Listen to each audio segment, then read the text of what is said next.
We are live. I think we're live at least. I'm pretty sure we are. Oh, I'm excited for this one, bro. I'm so fucking excited for this card. To be honest, for this first fight, I don't give a fuck. I really don't care who wins this first fight. I'm gonna use this first fight because I want to put some bets on. You know, I really want to see what the bets are looking like. So I'm gonna use it to, you know, kind of figure out the parlay, see what I'm gonna put on, because I did put a little bit of money on. We were completely unsuccessful last week in our conquest. Joe Pyfer let us down. I'll be real. I think I would have broke even if Joe Pyfer won, but Joe Pyfer got smoked. Happens to the best of us. But I'm just excited, bro. I'm so excited for this fucking card. I've been looking forward to this card for a minute. Because, like, UFC 297, when you were looking at it, you were like, yeah, it's an okay card. Like, yeah, don't get me wrong, I'll watch it for sure. But you weren't like, yes, come on, let's go. You know what I mean? Like, you weren't, like, locked in. Whereas I feel like with this card, immediately you're locked in, you're ready to go. You're just happy you're happy that the card's on. And it's not that often you say that about UFC cards. So I'm just I'm ready, I'm locked in. I do need to figure out my bets though, because I don't want to bet that much on like that Volk. I think what I'm going to do is I'm going to have, you know, the parlay where like I go through and I bet on every single fight, the ACA parlay, whatever you call it. I think I'm going to have that, and then I'm going to go and just bet on fights that I don't really want to watch. The fights that I'm the least interested in, that's what I'm going to bet on. But we're going to be live for fucking ages today. We're going to be live for ages. What's good? We're going to be live for ages just purely because we've got obviously all the fights, so I'm going to be live for all the fights. Then we got UFC 300 main event at the press conference after, so I think what I'm going to do is like stay and wait till the press conference is done at the very end, because that just seems like that makes the most sense. But yeah, no, I'm excited. I'm really, really excited for this card. Like when you look at even the main card, there's just banger after banger. Pretty much apart from this fight, even that Amanda Lemos fight, you're kind of looking at it and you're like, is it the best fight ever? No, I'm not going to sit here and lie and say that, you know, it's the best fight ever. But is it a good fight? Yeah, I'm happy to watch it. What's your main event prediction? I've gone Volk the whole time. I'm not sure if, like, I'm not 100% on my Volk prediction, because I think that, like, Ilya is so dangerous. But just the build-up, as the fight's been building up and up and up and up and up, you can kind of see that, like, you know, Volk just has that different kind of energy about him.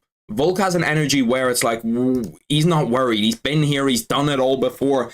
And I just don't think that we see that with Ilya. With Ilya, you see something completely different. You can see he's kind of nervous. Like, he's taken on that Conor McGregor kind of like character type where he's doing all that shit in the press conference and everyone's just kind of like, what the fuck is he doing? Like, we've seen him be cocky and talk shit before the first fight has started. It's starting now. I'll fix timer in a second. But what we haven't seen from Ilya before this was, like, kind of adapting someone else's personality. It's weird. It was really, really weird in the press conferences. And it makes me think he's super nervous. And, like, obviously you're going to be nervous, but Volk just looks so calm. Like, in the press conference, Volk just looks like he's so calm. Everything's so, you know, just he's used to it. Even the way that he handled, like, Ilya grabbing his belt and everything. You know what I mean? All of the antics, all the kind of, like, mind games that Ilya Topuria was trying to play, Volk pretty much dealt with all of those perfectly. Like, there wasn't any that Volk dealt with badly. This first fight is on there. But realistically, like, the opening this card, you know, I'll leave this card off. I'll leave this card off. I'll leave the next card, 299 and then 300. The weird thing about this is, though, okay? What I usually do is gear my sleep schedule around the UFC. I know that it's not going to make sense to pretty much anybody, or it's not going to make a lot of sense to people, but I pretty much gear my sleep schedule around the UFC to the point where it's like, at 3 a.m. so like I'm trying to have my sleep schedule peak, so I'll be up to like 6, 7, 8 o'clock in the morning today, okay? So I can, you know, watch the whole event, get a video out after, and then wake up, and I'll wake up obviously at a shit time. I'll wake up at like 4 or 5 p.m. But what the UFC usually do is that there's like a 4-week break in between. You know what I mean? There's like a 4-week break in between events where I can fix my sleep schedule, have it be good for a while, and then build it all the way up to where it's like this again. But we have UFC Mexico next week, the Mexico fight night. That's a banger. Then after that, we have a super, super early fight night. It's like, it starts at like 7 p.m. And then after that, we have 299. So I don't know what my sleep's gonna look like. It's gonna be bad. I think Volk decision. I think Topuria will gas. It's another thing to look at Topuria's gas tank. It looked good against Josh Emmett though. Topuria's gas tank, when you were looking at it against Josh Emmett, you were like, he looks like he didn't look to be gassed at all. And he was on the front foot for pretty much all of that fight. I'm gonna fix timer now. I'll do the timer. This fight's like kind of stinky. But they're actually kind of going at it so far. First, like 2 minutes in, they're low-key throwing. I want to see a finish. What's good, Ludi? How are you, G? How many seconds is this, bro? I'm so bad at math. 160. 160. My timer might be a little bit behind for these first few fights because you can't watch them legally. Even though I'm watching them legally, you can't watch them legally in Ireland. Just purely because you don't get early prelims in Ireland. The only way that you can watch them is TNT Sports, and that only has prelims and main event. So if I'm a little bit behind everybody else for the first bit, that's why. And then obviously once the actual prelims start, I'll be able to swap it over, and we should be like a minute or two ahead of where I am right now. It's because you have to watch them on ESPN Plus, and no offense to Dana, like I like the UFC, but do I like the UFC enough to spend $80 on a pay-per-view? Hell no. Well, what are your predictions on Ian Garry? That Ian Garry fight's interesting. I do think Ian Garry's gonna win it. I think that he'll get it done. Obviously, I'm gonna root for Ian Garry because I'm Irish, he's Irish. I've said it before. Any Irish fighter, I'm gonna be biased to. Caolan Loughran, I saw him talking about it on. I saw him talking about the main event today on Twitter. He just randomly pops up on my Twitter sometimes. Him. Obviously, you got Ian Garry, you got Connor. Obviously, who's the last one? Kiefer Crosby. He's Irish. But all the Irish fighters, I'm gonna root for. So I'm going Ian Garry via round 2 knockout. I can't even watch early prelims on my dodgy box. Damn. Yeah, no, the next early prelim, the one after this, is my sleeper fight of the night. I promise you the next fight after this is going to be a banger. It's Oban Elliott against Val Woodburn. Val Woodburn, he's the guy that fought Bo Nickel, everyone knows that. And then Oban Elliott came off Dana White Contender Series. He's looked really, really good from what I've seen. And he's got an interesting character. He's actually got a bit of a personality to him. Some guys that come into UFC, you kind of look at it and you're like, brother, this guy's got absolutely nothing going on. Oban Elliott actually has a good personality. He's good friends with Ariel Helwani, Chael Sonnen, all those guys. How can you not watch the prelims on your dodgy box? Is it not I don't know, my one just has the little pay-per-view tab where you can go see all the pay-per-view events that are there. Even though I don't do that, and buy it legally. Buy it legally. You know what, Dana? You keep copyrighting every single one of my videos. Every single one of my videos that I put up, I've had to change it now. But all the videos that I put up, Dana White copyright. So fuck you, Dana White. Yeah, and I'm watching it illegally. I'm watching this shit. No, Dana, that's a lie. For legal reasons, that's a lie. Did you buy pay-per-view or are you watching on some website? It's not a website and it's not pay-per-view. It's a bit of both, you know what I mean? It's a bit of a mix. But to be fair, I am going to plan on getting TNT Sports to have an actual TV up here. Where it's live in time, because I don't like being a little bit behind, you know what I mean? I don't like that. But see, the problem is, so for TV boxes, you need that extra little connector thing in the wall. It's I don't know, something in the wall. I don't have that here. So I need to figure out how to get that so I can actually have a TV with a box in it, you know what I mean? Obviously I can buy a TV. Oh shit. No, the first round's over. I thought there was a finish. I wasn't looking at the fight and I just look over and she's just standing up. Who won that first round? Anyone know? Did I pay for it? Yeah, I paid for it. To be fair though, the pay-per-views in Ireland and England aren't bad. In the US, $80 UFC ESPN Plus, fuck me. $80 a pay-per-view? I do not have bread for that. But TNT Sports, I'm pretty sure you get all the pay-per-views free on TNT Sports. And then the boxing pay-per-views are weird. I've got Gaelic training tomorrow morning, lol, at 9. Fuck me. 9 a.m. is crazy. Why is it so early? Usually ours were at 12 or something, a little bit so you can, you got something. 9 a.m. is fucking crazy. I remember I did that once. I was, I can't remember whether I was watching a UFC event, but I went to sleep at 6 a.m. and this is in January.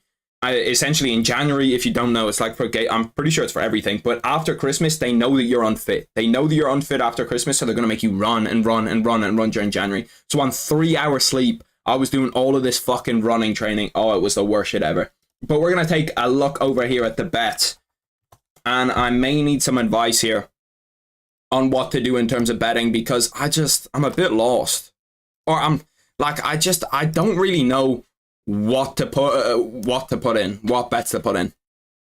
If Garry wins, I get 200 euros. That's a fucking banger. 200 euros for an Ian Garry win.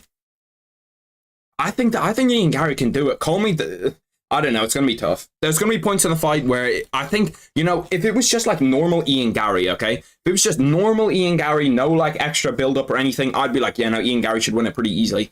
But I think he's going to come out there and try smoke him, and he could get hurt. We saw him get hurt, you know what I mean? In that, what was it? It wasn't Song Yadong. Who did he get hurt against? Fuck me. I can't remember his name. Everyone knows him. He got hurt in that fight. It was just a check left hook or something that he got hit with. And then he was in trouble for a minute. our our our club football is crazy intense. You have to train loads. You have to running session in the mountains. Yeah, that's tough scenes. That is tough scenes. Actually, to be fair, I'm not actually too far behind on the stream. I'm what, 18 seconds? I'm like 20 seconds behind where this is. But taking a look at the bets, what I want to bet on. Obviously, I can't bet on this fight right now, but I wanted to put together a big parlay, just, you know, some bets that I like. I like Oban, although I don't really like him at that price. What do you think about Oban Elliott bets, boys? What do you think? Volk versus Topuria is going to be a decision for sure. We're going to have to see Volk's chin. Volk's chin after that, because when was that Islam head kick? When was that Islam head kick? It wasn't that long ago. It was like, what, 3-4 months ago? I can't remember, but it really was not long ago.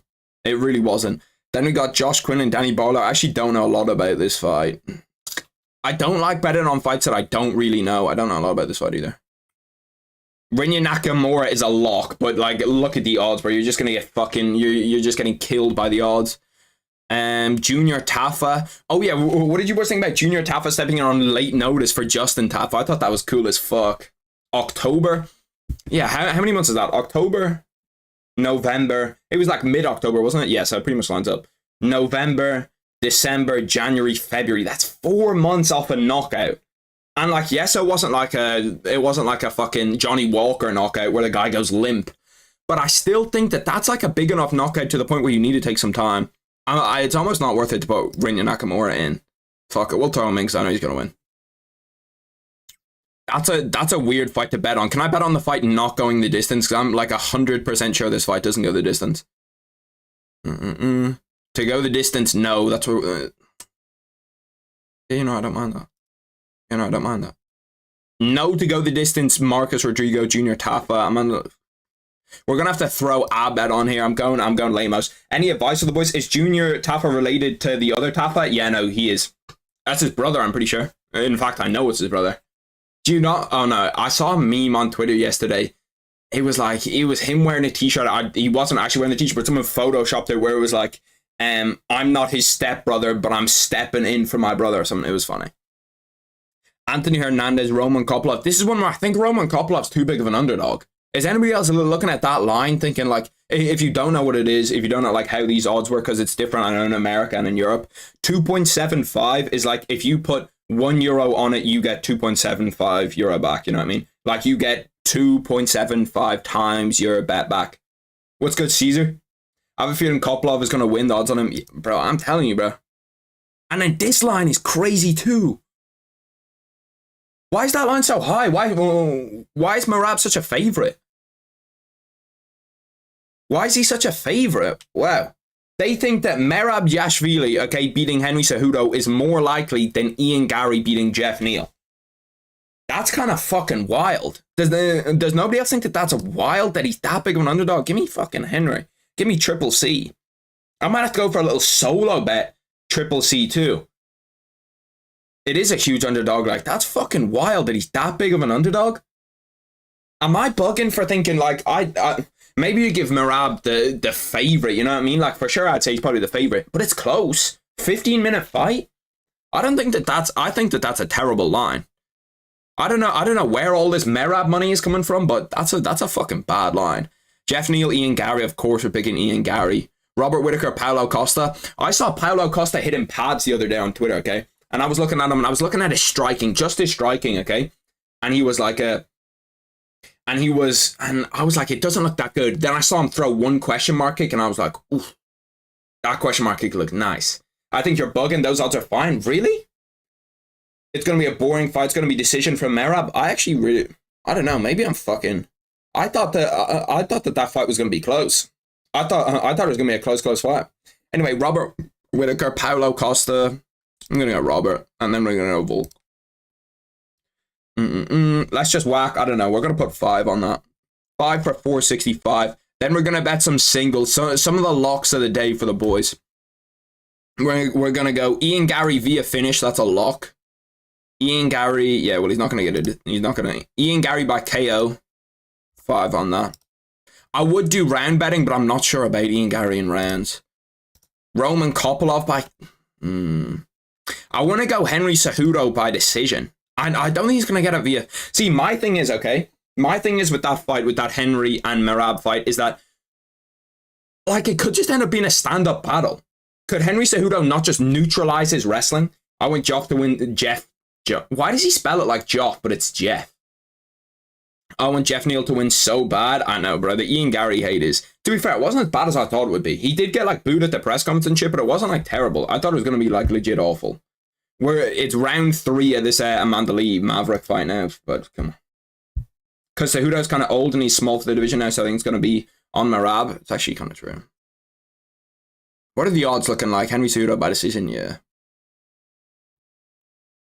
Look at Merab, the decision merchant. You know, I saw like a MMA guru video of him raging at Merab beating Petr Yan the other day, and it was funny. People in the comments were roasting him, but like you need to know that MMA guru is just a character, bro.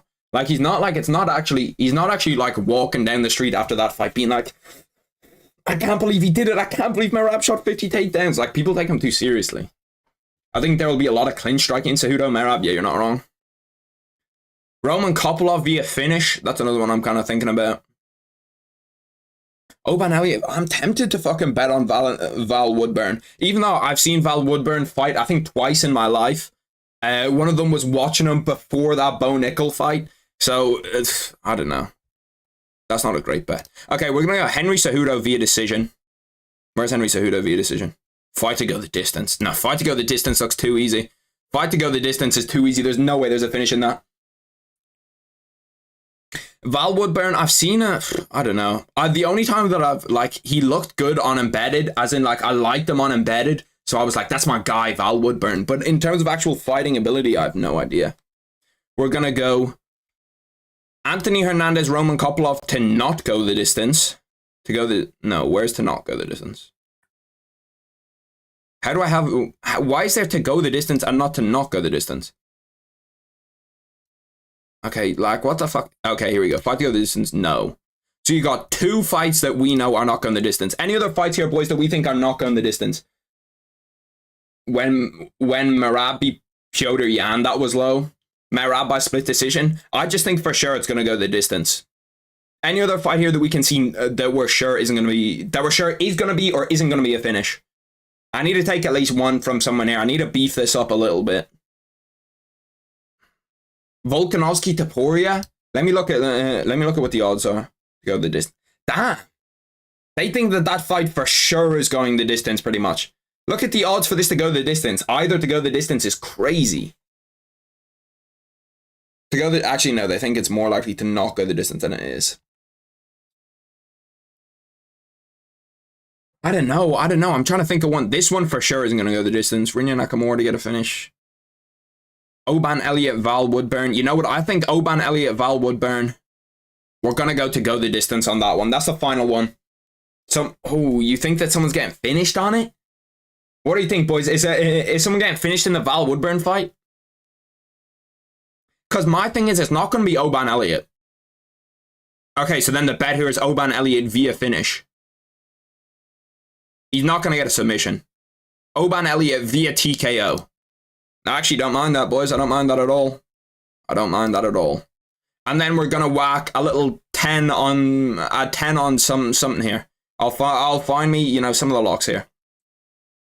We're going to go Ian Gary, Alexander Volkanovski, Robert Whittaker, and let's get 2 up here from somewhere. I'm trusting in Danny Barlow. I've never seen the guy fight before, but I'm trusting in Danny Barlow. And then I think that's it. I think we leave it at that. Other than that, I'm stretching, you know what I mean? I think Val is going to gas out. I'm trusting on you for that. I'm trusting on you for that. Because that was a bet that I was thinking was going to go the distance. I was thinking that could go the distance. So that's all you right there, Ludi. That's all you. That's all your bet. Okay, there's 45 seconds left in this. I have absolutely no idea who's won this fight. I wasn't even watching. I was locking in the bets. So is anyone actually watching this fight? Is anyone watching this fight and knows what's going to happen? I'll be locked in on the next one because the next one's Oban Elliott, Val Woodburn. I need to keep track of what bets I have too. I need to keep track of what bets I have going. This seems to be a wrestling match. Every time I've looked over, they've been wrestling. Pick Nakamura. Yeah, I know. Nakamura's a lock, but if you look at the odds on him are just so terrible. because everybody knows that Nakamura's a lock. The guy that he's fighting against short notice. Damn, submission being tied up last 10 seconds here.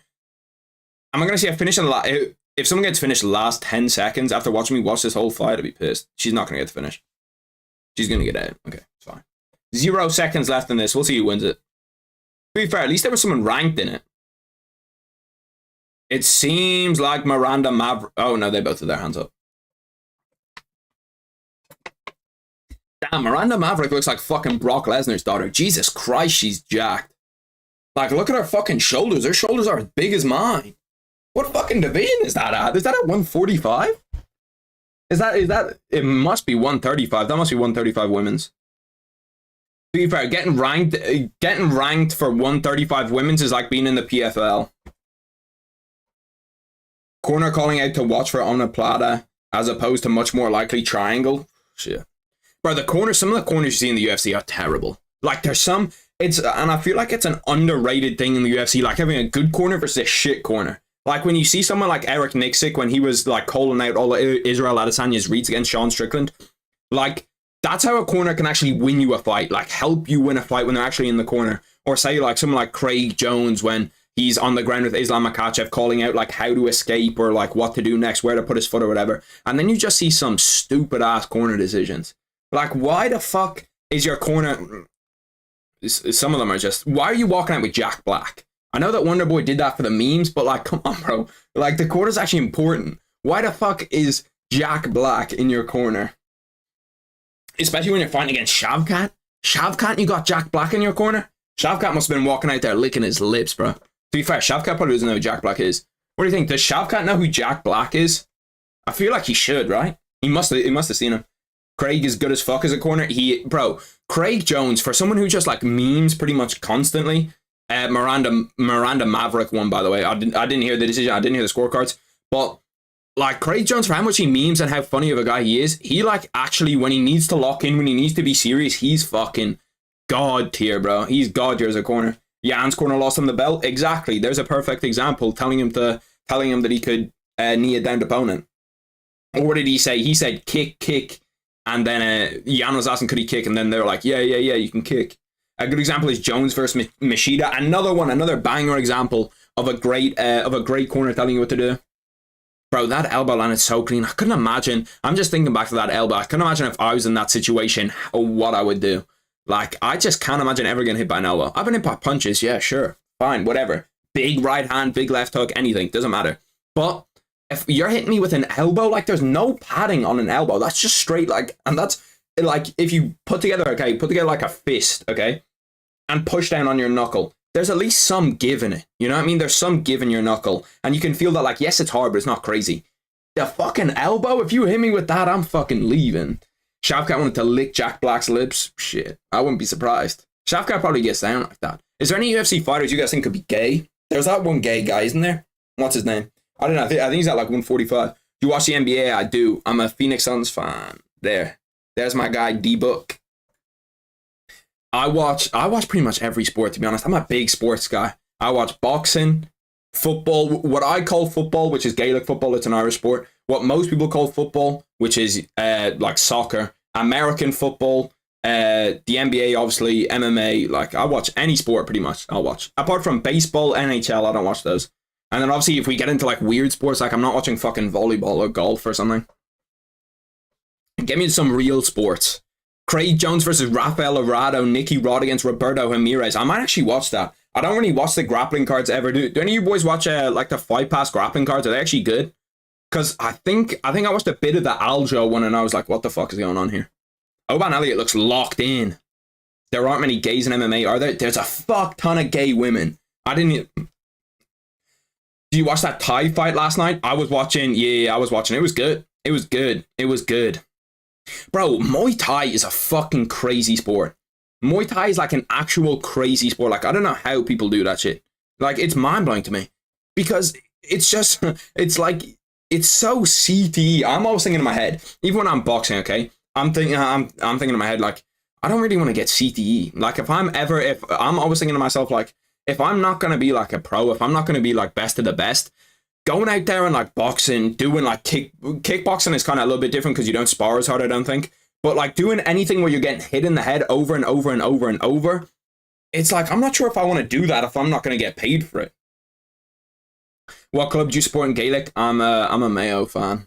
I've been a Mayo fan because most of my family, at least my dad's side of the family, is all from Mayo.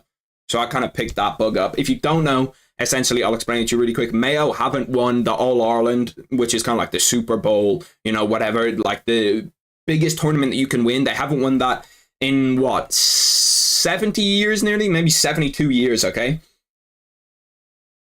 And how many times have they been in the final in the last 10 years? Maybe 6 times, okay? Essentially, I've watched my team, okay, lose by 1 point in person probably 5 times in the last 3 years.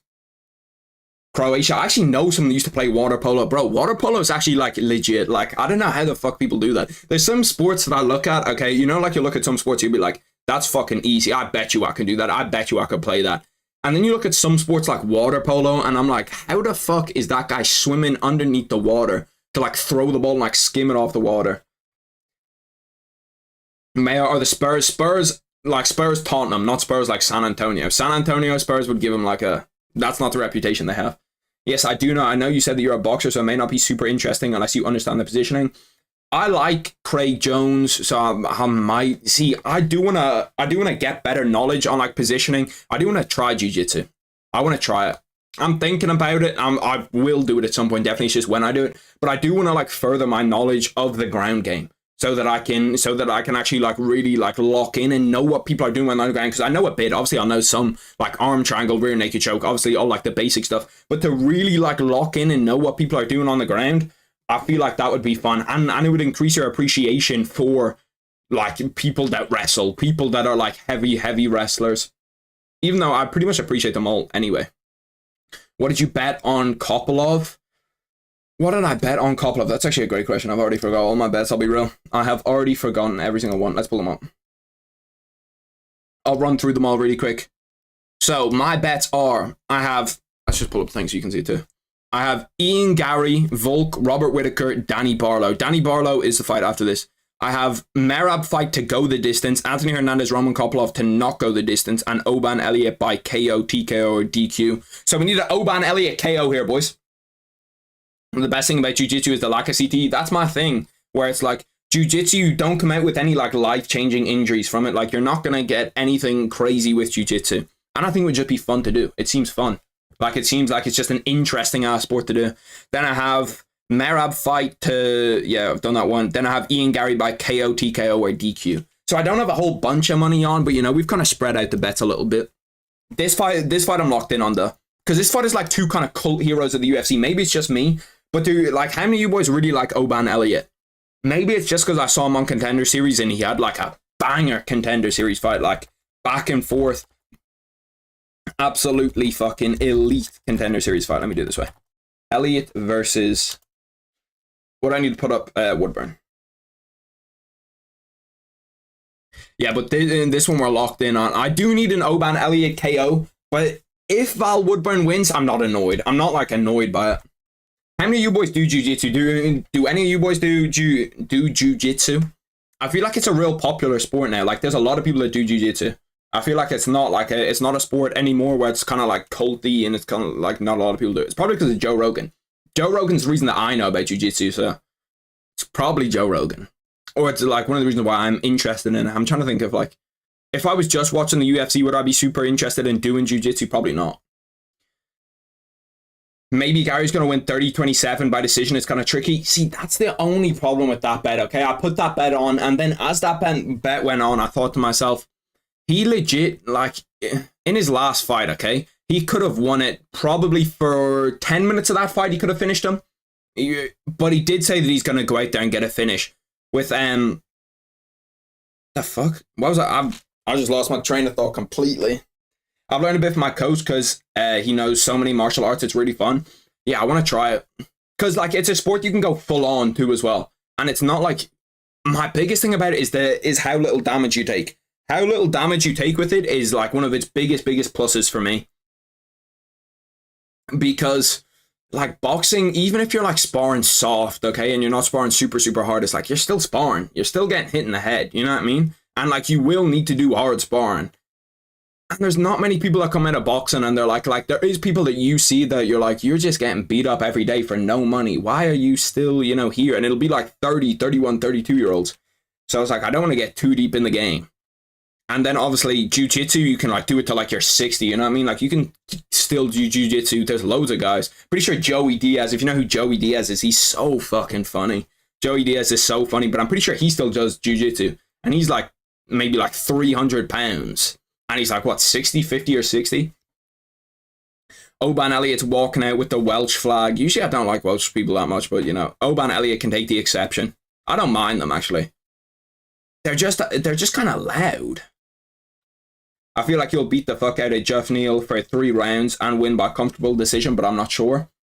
Yeah, no, it's a tough one. I think that he'll get a finish. I really do think that he'll get a finish. I just think that, like, he has to make a statement. I feel like he'll either I couldn't see him winning by decision. Obviously, like, I can, but I think that he wants to go out there and make a statement. I really don't think that he wants to sit there and kind of like go to a boring decision. Obviously, when he fought Neil Magny, that's what I was trying to say, okay? When he fought Neil Magny, he could have finished Neil Magny for legit, like, at 13 minutes of that fight, he could have finished Neil Magny, and he just refused to. He just didn't want to. He just wanted to beat him up more and more and more and more. Like, if that fight got stopped 7 minutes in, if you boys remember the fight, where, like, he was chewing up his legs were completely finished. He was just pretty much landing whatever he wanted at will. If that fight got stopped then, you'd be like, you know what, I don't hate the stoppage. There was no way that he was going to win that fight. Getting jabbed in the nose no matter what in stand-up martial arts, yeah, no, it's just annoying. Like, my nose, when you come out and you just, like, wipe your nose like this, or if you go like that in the middle of a round and you just see the blood streaked across your glove, it's not a fun feeling. You don't mind then, but I just know, like, ugh, that's going to hurt for, like, the next 2 days. And whenever you blow your nose, it's just the blood comes out. So annoying. Or a late finish. I could see a late finish. Ian Garry, how many round 1 finishes does Ian Garry have? I'll lock in on this fight when I start, and Bruce Buffer's introducing them. I'm going to check this really quick. How many, like, early finishes does Ian Garry have inside the UFC? Because Cage Warriors doesn't really matter. He has a round 1. Oh, D-Rod was round 1. I remember that. Jordan Williams was round 1. And then they're the only 2 that he has. How many decisions do you have? 1, 2, 3. He's got 3 decisions, 4 finishes inside the UFC. So it'll just be an interesting one. If he just gets back on the horse and just wins the fight, I'm happy with that. I'm not mad if he can just win the fight. You know what I mean? If he loses, though, oh, then Twitter's going to be going crazy if he loses, bro. If Ian Garry loses that fight, Twitter's going crazy. Every time I get jabbed in the nose, it feels like a bloody nose. Yeah, it's not fun. Where the fuck is he from? Oban Elliott's from legit, like, Narnia. Anytime Elliott is the Welsh fella. Anytime that I see like a Welsh location, it's just always impossible to fucking pronounce. Like, I don't know how they do it. I mean, Gary's so big for this division. Yeah, no, he's big. He's big as fuck. See, Geoff Neal will test him though. Like, Geoff Neal was good against Shavkat. Yes, he lost, but like, he put it up to Shavkat, and it'll be interesting to see if Ian Garry feels that same kind of resistance. How he'll do. Nice calf kick early by Oban Elliott. Val Woodburn's on the front foot. He's kind of doing what he did to Bo Nickel, where he kind of comes out. He comes out with this weird style. His hands look super, super loose. You put Merab by decision. I did put Merab by decision. Oh, fuck, timer. My bad, boys. I'll get timer. I'm at 4:38, 4:37, 4:36. But the timer will be there in 1 second. What are we at? 2:70. That timer's now fucked. 2:63. Ooh, nice head kick by Oban Elliott. I saw that at the corner of my eye. Oh shit, Val Woodburn's. Oh, he's rocked. Oban Elliott's rocked. He might be getting finished here. He might be done 1 minute into the first round. I didn't even see what caught him. I think it was just a big left hook. Okay, he's got back up. He centered himself. Calm down. Calm down, Oban Elliott. Calm down. Calm down. Let's chill out. Don't be getting hit with these big bombs. I don't mind him wrestling. I honestly don't mind the shot. Val Woodburn is so big for that fucking division. Like, he's so stocky. He's almost like the Dricus du Plessis of that division. Obviously not in skill, but in terms of build, like, he's just so big. Obviously, he had his last fight at 185 too, which doesn't help. It doesn't help, like, what we saw of him. Oban Elliott's on his back. I think I had him by KO. I didn't have him by finish. Oh, he's got one arm under the neck. He's recovered well here if you consider that 30 seconds ago he was nearly finished. How good is Val Woodburn's? Oh yeah, he's got a rear naked choke. No. See, that one there, like, I don't know what happened on the ground there. Where he's got the one arm under his neck. He's just trying to position it better. He is on his back. 3 minutes left in the round. It'll be interesting to see what he can do here. He's not like a submission artist, but he's like, Oban Elliott's a pretty well-rounded guy. He's trying. To be honest, if I was Oban Elliott, I'd just sit here and take the ground and pound. You can almost like get a 10-8 round. What do we think? If he's on his back for the next, because I always think it's weird, okay? With 10-8 rounds where it's like grappling. If he's on his back for the next 3 minutes, does he get a 10-8? Probably not, 'cause he got rocked. But like, it wouldn't be too far off. Like, how long was Khamzat Chimaev on Kamaru Usman's back and he got a 10-8? It wasn't super long, was it? He just can't get that arm under the neck. If he gets that arm under the neck, he'd be in a good spot. He's completely flipped this round on its head, though, to be fair to Oban. 2 minutes 30 left in this first round. We haven't seen any real attempt from Val Woodburn to, like, shake him off his back or to get up. He's more just, like, he's more taking this position and holding this position. It'd be interesting to see that cardio, too. 4 minutes? Damn, he was on his back for 4 minutes? Was it that long? I didn't even realize that long. Because I know he had some submission attempts in that fight where he was like close. He was real close, but he just couldn't get it done. I know that Chael Sonnen too is front row for this. Chael Sonnen's watching Oban Elliott. I might tune in for his post-fight interview because I know it'll be a good post-fight interview if he wins, I promise. He can't get that arm under the neck. He keeps on getting like a face crank, but obviously he doesn't have that Dagestani type he doesn't have that Dagestani squeeze. So he can't finish people with face cranks. Val Woodburn already looks kind of gassed. He looks kind of done. He's got a cut on his cheek right here as well. He's got a cut on his cheek. It's below the eye, so it's okay. It's not really a problem. Any cut that's above the eye is so annoying. If you get cut up here and it just leaks into your eye the whole time, it's the worst. I have it even worse because obviously since I have a fringe, when my hair sweats, it sweats down into my eye and it's the worst. But I've got to have it. For those of you that know, for those of you who know, they know the hairline's looking dusty. The hairline is not how it should be. 1 minute left now in this first round. To be fair, Val Woodburn's gotten him off his back, but he's still losing this round. Especially if Oban Elliott can keep the control time for the next minute. Did Val Woodburn land the biggest shot? Yes, but Oban Elliott's got 3 minutes control time now. 3 minutes control time.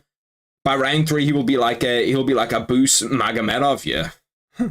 Bro, that Abus fight, I still think Abus is underrated though. Call me crazy, but I do think that Abus is underrated. If you look at like the people that he's lost to some dogs. He's lost to actual dogs. Sean Strickland he's lost to. Who else has he lost to? He's lost to Caio Baralho, who, like, everyone knows that guy's a dog. If you watch the UFC a lot, if you don't, Caio Baralho is a fucking monster. Ooh, does he have that rear naked choke locked up? No, he doesn't. He just can't get it under the neck. He literally can't get it under the neck. And Val Woodburn's not a guy that's like got one of those like fucking big ass chins where you just can't squeeze it in under there. But I do think Abus is a guy that'll round out being like a top 15, top 10 guy in that 185 pound division. Because I do think he's good. He's just ran into killers. Like, they've given him best of the best. Round 1 goes to Oban Elliott. I do need him by finish, and it looks like, you know what, Val Woodburn actually doesn't look too bad. He doesn't look too bad. I thought he looked worse when he was on the ground, but he didn't make any attempt to get up here. This is my only problem with this fight, and it's only because of my bet. If Oban Elliott has realized there that it's a big weakness in his game plan, that he will not be able to wrestle with him, and that he's not going to be able to get up if Oban Elliott starts wrestling, he might just Dagestani this all the way through. And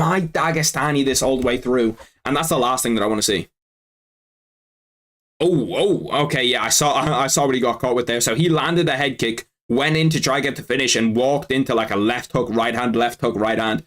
His striking is so strange, Val Woodburn. It's not like I don't even know how those punches are like doing big damage. It's just because his arms are so big. But like when you look at like conventionally how his strikes are, they don't look correct. Like the technique on them doesn't look correct. But you can see by how fucking shredded he is that even if he hits you with one of those Francis Ngannou meatball punches, where like Francis Ngannou when he was in the UFC when he was just throwing bombs, if he hits you with one of those, you're going to be in trouble. That's the only one that I have. I don't have any other ones. Round 2, 5 minutes in. Oh, not 5 minutes in. Round 2 started. We're at 4:40. I'll fix the timer. I swear that timer was late as shit. They didn't show me that timer for ages. 2:63 is what? It's like 24. Yeah, we'll just wait for it. It'll be at 4:24 by the time this starts. Oban Elliott's obviously working on that left high kick, I think it is, or it might be a right high kick. He's trying. Oh, bro, why are they brawling? Why is Oban Elliott just trying to sit there and brawl with them? That's legit the only way that Val Woodburn wins this fight is if you sit there and just brawl and just like put your head down and you're like, yeah, no, let me just swing. That's the only way that Oban Elliott loses this fight, and he keeps on doing it. To be honest, I kind of respect it because he wants to go out there and get a finish, my bet. Who is winning? Oban Elliott right now. Oban Elliott won the first round pretty convincingly. Second round's been close so far. Anytime that Oban Elliott gets into a firefight, that's the only time when he's really in trouble. Apart from that, he's good. Oban Elliott has 49 significant strikes. Am I the only one who thinks that significant strikes should be counted differently if they're on the ground?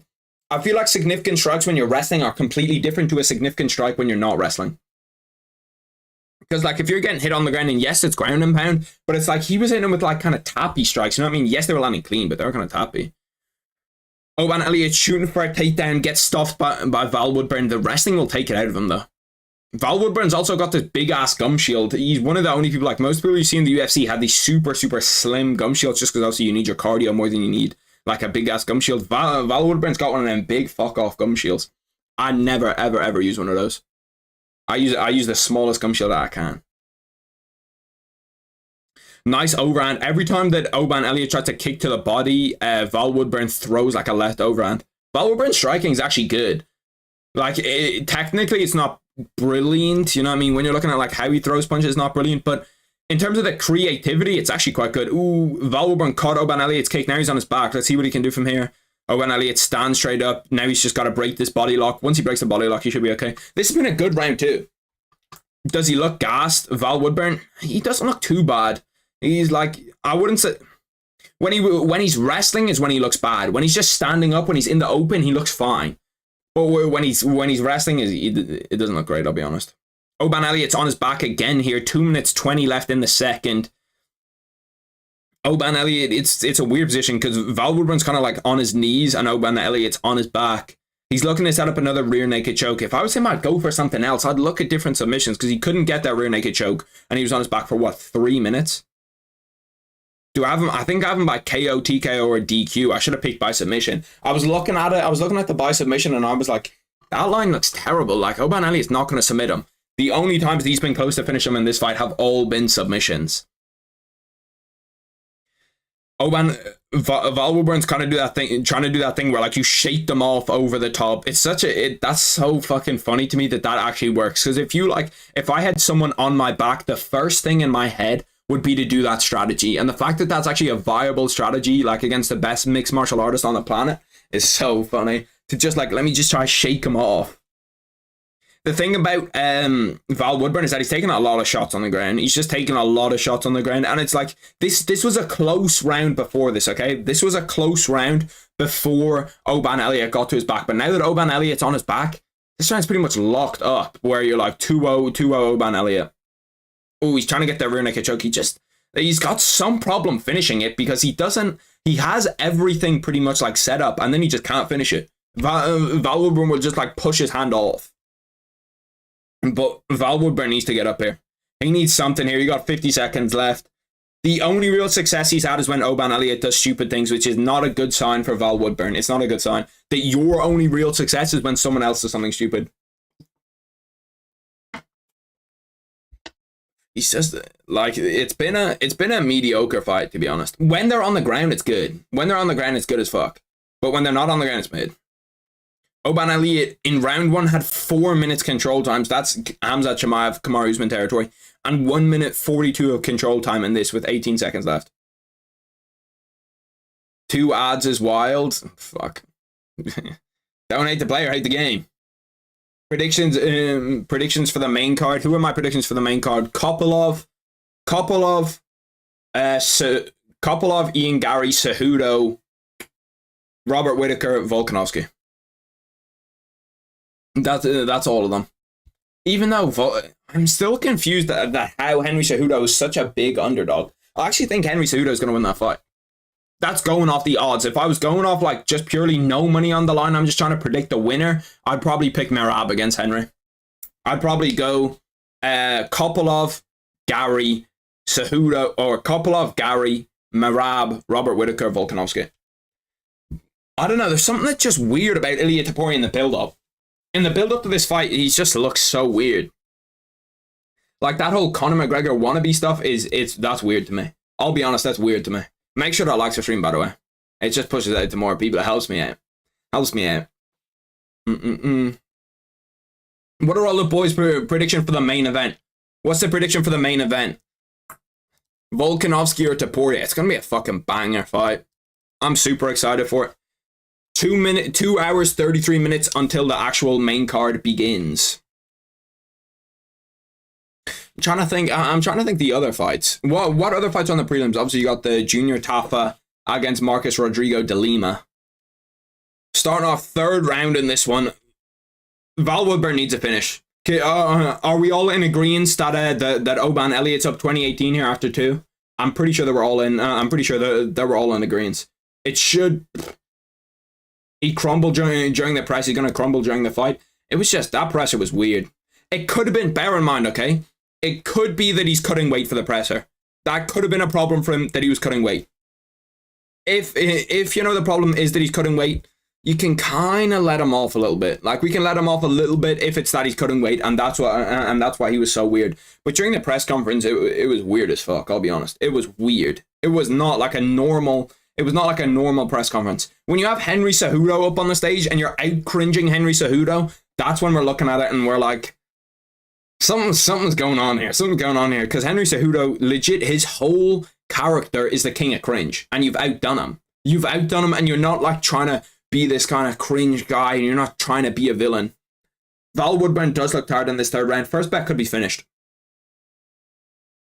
Paolo's giving me main counter. When he did shove Ian Gary down the stairs, that was funny as fuck. And Ian Gary just didn't react at all. Ian Gary just, like, he was just like, oh yeah, it's whatever, it's fine. He's trying to be fair to Ian Gary, he is embracing the villain kind of like archetype. He is embracing that villain role.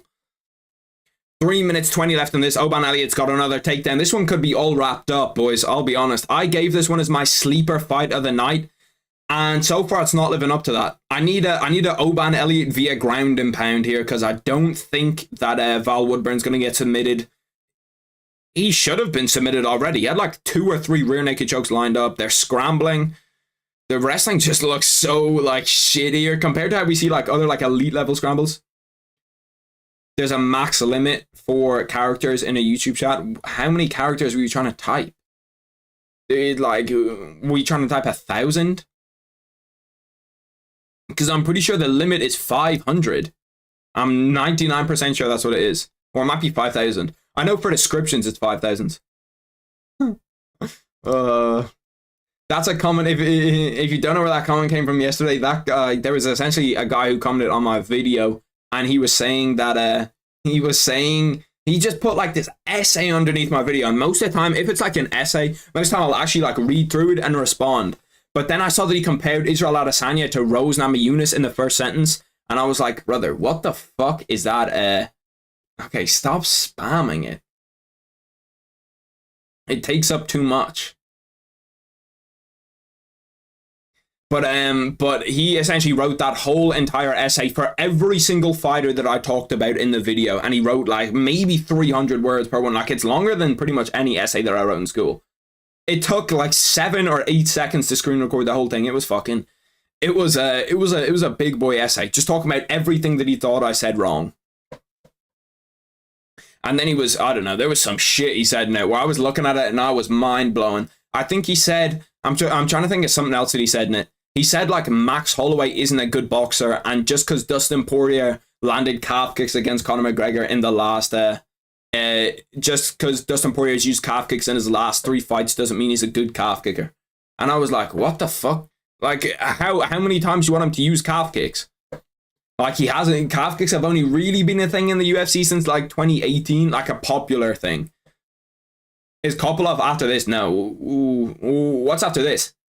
That's a great question, actually. What is after this? I think it's that It's the last early prelim. It's Zhang Minyang against Brenson Ribeiro. I don't even think I have a bet on this one. This one should be a finish, though. There should be a finish on that one. 44 seconds left in this. I haven't even been locked into it, to be honest, as much as I should. I just saw Oban Elliott get the takedown. I was like, this is finished. But Val Woodburn's now pressing him up against the fence. We're not. It seems like we're not going to get a finish in this, so it means that one of our bets is immediately chalked. Let's find which one it is. Oban Elliott by KO. So fight to go the. So yeah, our to go the distance bet is finished already. I'll be real. And then in the other ones, I have Ian Gary Volkia. Okay, so yeah, we're fine. It's only one bet down the drain. We're okay. I'd have the patience or time to comment to write an essay in the YouTube comment section. That was the same thing I'm on. I was like, bro, look, because that took time. Like, it took time. Look at what he put in, okay? He put in that, and he got to... What person did he get to? He got to Conor McGregor, who I think was the third person I talked about in the video. It was actually the second person I talked about in the video. Or the second person that he talked about in that comment. But yeah, people that write essays, there's too many.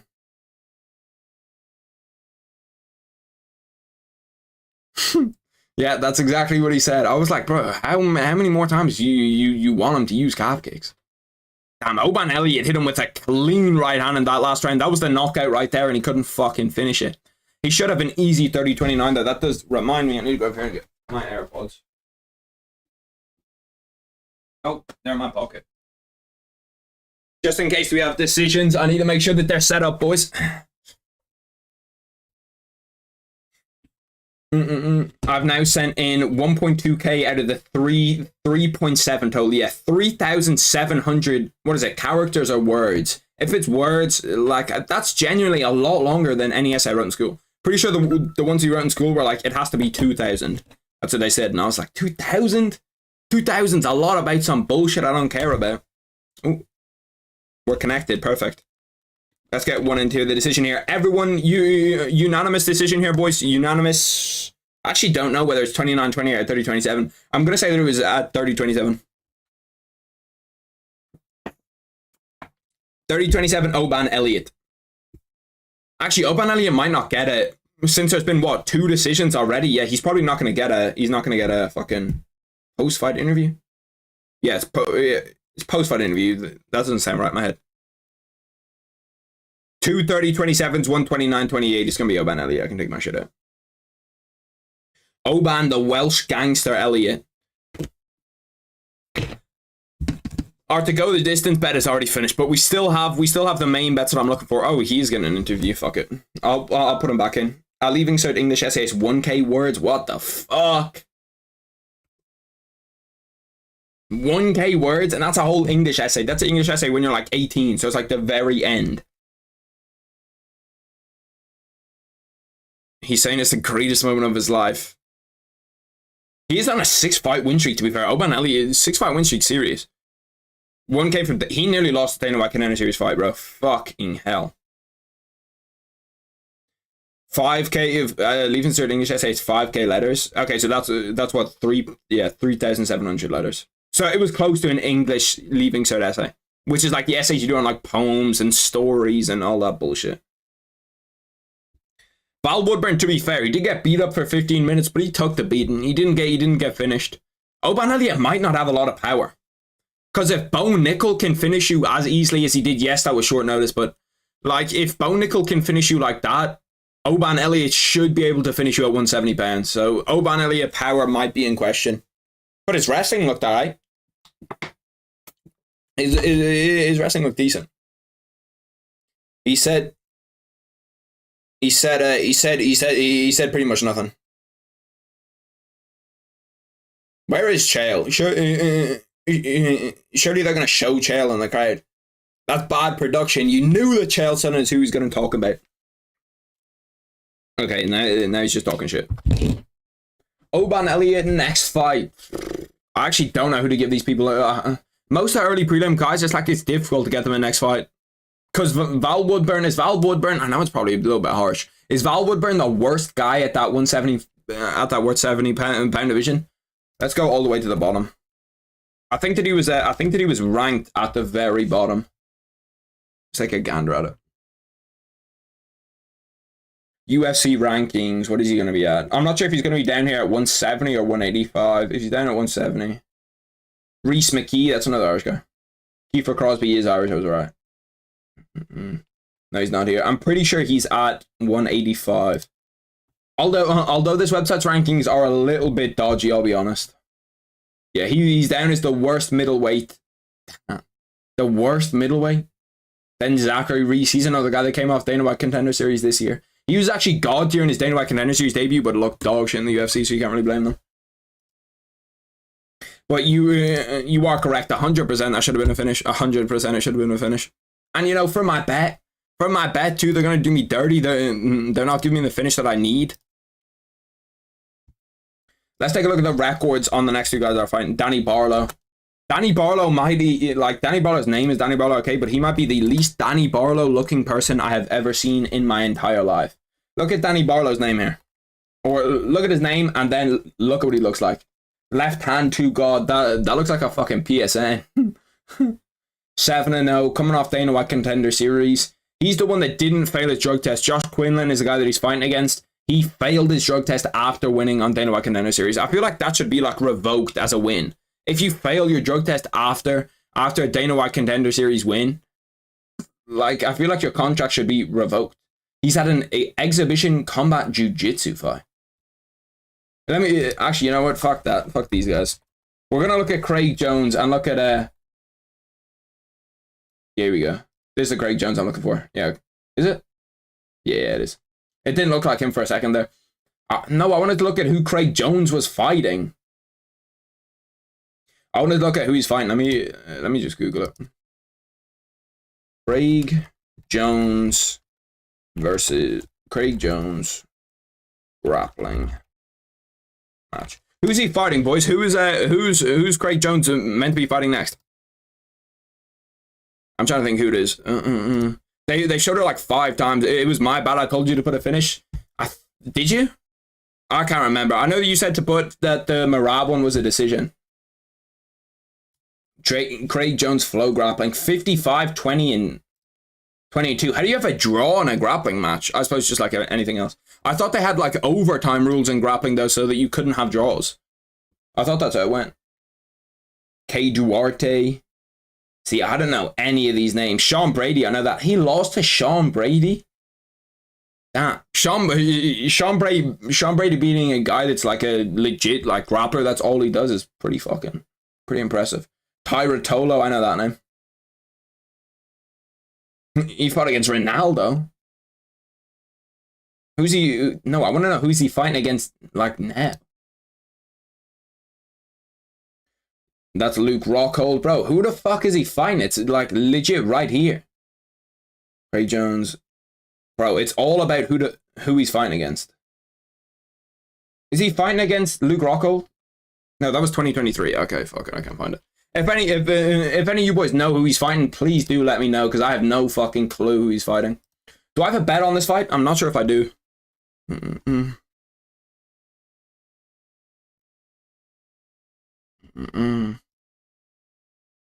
I have a bet on this fight? Yeah, we have Danny Barlow to win this fight. This is actually in the tenfold too, so this is this one that we need to be locked in on. It's so weird. So for wrestling, you go to overtime, at least here in America. I've never done wrestling in Ireland, but I presume it's the same in Ireland. What are the rules like in wrestling overtime? Yeah, I have Danny Barlow to beat Josh Quinlan.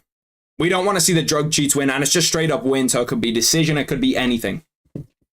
I've got some little post game or during fight snacks, 2 cookies and an apple.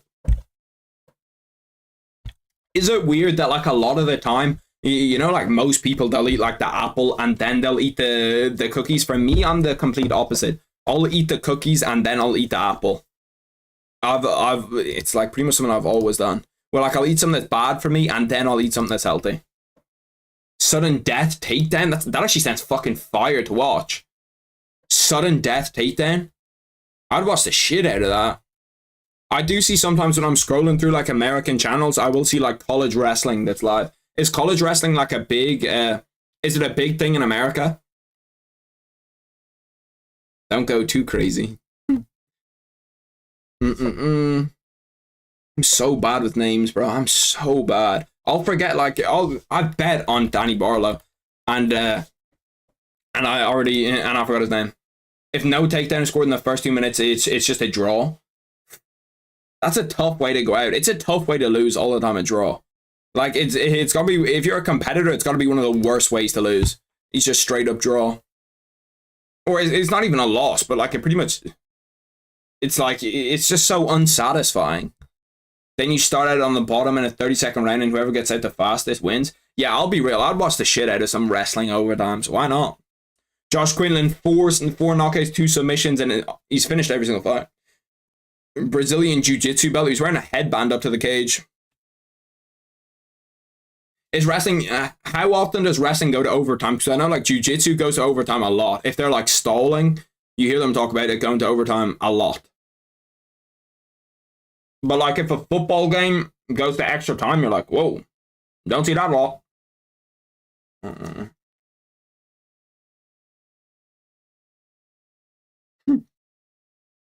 He wore some Jordan 6s up to the ring. I didn't even know. I thought they have Bushido on their fucking thing. I thought they had Bullshido, like how Craig Jones wore, what do you say, Samba's not real? Google Micaiah Lewis versus Carter Sterucci. There's no way that brother's from America. He's from America, he's got the name Sterucci. That shit really is the melting pot. Micaiah Lewis. To be fair, I broke my own bet with this rule. I broke my own rule with this bet because I haven't seen Danny Barlow fight and I bet on him. And I do it all the time, and this is actually the biggest bet that I have on. I looked it up and Google told me that. It does not exist. Carter Sterucci. I looked up Carlos. Carter Sterucci. Here we go. Now it's loaded. I will watch it after this. I'll watch the sudden death. I need a Danny Barlow win here, though, boys. I need a Danny Barlow win.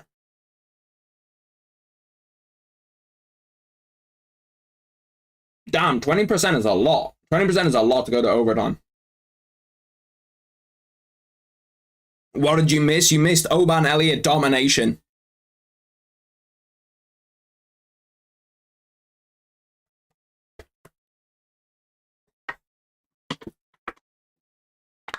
This cookie ain't going down, bro. It's stuck in my throat. I can feel it right here. It's just stuck.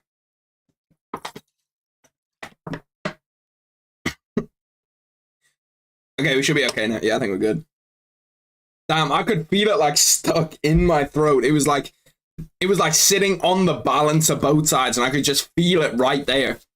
And Danny Barlow coming out fast. This is what I want to see. I want to see a KO round 1. If I choked on a cookie live on stream, that's gotta be one of the worst ways to fucking go. Submitted via cookie. You wouldn't be surprised to see an OT match. You can always find a new Russian link. You're not wrong. They do exist. I just don't have to find them anymore, so I don't know the pages. Common early prelim fumble by you. We'll see. Ooh, nice 1-2 from Danny Barlow. That was nice. It was like a quick 1-2 and got out. Josh Quinlan tried to throw a check hook with his right hand.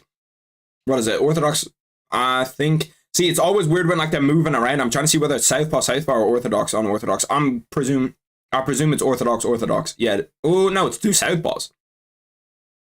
It's actually Josh Quinlan is changing 24/7. Now it's southpaw orthodox, but it was nice flying knee by Danny Barlow up the middle. Danny Barlow's looking sharp. That's what we wanted to fucking see, boys. That's what we wanted to see. We need to see Danny Barlow looking sharp. Don't let the fact that you're poor stop you. On God. On God. It'll always be the... Danny Barlow's got a little rat tail, bro, on the end of his hair. That's not what you want to see. Every time that Josh Quinlan swaps stances, he gets in trouble. If I was him, I'd just be like, bro, chill, stay in your stance. You're good. Stay in your stance. Chill out. 3 minutes 24 left on the first. It's actually been the most entertaining fight of the night by far so far. Nice body kick. Josh Quinlan's or Danny Barlow's completely dominating this fight so far. Can you bet on number of rounds? You can bet on it to go the distance. You can bet on... I think you can bet on like over 2.5 rounds or whatever, you know what I mean? They'll give you a line. They'll be like over 1.5, over 2.5. Nice body kick by Danny Barlow again. Danny Barlow's looking sharp on his feet. He's just kind of, I don't know, Josh Quinlan's kind of like sad here. He's almost starstruck. He hasn't thrown a punch in like 2 minutes. Nice jab by him. And now he's kind of stalking down. Danny Barlow looks big as fuck for this division though. He looks big for this division. It looks like it's like a 170 against a 185er. Just looks like there's like that difference in height and there's that difference in muscle mass. He must cut a lot of weight. Nice 1-2 from Danny Barlow again, just catches him while he comes in. It's been a cagey last minute. After the first 2 minutes were like fucking as hectic as it gets. It's been a cagey last minute. The t-shirt that I have on right now has like writing down the back of it, so if I sit like in a weird way on my chair, I'll have like all the letters imprinted on my back. That was a nice left hook by Josh Quinlan. Danny Barlow's just kind of controlling the tempo though, oh, that's a big right hand by Danny Barlow down the barrel. He just got his foot in between when it was southpaw and southpaw, he just got his foot to the outside and just bang, right hand right down the middle. I'm surprised he didn't cut him with that. Like, that was a heavy, heavy right hand. Usually don't do it online. I do all my betting online. So what? You do it like in person? You like hand the slip to the guy and he'll do it for you in person? Because I think I've only ever bet online. Unless it's like maybe when I was super young, I bet on a horse in person. But I think I've only ever done it online. Nice body jab again by that flying knee. Every time Danny Barlow throws a flying knee up the middle, I'm just like, my heart like jumps a little bit thinking that he's gonna get it. It's been a close first round though. You know what I love to see? You know what I love nothing more than? When you see like really, really famous people, okay, that go to UFC events and sit there for the prelims and the early prelims. That gets my respect eternally. I know that Chris Pratt does it when he goes to events. Eternally gets my respect when I see people that, you know, are famous and they're there for all of the early prelims and prelims. 50 seconds left in the first. Josh Quinlan's just struggling to get around Danny Barlow and how long he is. Eye poke. It looked accidental to me. It definitely was an eye poke, but it did look accidental. Oh no, he said he's good. We're coming back. Ooh, it was that kind of nasty eye poke, to be honest. There was only one finger. He kind of came around like this and got his right thumb into his eye. See, I hate these because I have to change the clock. Clock should be fixed again. It should be fine. I like what Danny Barlow's doing, where he's a southpaw and he leaves like his jab out here. He just leaves it out here, so it kind of like blocks your vision, and then you kind of can't see what comes behind it. Especially if you're like a really, really long guy. If you've got a way longer reach than the other guy. What do you think about Dustin Poirier, Benoit St. Denis? Is going to be one of the fights of the year, I think. And 5 rounds. It's a 5-rounder, right? At 5 rounds, we're gonna see Benoit St. Denis's cardio get tested. We're gonna see everything. Oh shit! Danny Barlow was putting it on there for the last 5 seconds. Nearly finished him. He chased him down. Great round from Danny Barlow. 10-9 from me. He's just putting it on him. He's doing really, really well, which is what I want to see. This is what I want to see. But for Dustin Poirier, Benoit St. Denis, it's an interesting fight. It's a big step up for Benoit St. Denis, and for them to have him as much of a favorite as he is, like he's a big favorite in that fight. I think it's a little bit strange. I wouldn't have him as that. Can you do the thing where you just cut out the clock from the actual broadcast? How would I do that? I don't know. That's too high tech for me. If you know how to do it, shit, yeah. But I'm not like watching. Yeah, I don't know how to do that. I'll be real. That's above my level of expertise. How would I get the clock?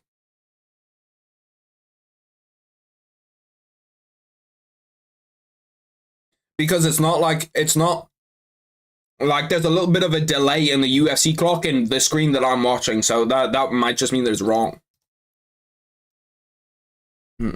I think Dustin might have that. I think them having him as an underdog in that fight is crazy to me. I think he should be the favorite against Benoit St. Denis. Because, yeah, he looked good against Matt Frevola, but Dustin Poirier would smoke Matt Frevola. Respectfully, that was one of the worst hooks I've ever seen Danny Barlow throw. He just threw a hook like this. Like you see like a fucking white woman that lives in Los Angeles throw. you would just need to have the stream on your PC as if you're showing it up.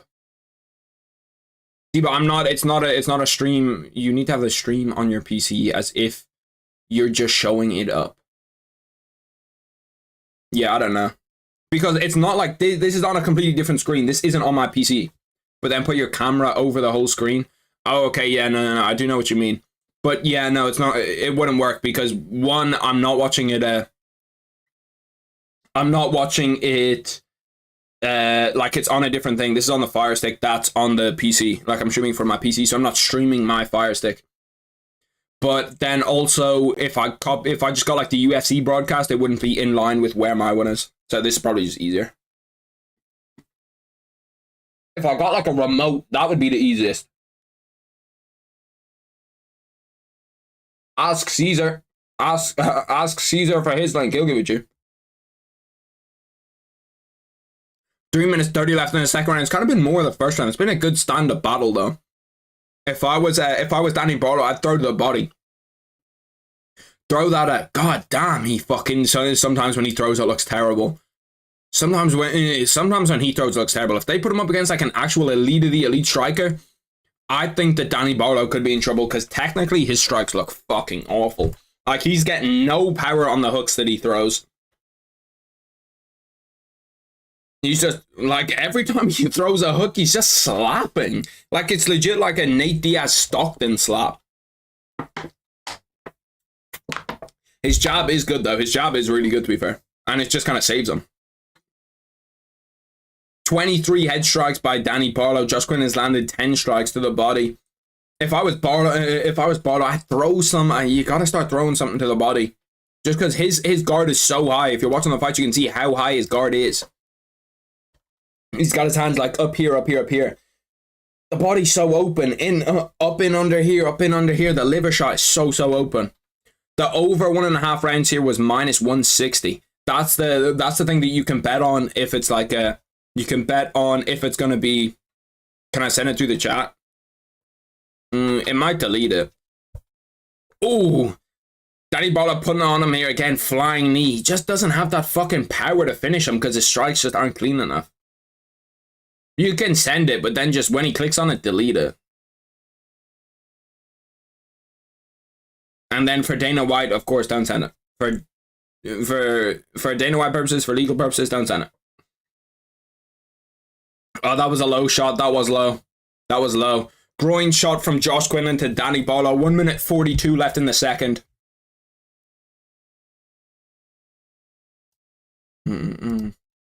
It's been a good fight so far, though. It's been a great fight so far. It actually has been interesting. Very, very interesting. I'm back. Has anything interesting happened? We saw an Oban Elliott wrestling masterclass. One of my bets has already gone astray, and this fight's actually been good. This Josh Quinlan Danny Barlow fight's actually been good. Ooh, that didn't even look too low. I'm gonna have to see that one again. I think that was right on the line.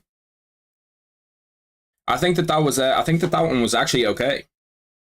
Yeah, or if you do it on Twitter. Twitter's probably the best way to do it.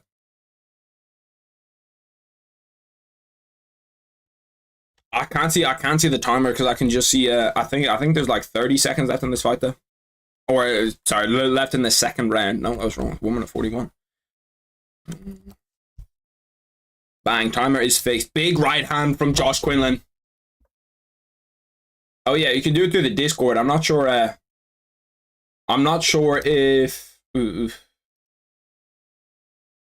it's probably the easiest way. I don't know. You'll find some that works. Oh, big right hand from Danny Barlow again. He keeps on catching him. It's actually a left hand. It's not a right hand. It's just his southpaw. I'm so used to saying right hand for orthodox fighters that when they're southpaw, the left hand fucking confuses me. Twitter's the best platform anyway for me. I don't know about fucking all of you, but for me, Twitter's the platform I use the most by far. Like if you ever want to actually like hit me up on some shit like mixed martial arts, anything, Twitter's the best by far. And Twitter's the only one I'll really answer. All the other shit I won't really answer. 40 seconds left. Josh Quinlan goes for a shot. It's one of the worst shots I've ever seen.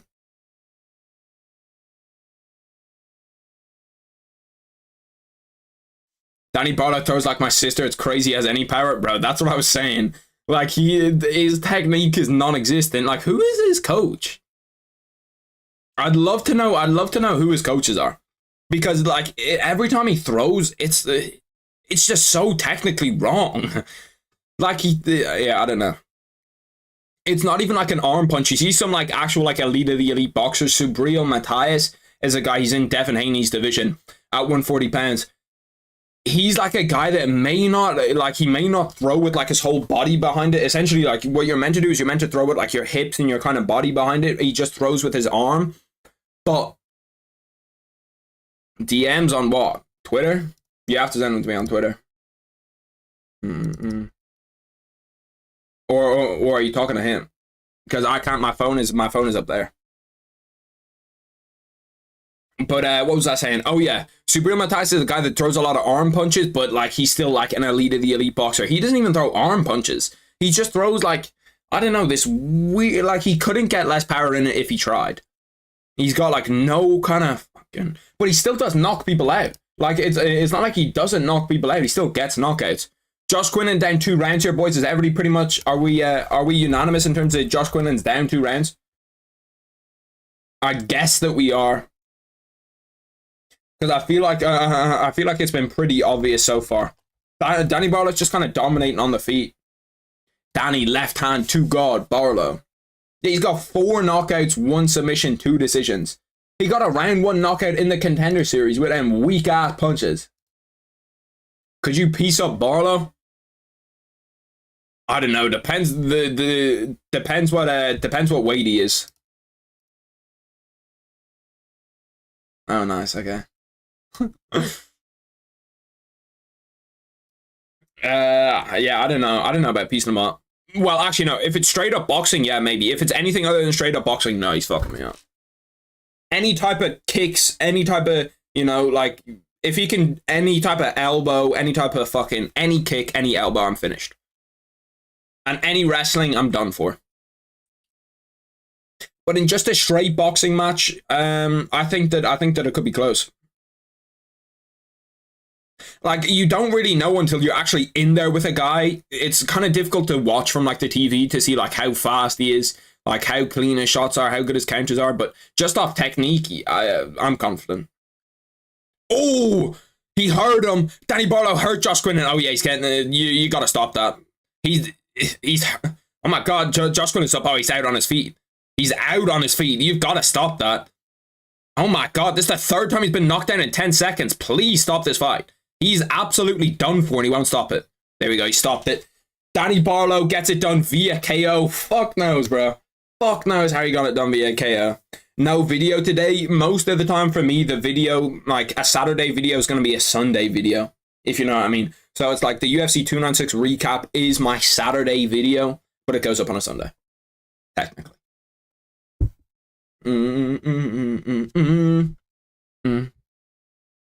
But yeah, no, there could have been. There could have been. But I also have the watch party, so it's like it's a lot of shit.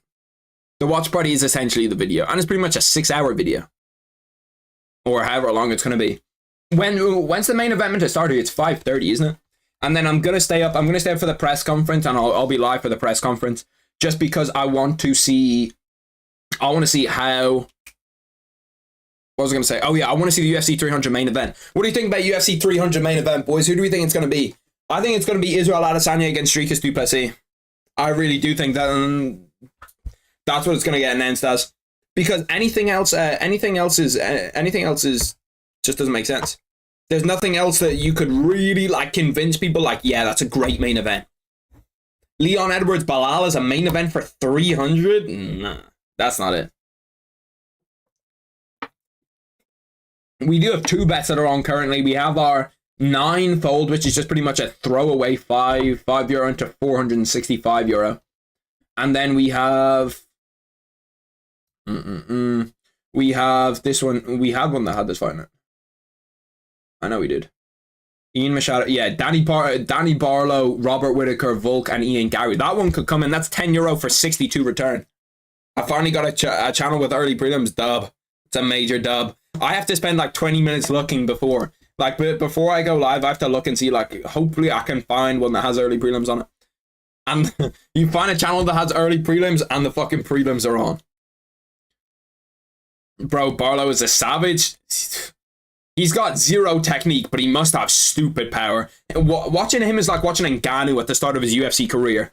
When you're watching like people and it's like, God damn, that guy's got fucking power, but he's got no technique. If he had any technique, holy shit, the guy would spark people. Like, he'd send people to a different universe if he had technique. By the way, can I just comment on the fact that the TNT Sports is showing the women's FIH Pro Cricket, the women's FIH Pro Hockey League, okay, instead of the fucking UFC. What's good, Chandler? How are you, G? Barlow's like a more savage Leon Edwards. I don't know if he's as technically good as Leon Edwards. Where's the Discord link? I could pull it up. I don't use Discord often, to be honest. I rarely ever use it. But I can get the link. It used to be when I streamed on Twitch. That's what I used a lot. But I don't really ever stream on Twitch. I don't ever stream on Twitch, and that is the Discord. That is the Discord. I appreciate it, Leon. Leon Edwards, go. I appreciate the $1, Sean, bro. That's major. I appreciate that. Damn. I appreciate that. First super chat ever. I appreciate it, Sean. You know, I appreciate you. I appreciate that. Damn, that's crazy. I appreciate it majorly. Now, you can't say it's no technique. He's definitely a hood banger, but still, I like his jab and straight left, great knee too. He does have a good straight, left and a great knee. That's very true. And his jab is decent. It's just the hooks. If you could teach him hooks, it would be, he'd be dangerous. It's just that when he throws a hook, he doesn't get anything behind it. He throws a hook and he throws it like this. He throws it like a, I don't even know how to throw it, how he throws it. He throws it like a, whereas like, he doesn't get that kind of like that mean, like, woomph, you know what I mean? He doesn't get that like, poop. That, what's the word I'm looking for? He doesn't get that like, kush behind it. The pop. It's not even a pop. It's like a bang, you know what I mean? You can see when some people throw hooks, they're like, you can see like their whole body rotates and it gets behind it. Whereas when he throws a hook, it's kind of like a, I can't do it. W Dono, yeah, I appreciate it. Danny the Flying Knee Barlow, the Flying Knee was looking good. The Flying Knee was actually looking good. But I don't know. Against a good boxer, if you get him in there, see, the thing is, okay, we need to see his wrestling. We need to see like everything else apart from that. If he has really, really good wrestling and everything else apart from that is good, but like, I don't know, if he has really, really good wrestling, really, really good Muay Thai, he'll get away with it. But if striking is his number one thing, which I'm pretty sure it is, he's got 4 knockouts, 1 submission, 2 by decision. I think that, you know, if you... that striking's not good enough to go against the best strikers in the division. So if striking is his base, that striking's not good enough. If striking isn't his base and he can do everything else well, yeah, he could have a good future. Yeah, his boxing counter / defense on the back foot are sus. His hooks aren't a vibe. Yeah, no, they're not great. They're not great. But he's a decent chin for taking shots from Cunningham. I think he's going to be a menace. He's going to be a fun guy to watch in the UFC. He's definitely going to be a guy where like you're looking at the card and you're looking at it and you see Danny Barlow on the card and you're like, yeah, okay, yeah, no, I'll tune in. I'll tune into that fight. He's probably going to main event a fight night next.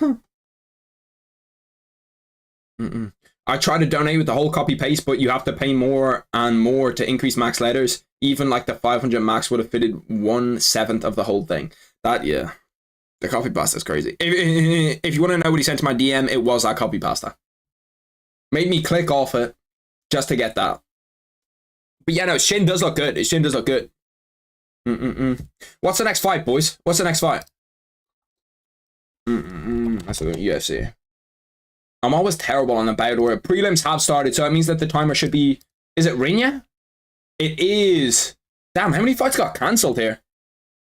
Oh, no, they don't have a... Yeah. But it is Rinya. Rinya Nakamura, Carlos Vera. I've talked about Rinya Nakamura a lot of times. You boys know how high I am on him.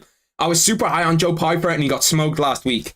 So let's see if 2 of my prospects are going to be put out of there. Him, Tatsuru Taira, that whole like Japanese wrestling core, that's what we're looking at. That's what we're looking at. We're 2 hours away from the main card, less 1 hour 53 minutes. Ilya Topuria, that like photo that they have him standing beside Volkanovski for like the promo, he looks fucking jacked in that. When do they take those photos? It must be recently-ish. But he looks fucking jacked in them. It's always so funny when you see someone who they don't have a photo of them with the belt, and it's just like a random guy's arm. You'll see like fucking, who do they always use? They always use Glover's arm or someone.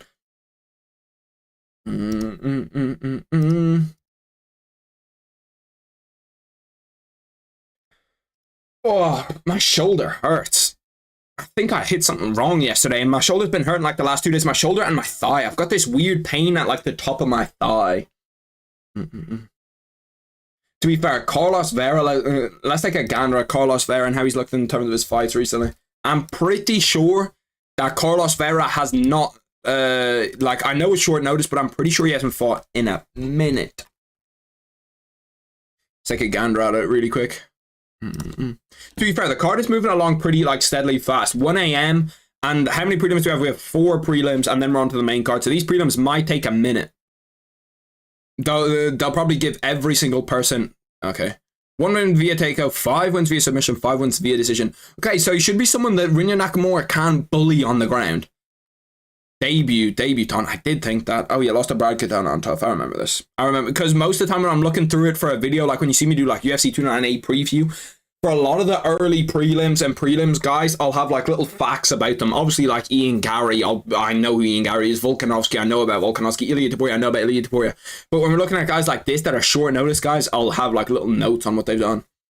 If you're losing to Brad Katona, I'm not sure how this is going to go. This one could be done early. Like, obviously, oh, wait, no, it's not even this fight. It's Min Yang against Ribeiro. Wait, so we're not even done yet. We're finished the early prelims. Okay, so I've messed up the order, boys. That is on me. This ain't even order. Okay, let's just look up Ribeiro, because I'm not going to do them.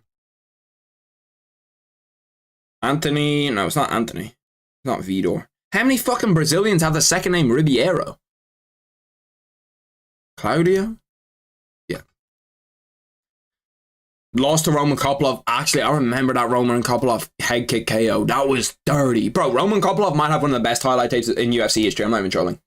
Second ever donor, keep up the vids. Danny Butler's a hood challenge Beasley on Edwards via first round KO. My G hat, bro. I appreciate that. I appreciate that. You know that fucking... Damn, I appreciate all the boys. I appreciate all the donations, of course. I'm an Ilya guy, and round 1 knockout guaranteed. Wow, you think round one? Just sent it and may have a virus, so stay protected, brothers. I saw someone, there was some like tweet that went out the other day, and it was like, you know what? If anyone's gonna steal my data, it's gonna be Total Sport Tech. Is this the wrong Ribeiro? I'm pretty sure it's the right one. It is the wrong one. Bro, they look the exact same. They look the exact same. Look at this photo. What's this one's first name? I swear it's Claudio. Damn, who's calling me? You can't call me. Who the fuck is calling me? Who the fuck is calling me? My bad. If you can't fucking see the screen, it's because someone's calling me.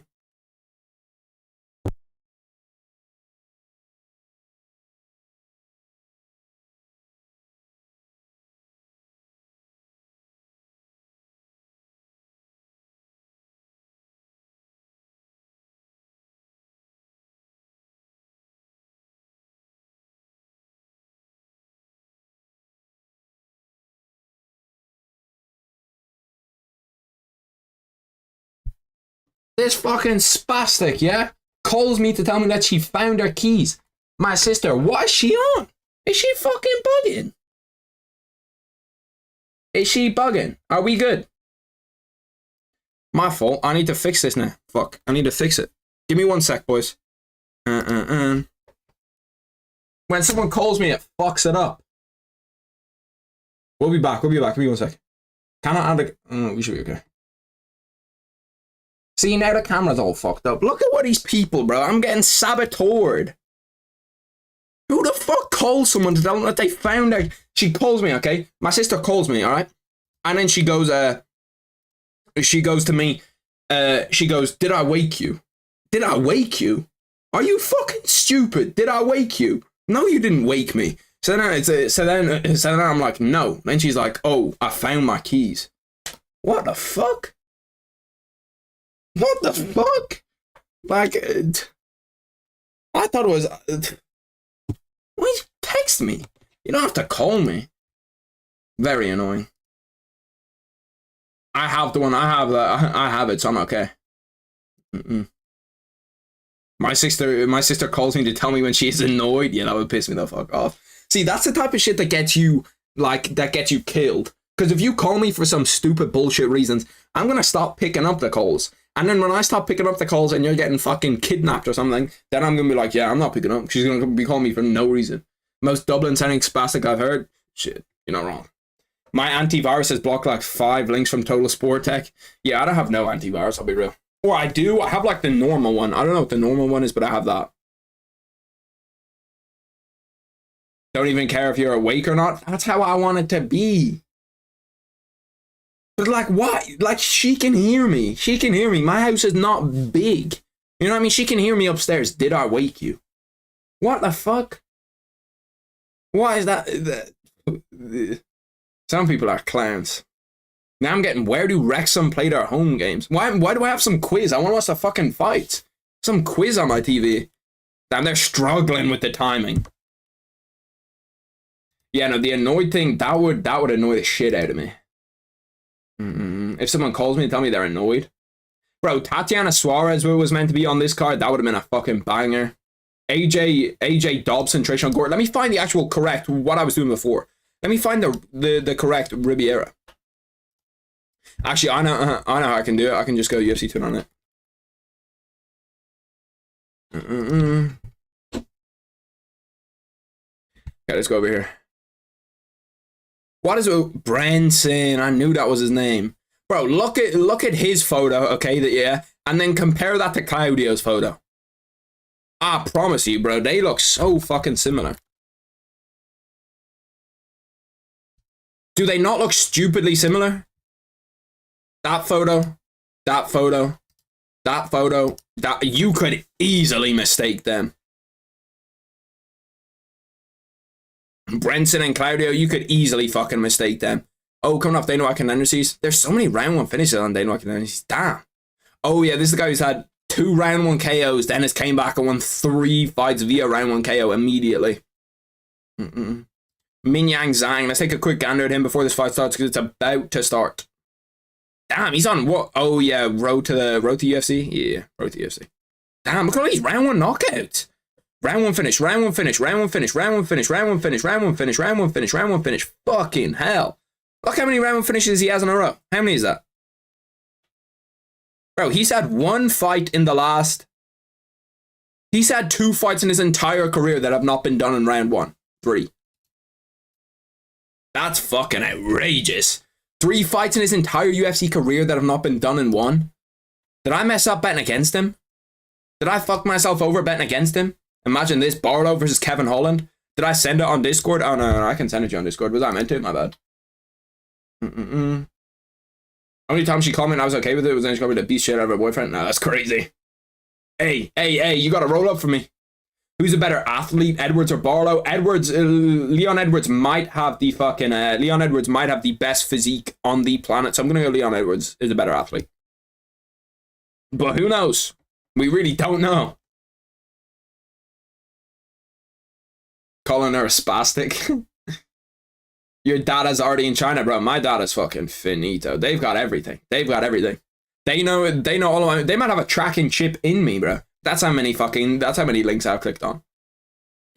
There's some Chinese fans in the crowd and they are going crazy. Bro, Mike Beltran legit looks like he should be the one that's fucking fighting in the octagon. That guy is jacked. There's no way that his ass is not on TRT. I'll send it to you on Discord. Give me 1 sec. Bang. Just DM me on Discord. DM me on Discord so that you pop up to the top. Ooh, this one started off as a banger. Hold on a sec. I got Zhang. Who do the rest of the boys have? I'm gonna go Ribeiro. Zhang. Why is it not auto in caps lock? Zhang versus I will also feel... Damn, these guys are swinging immediately. Ribeiro. These guys are going out there fucking swinging, no bullshit. I spelled his name wrong. That's probably why it didn't pop up right away. We're a minute into this. I'll get timer ready. 1 second. Timer is on. Bang.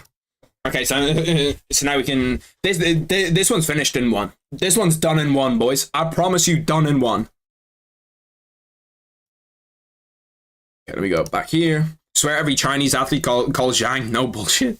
Zhang or Song. That's every single one. Every single one is Zhang or Song.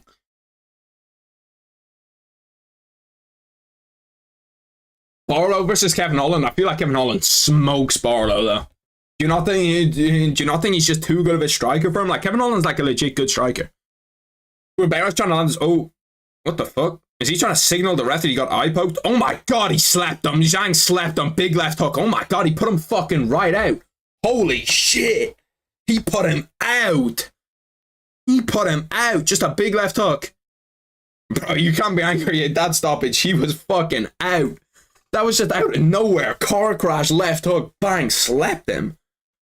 Holy fuck. I had a bet on that fight. I actually don't know what the bet was. I'm hoping that I had something. Oh no, no, I didn't have a bet on that fight. Okay, we're good. That was a fucking banger. That was a banger. Holy shit, that one was done. That was one and done if you've ever fucking seen it. He just fucking slapped him. You can see that his eyes were like, what the fuck did I just get hit with? Yeah, no, you were correct. You were correct. You were correct. You were correct.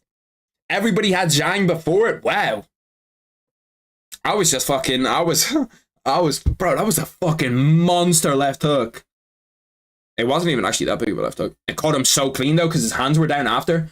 He fucking hit that. He hit him so fucking hard. Jesus Christ. But when that was fucking weird. See, that's the thing. He got so much leverage behind that left hook. You see when he threw like, it's like what most people throw is like a really, really basic boxing combo, which is like a 1-2 and then a left hook. Because if you see where you end up with your right hand, where it's like here, all of the leverage loads up your left side. So you can just whip around with it. Zhang is a savage. He just went, yeah, no, we're getting in here, we're throwing. We're getting in here, we're throwing. Somebody's going out. Somebody's going to sleep.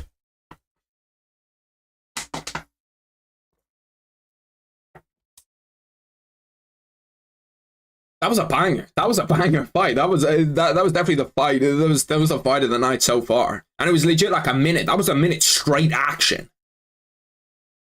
Straight fucking action. He's the opposite of Barlow. Yeah, deadass. Deadass the opposite of Barlow.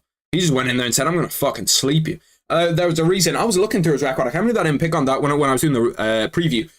But, like, every single one of his fights, apart from 3 fights in his thing. Yeah, Ludi, send me a DM. Oh, yeah, you sent me one. Is that it? Does that work? Yeah, I think that works.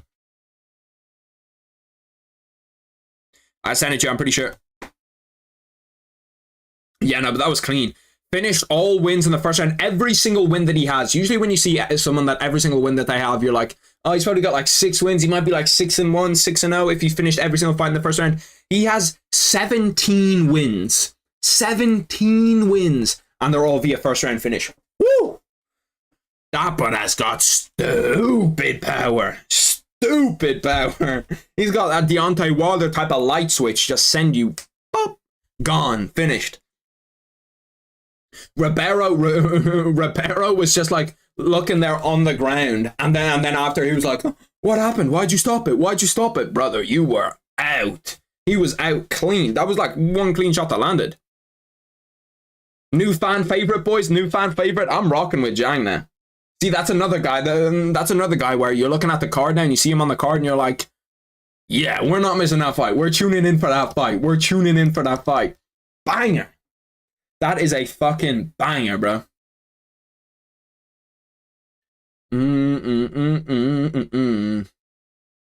What's after this? Now we have Rinya Nakamura against Carlos Ferrer. See, on Google, it's all messed up because obviously when fights get pulled out, it says that there's 4 early prelims when obviously there's not 4 early prelims. That's got to be the first of prelims. Why opposite of Barlow? Barlow slept Quinlan. It's just the technique that he throws with. Yeah. The technique that he throws with. Barlow's and in let's rewatch the knockout. Let me see this. Oh yeah, the 1-2 landed too as well. His timing's very, very good. His timing's very, very good. The way that he slips away from that, he slips away from the jab, gets his jab to land, gets his right hand to land, and then misses. Yeah, that was pretty perfect. That was pretty perfect timing. Because you see, he slips away from the jab just kind of lands on him. He mostly rolls away from it. Then he slips away from the right hand, and since he's loaded on this side, he can come around with the left hook. Ooh, that was clean boxing. That was clean boxing. Barlow's good techniques. Saying he has no technique is just a lie. No, he does have technique. Obviously, he's in the UFC. He's like fought for a while. He's good technique. It's just on the hooks. On the hooks, his technique's not good. Like his jab is good and his straights are good, but it's legit just the hooks. The hooks are what the hooks. Like if you only saw him, if I only saw him throw hooks, I would not think that he's ever done a combat sport. And still, he sleeps people. That just shows you how much potential. Like there's people like that on the planet that he's got obviously elite knockout power with great technique. Danny Barlow has knockout power. I don't know if he fucking has knocked someone out with a hook. Barlow's gonna crack top 15 at least. Bro has athletic gifts. What makes you think he's so athletically gifted? Like more than other UFC fighters? So obviously everyone in the UFC is a good athlete, has like good athletic gifts. Oh, that was a banger. That was actually a banger. Was that? No, that was the second finish we've had today. Was that the second or the third finish we've had today? Oban Elliott, Val Woodburn went to decision. Second finish we've had. And the women's fight went to decision too. Daniel Cormier and Chael Sonnen have a show coming out. Are you boys watching that? I watched DC and RC maybe twice or 3 times. I used to watch it a little bit. The problem is I don't like watching shows that are online. Now that like most of the shows that I watch are in person, it's like it's such a difference. You know what I mean? It's such a difference, especially if you've got like one person is whatever. But if you've got like 3 people on a show and it's all online, it's done over Zoom. It don't hit the same. It don't hit the same as watching like a JRE episode where they're both in person right there. Did you see his in-place back fight or his fight against Raheem Forrest on Dana White Contender? I did see his Dana White Contender series fight. His speed is insane, man. Makes other fighters look slow. He does. See, that's... Yeah, no, he is definitely. I thought you were talking about as in, like, he played, like, Division I college football or something, that type of athlete. But, yeah, no, he definitely does, like, he's talented. Jamal Murray was in Wollongong, Australia, training with Alexander Volkanovski. What the fuck? It's such a random crossover because they're actually cool with each other, Volk and Jamal Murray.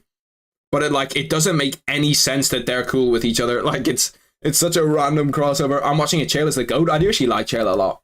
I think that Chael is just like, he's one of the pioneers of mixed martial arts. So you can't like not like him. See, look, what Volkanovski's saying right there. He turns with his hip and his hip generates all the power. Bang. There you go. Imagine a guy like Jamal Murray was in the UFC. Like Jamal Murray would be considered pretty fucking big for the UFC, and in the NBA he's small. He's small in the NBA. What is he? 6'5"? I think he's 6'5". But he'd be small in the NBA. In the UFC he'd be big. He'd be a big guy in the UFC.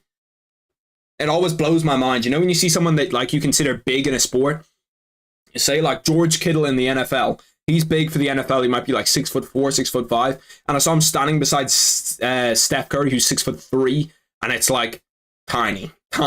He looks, or he doesn't look tiny, but like he looks the same size as Steph, and Steph is considered small for the NBA, like very small. I don't care if I'm a Nuggets fan and Murray can't get me to pick Volk. Ilya is the GOAT. When did your Ilya love start? What fight was it? Bryce Mitchell. Because I know in what was his UFC debut where he got rocked. I'm trying to remember the fight. Let's take a look at Volk's Tapology. Because obviously he smoked Josh Emmett. Like it's hard to not be a fan after watching that Josh Emmett performance. It's hard to not be a fan. Bryce Mitchell is one of my guys though, so I was kind of sad to see him beat Bryce Mitchell. I was kind of sad, to be honest. 14-0. My only problem for Ilia Topuria, yeah, is the whole fight where he got rocked. No, he didn't get rocked against Reinhold. That was against Jai Herbert, was it? I'm pretty sure he got rocked against Jai Herbert. He got it with the high kick. Do you see Volkanovski practicing that exact same high kick? He was trying to land that same high kick on him. After that press conference, I want Volk to win. I'm pretty even, to be honest. My only problem with Ilia Topuria winning this fight is if he doesn't offend. I know, because like it's difficult, because some of the stuff you see him say, you're like, that's definitely an act, and then some of the other stuff you see him say, you're like, okay, that's not an act, and that's like him being legit. If he's legitimately saying that he doesn't want to defend against like Max Holloway or any of these guys, I don't want to see him as the champion. Because Volk defends against anybody and anybody, and he'll smoke anyone. You know what I mean? He'll take all challengers. But by the way, after this fight, do we consider Volk to be the GOAT at 145? Because I know a lot of people are saying already that he's the GOAT at 145. After this fight, do we really think that it's cemented he's the GOAT at 145? Topuria versus Herbert, he got dropped, but then slumped him after. Yeah, no, that was the fight. Volkanovski's working on that same head kick that Herbert dropped him with too. He has to defend, no. People are actually picking Topuria. I can't wait till Volk schools this dude. People are such recency bias. Zombies. To be honest, like, you have to say that Topuria is good. Yeah, he's really, really good. And it's just Volkanovski coming off that knockout loss. I can see how you can say to yourself, Volkanovski's going to lose. It's going to be a close fight. The only way that I think that you're wrong is if you don't think it's going to be close at all, because I think that it will be close. I personally think Volk's going to win, but I think that, there's going to be moments. It's not going to be like a whitewash. Like, he's not going to steamroll him. You know what I mean? He's not going to 50-45 him. If Volk 50-45s him, or if Ilia 50-45s Volk, I'll be very surprised. Volk couldn't get power even close to Herbert's kick. I think he could. I think he could. Volk's a strong guy in everything. If you look at it, if you can wrestle with Islam Makhachev, and I know that it's not like kick power or anything, but if you can do that with Islam Makhachev competently for 26 minutes, 29 minutes. I can't remember when he got knocked out. He got knocked out in the first round, but if you can do that with Islam Makhachev, you can do that with you're gonna be a powerful, strong guy, especially 145. How can you hold Herbert against him? He's the tallest lightweight and had an 8-inch reach advantage. I don't hold it against him. It's just something that you've got to say. You know what I mean? I think that if you can get knocked down and come back and win the fight, it's also impressive. It's like Ian Gary. You know when Ian Gary got knocked down and he got back up and won the fight after he looked like he could have been done.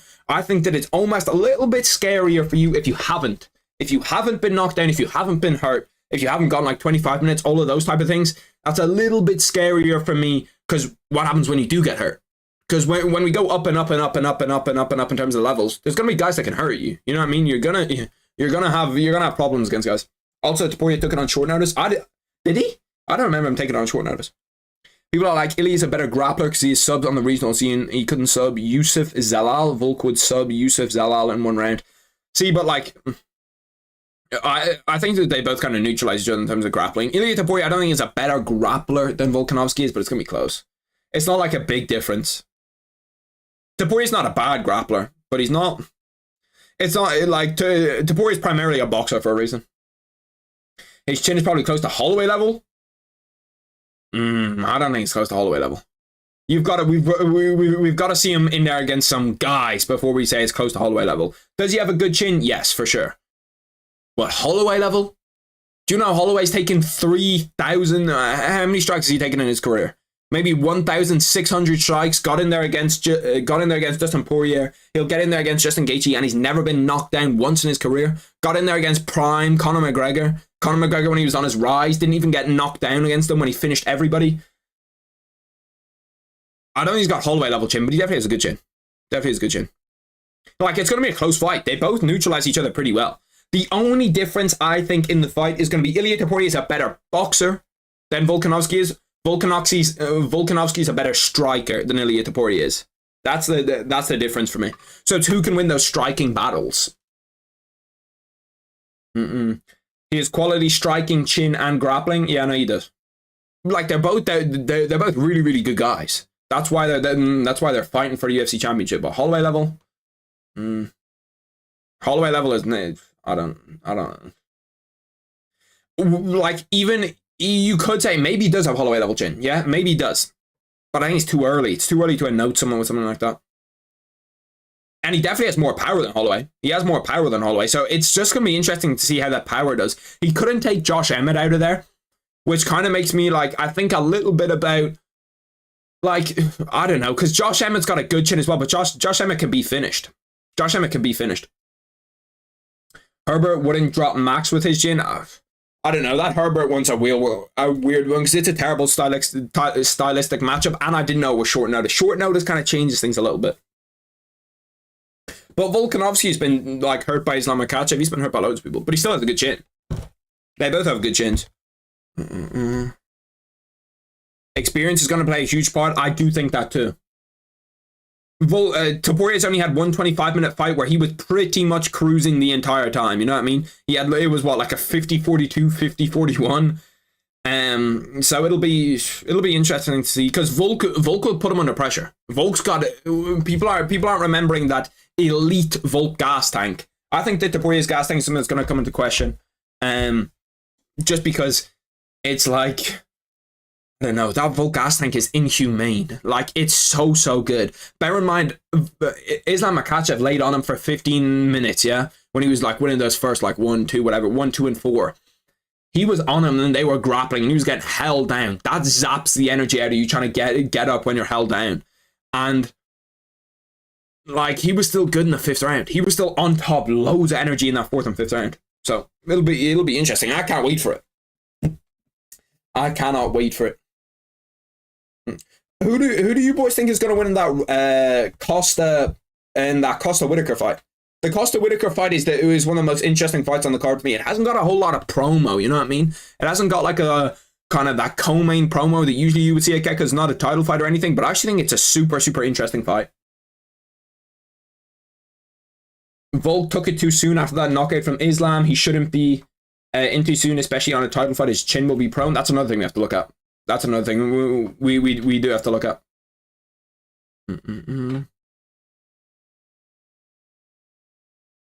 Give me Costa Whitaker, but I'm scared. Rob is too chinny. You think Rob's chinny? When was that Rob Dricus fight? That was ages ago, right? Was it ages ago? Bro, my memory in terms of like dates for UFC events is terrible. It was pre Justin Gaethje Dustin Poirier, right? Was it on that card? No, I think it was. What card was that on? What card was DDP against Whitaker? Let's take a gander at it right now. That was UFC 290. Andres Duplessis won round 2 KO. Okay. So when was that? 9th of July. So he's taken a lot of time. He's taken what, like 8 months? If his chin still isn't good off that, I don't know. It's going to be an interesting one, man. It's going to be interesting. See, that's got a lot of implications for a middleweight. Because you could seriously say, like, whoever wins this fight is they're either one fight away from a title fight or on a title fight. Because if you look at, like, Sean Strickland, kind of some of these guys at middleweight where it's like, we don't really know who's going to be up next. You know what I mean? They don't look to be too fond of that Sean Strickland DDP rematch, even though I'd take it. I'd for sure take a Sean Strickland DDP rematch. Maybe we have DDP Izzy. If that's not announced as the main event, who knows what's happening? Who knows what's happening? Yeah, no, it was 290. Whitaker is one of my all-time faves, but bro is chinny. Do you really think so? Like, his chin isn't great, but his chin, it's not bad either. It's just, can Paulo Costa land on? And Paulo Costa, bro, we have to think about, yeah? Paulo Costa's got a lot of octagon rust. Where he hasn't fought in, what, a year and a half, pretty much? Like, that's a lot of time. And since then, he's had, like, surgery on his elbow. He's had, like, a lot of shit, you know what I mean, that's happened to him. Watching the Carlos Vera walkout, where he's walking out behind Conor McGregor for that tough series. I actually forgot who he was in that tough series, but seeing him walk out with Conor, I know who he is. This fight, Rinya Nakamura should beat him pretty easily. With how many fights away do you think that the winner of that Whitaker Costa fight is away from a title fight? What do you think? One or none? For me, it's either one or none. Because let me pull up the rankings really quick. UFC rankings. Athlete rankings. Let's go over here. So you've got where? Middleweight. Robert Whittaker's 3, Paulo Costa 6. Number 1 is Sean Strickland. They said that they don't want to give him a rematch right away. 2 is Israel Adesanya. If they don't announce Adesanya against DDP for the... If they don't announce Adesanya DDP for 300 main event, I seriously think that Dricus du Plessis and the winner of this will fight. That's what I think it's going to be. My gut is telling me Costa. My gut's telling me Robert Whittaker.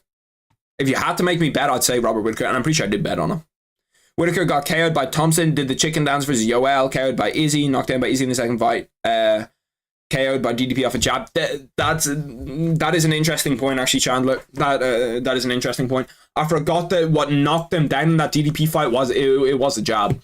It was a jab that had some oomph behind it, you know what I mean? It wasn't just like a flicker jab. It wasn't something that came from like a Philly shell or something. But it wasn't like, it's still a jab, you know what I mean? It's not like it wasn't a huge shot. And that against DDP, that Robert Whittaker DDP matchup would be super interesting. That would be a super, super interesting matchup just to watch. I can't think how that would happen. Because I personally think Israel Adesanya is a terrible matchup for DDP. I think Israel Adesanya is a terrible, terrible matchup for DDP. We'll have to see how Israel Adesanya is, but I think that's a terrible matchup. Because if you think about Adesanya, okay, Adesanya is one of the most technical strikers we have in the UFC. The counter to that kind of sloppy striking that DDP has, it's still like, don't get me wrong, he's still a great striker, but it's kind of like that sloppy, weird, unorthodox striking. The counter to that is a guy that's a clinical, technical striker.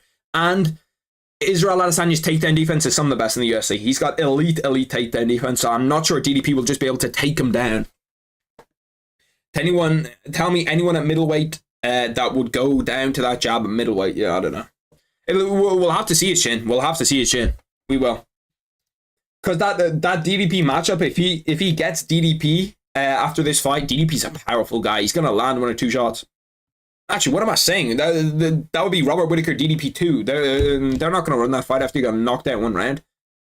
Now, what they'll probably do after this fight is they'll do winner of this fight. If it's Paulo, maybe I could see them getting a shot, but I don't see them doing that fight, actually. Thinking about it now, how are they going to sell DDP Robert Whittaker 2?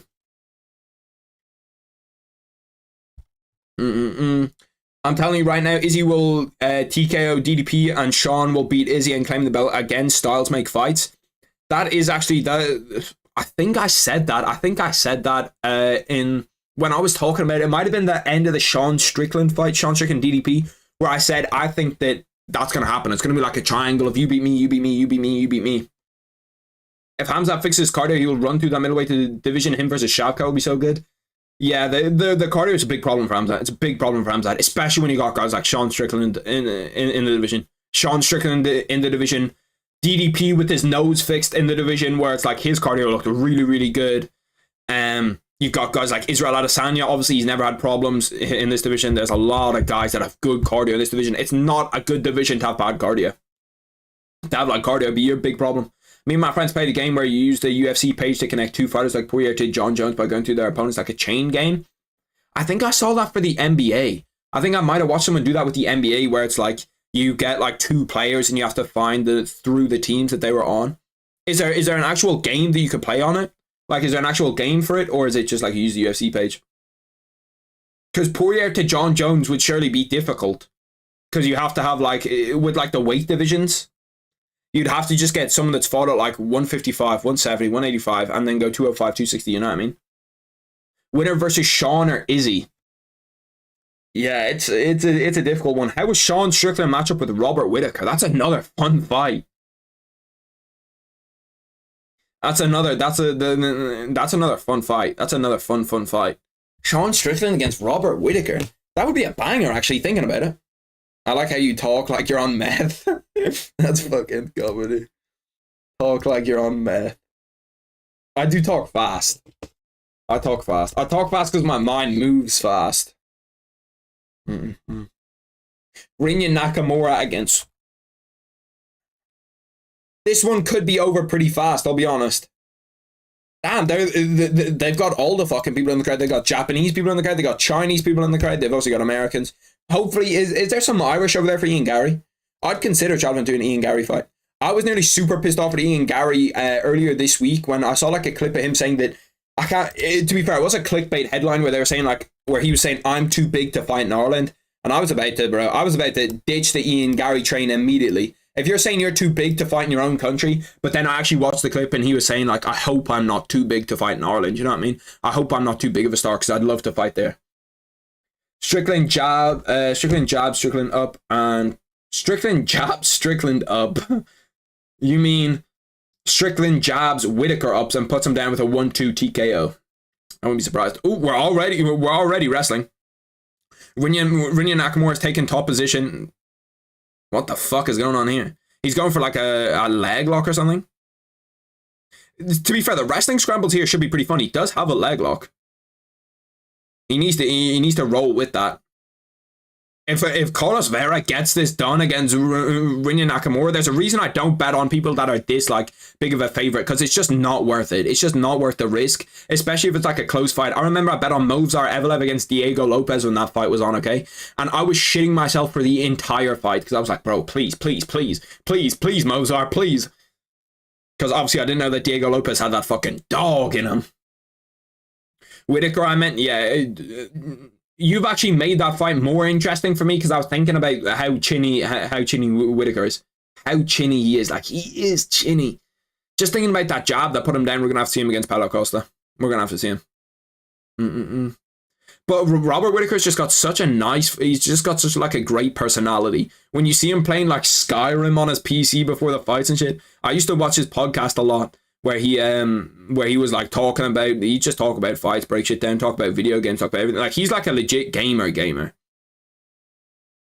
Even though I dislike that word, if you're playing like Skyrim, Hearts of Stone, all of these shit, you're a gamer, you know what I mean? I'm like FIFA, COD, the UFC games. I've started playing Madden a little bit because it was free on the store. I also need to be locked into this fight. I'm not locked in at all. Sean has a below average chin too, though. You say it's a below average chin? Who's Sean been... Like, Alex Pereira, I don't think you can take that away from Sean Strickland. Alex Pereira does that to everybody and anybody. Who else has Sean Strickland been hurt by? I'm trying to think. That Kamaru fight at 170, he was never hurt. He was just out-wrestled. Sean took a direct kick from Drekus like it was nothing. I'm trying to think of who has Sean Strickland been hurt by? This fight's been pretty weird so far. Vera's just legit going for leg locks 24/7. It's like watching Rusmar Paul Harris fight again. He's just constantly leg lock.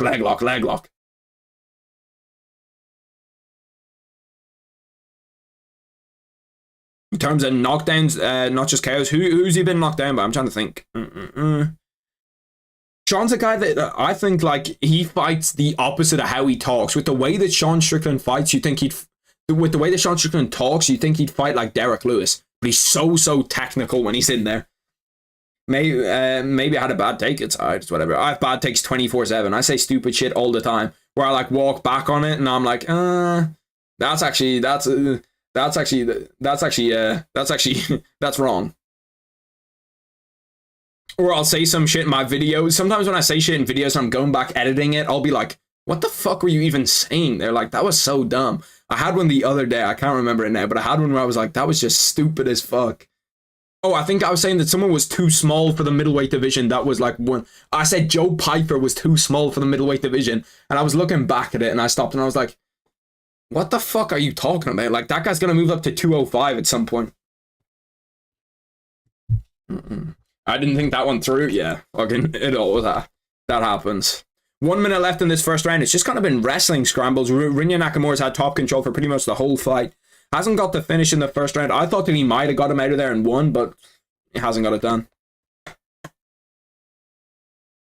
It'll be interesting to see if he can pass his guard and set up a submission here. He's trying to pass his guard. He's got 1 foot over. He might be able to set up an arm triangle here. From what I've heard, Sean is good wrestling and ground game, but doesn't like to use it. Yeah, from everything that I've heard that like his jiu-jitsu is really, really good. From like legit jiu-jitsu guys, that his jiu-jitsu is really, really good. Did it annoy me though that Sean literally just jabs or engine fights and goes on Sneeko like you're an oddball? Yeah.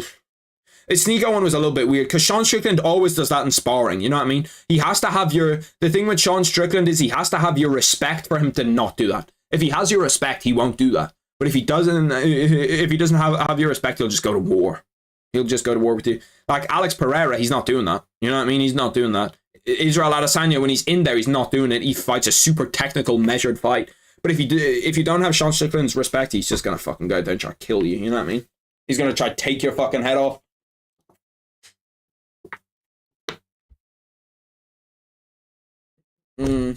That Sneeko one was weird. What did you boys think of that Sneeko fight where Sneeko Sean Strickland? I thought it was a setup for a minute, but apparently it wasn't. It's like Sneeko knew what he was getting into doing that with Sean Strickland. People did warn him, saying like, you're gonna get fucked up. But Sean Strickland did go hard on him. But it's like, of all the people, like 99% of people in the UFC, okay, if they come out there, they might come out there and then like after 10 seconds, when they see that you're holding your hand like this and you're like, what am I going to do next? You know what I mean? It's like, they're not going to go hard. They're just going to like flick a jab out of you, maybe hit you with like a liver shot or something to put you down.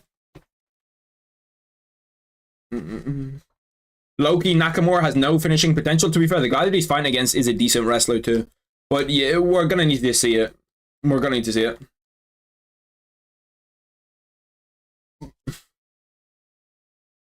Sean has a less exciting fighting style, so he has to sell his fight somehow. I do think that's not a... Maybe that Sean Strickland personality is a character. I don't think it is, though. I think that's actually how Sean Strickland is. Shit, let me get timer. We're starting off kickboxing at the start of this round. So some Rinya Nakamura kickboxing shit. Don't mind if I do. Damn, he just got a big kick to the body, Rinya Nakamura, and we're grappling again. Carlos Ferrer, this is like watching a Gracie fight. Carlos Ferrer's been on his back for about 5 minutes of this fight. I stopped being Sean's fan. Goes off on amateurs, but fights like a pansy. You can't say that though, because Sean Glazer's come after you. Some of the fan bases in mixed martial arts are just annoying. They're just annoying. But like, I think that, yeah, I don't know. That's who Sean Strickland is, to be fair. That's just who he is. Unless he has, but I think that might just be a thing that he does in sparring though.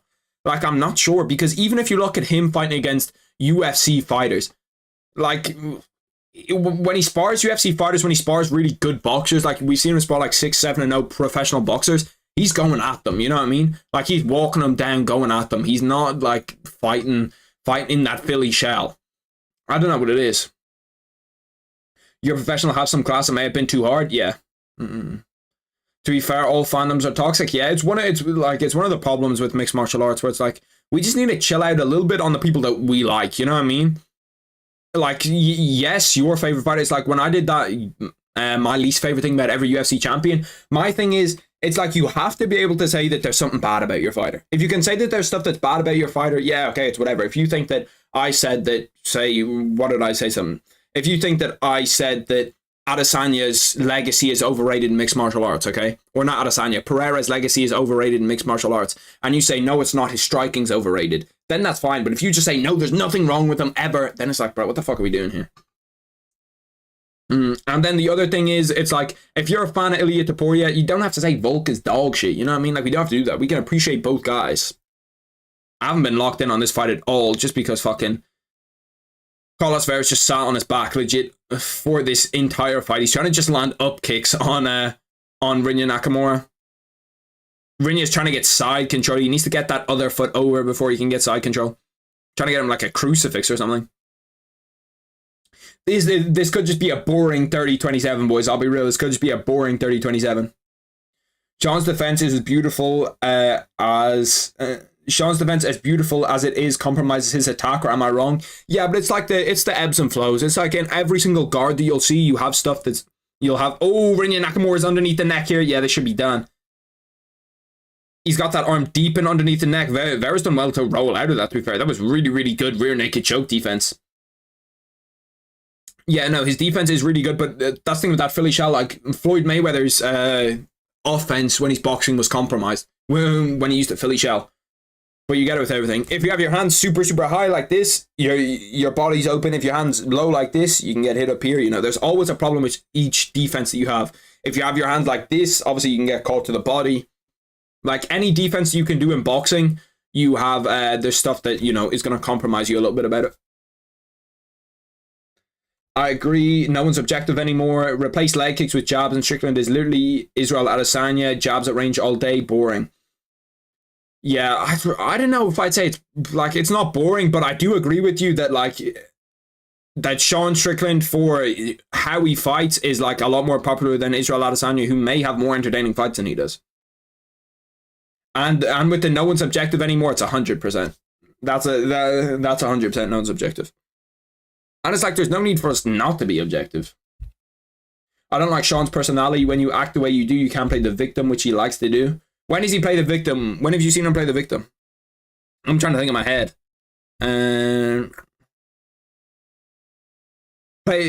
Yeah, I'm trying to think in my head. I can't remember when he's played the victim. By the way, for ground control time, this fight has had 1 minute and 10 seconds where they're not on the fucking ground. Jesus. And we've had, what, maybe one spot where Rinya Nakamura could have had a finish against them. Rinya, stand up. Make the guy kickbox. The Dricus thing. Oh, yeah. Yeah, no, he did. He did have that weird shit with Dricus. Where he was like, don't talk about it.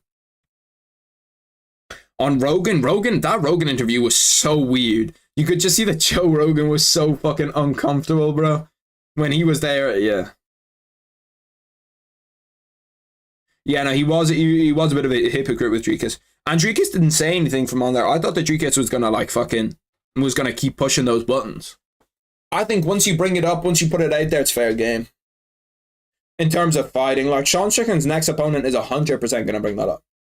Strickland crying about his dad while making fun of people who passed, crying about headbutts, but always crying robbery when he never fights for a finish.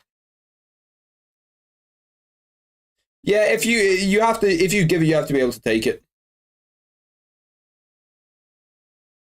But yeah, he did make fun of Israel Adesanya. Yeah, I think that's pretty valid with the Dricus thing. I think it's pretty valid that he was a bit of a hypocrite in that Dricus sense. But I still do like him as a character, and I like him as a fighter. He's fucking the way that he can use a Philly shell in mixed martial arts. I think it's fucking it's super interesting because you don't really see anyone else do that. You don't see anyone else who like throws up a Philly shell and can do it actually well. They keep on showing the promo for the February 24th UFC Mexico event, Moreno Royval. Is that? Yeah, no, that's next week. I'm going to have to stay up for that one because that's just a banger card. Like, it's got so many good fights on it.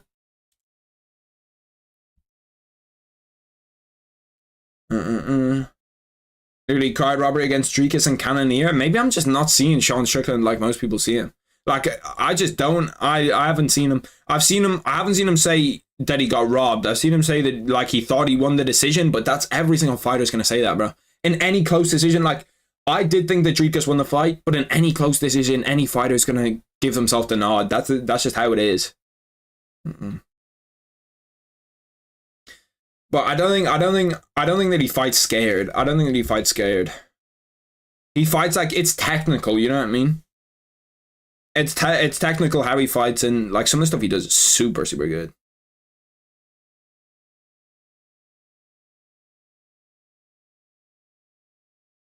Now we're on to the third round. I need to fix a timer, but fuck me, this has just been wrestling. I might as well just swapped over to NCAA wrestling and watch that. I thought it was gonna be an interesting wrestling battle. It's how have you boys scored this fight? We're just going. What is it? Could be 2016 Nakamura. 2016 Nakamura. I think that's probably how I'd give it. Maybe 2017, actually. Maybe the last round wasn't a... But I'm going to take a gander at what fight is next. Because we got 3 minutes left in this. Ooh, after this we have Marcus Rodrigo de Lima against Justin Tafa. That's a banger. That's fireworks right there. Then we have Amanda Lemos against Mackenzie Dern. Is there not a featured prelim on this? I thought that the featured prelim was a men's fight. Maybe I'm bugging. Oh, that timer's wrong, actually. That timer's 10 seconds off. What are we at? 180. What are we at with this one? I'll fix timer. Should be fixed now. Now, you can't be salty when all you do is jab. Never finishes anyone. Strickland decision machine. I don't know. Actually, I like Sean Strickland, and I like the way. Oh shit! Wait, is he tied up in fucking? The fuck kind of submission is that? I know he's out of it. To be fair to Vera, like even getting to a decision when you're short notice after losing to Brad Katona, not getting finished here is a mental win for him.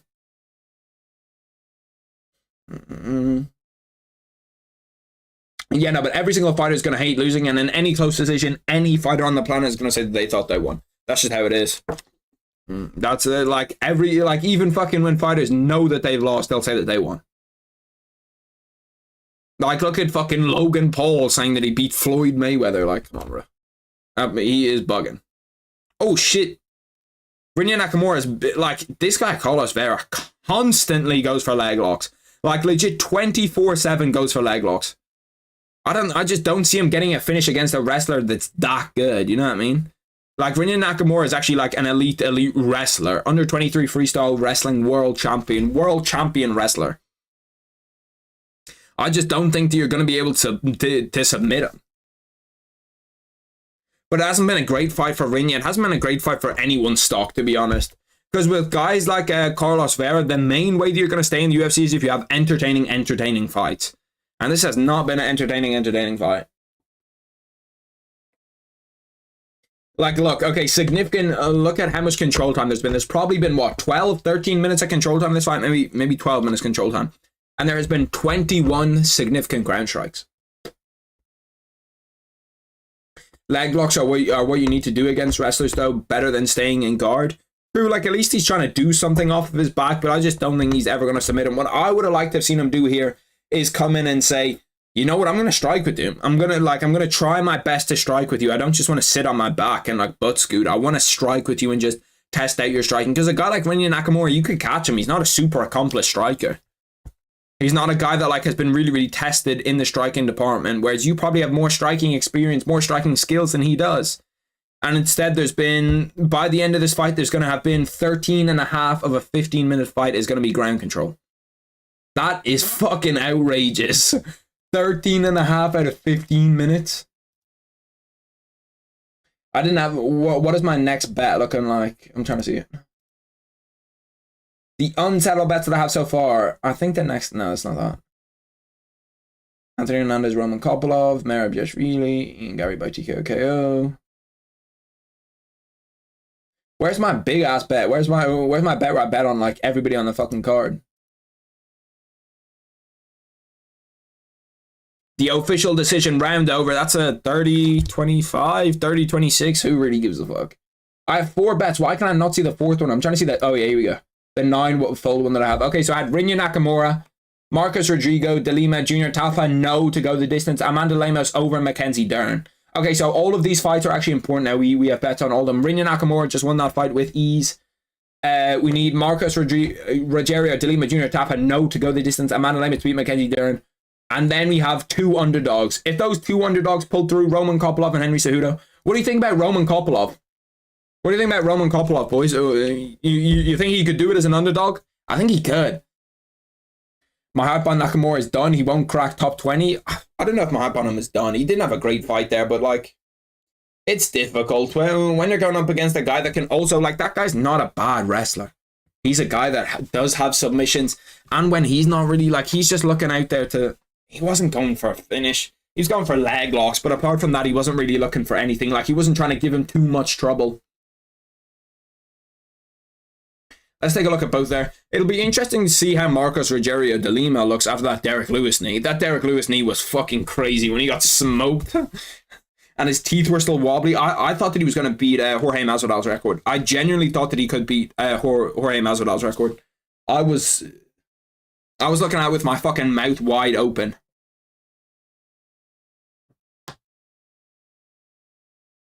Let's see decision. What do you think? 30-25? UD 30-27. Okay, so there was no 10-8 rounds of that. Why does he not have a 10-8? He was on his back for like lots of that fight.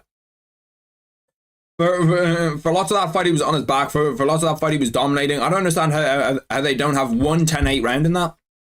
I think you gotta have one. It'll be interesting to see who Rinya Nakamura calls out.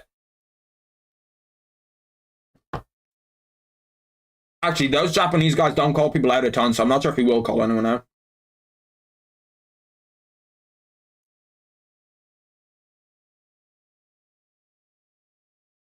Oh, Rinya Nakamura said that when he threw a punch, he broke his right hand.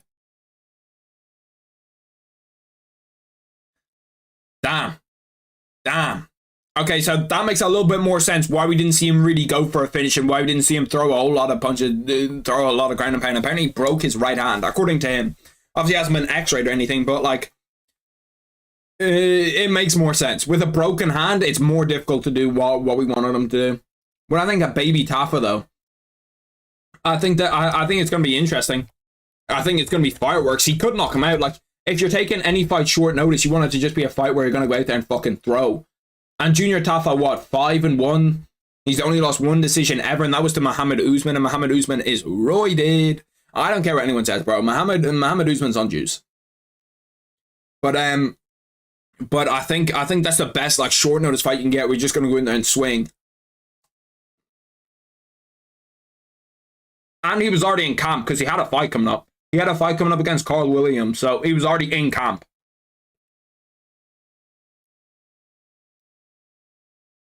So he just moves it up. What moves it up 4 weeks? I think that was 4 weeks. I think that was 4 weeks away. We're at 204, so we're probably gonna need a little bit more filler before we get to the 3 AM main card. Once you get to the main card, though, there's legit nothing but banger after banger after banger after banger in terms of fights. Baby Tafa via I'm actually gonna look at the odds on a Baby Tafa round 1 KO, because I might have to sprinkle something on Baby Tafa round 1 KO. Let's take a look at it. Like, he's not that big of an underdog for someone that's coming in on 1 day notice.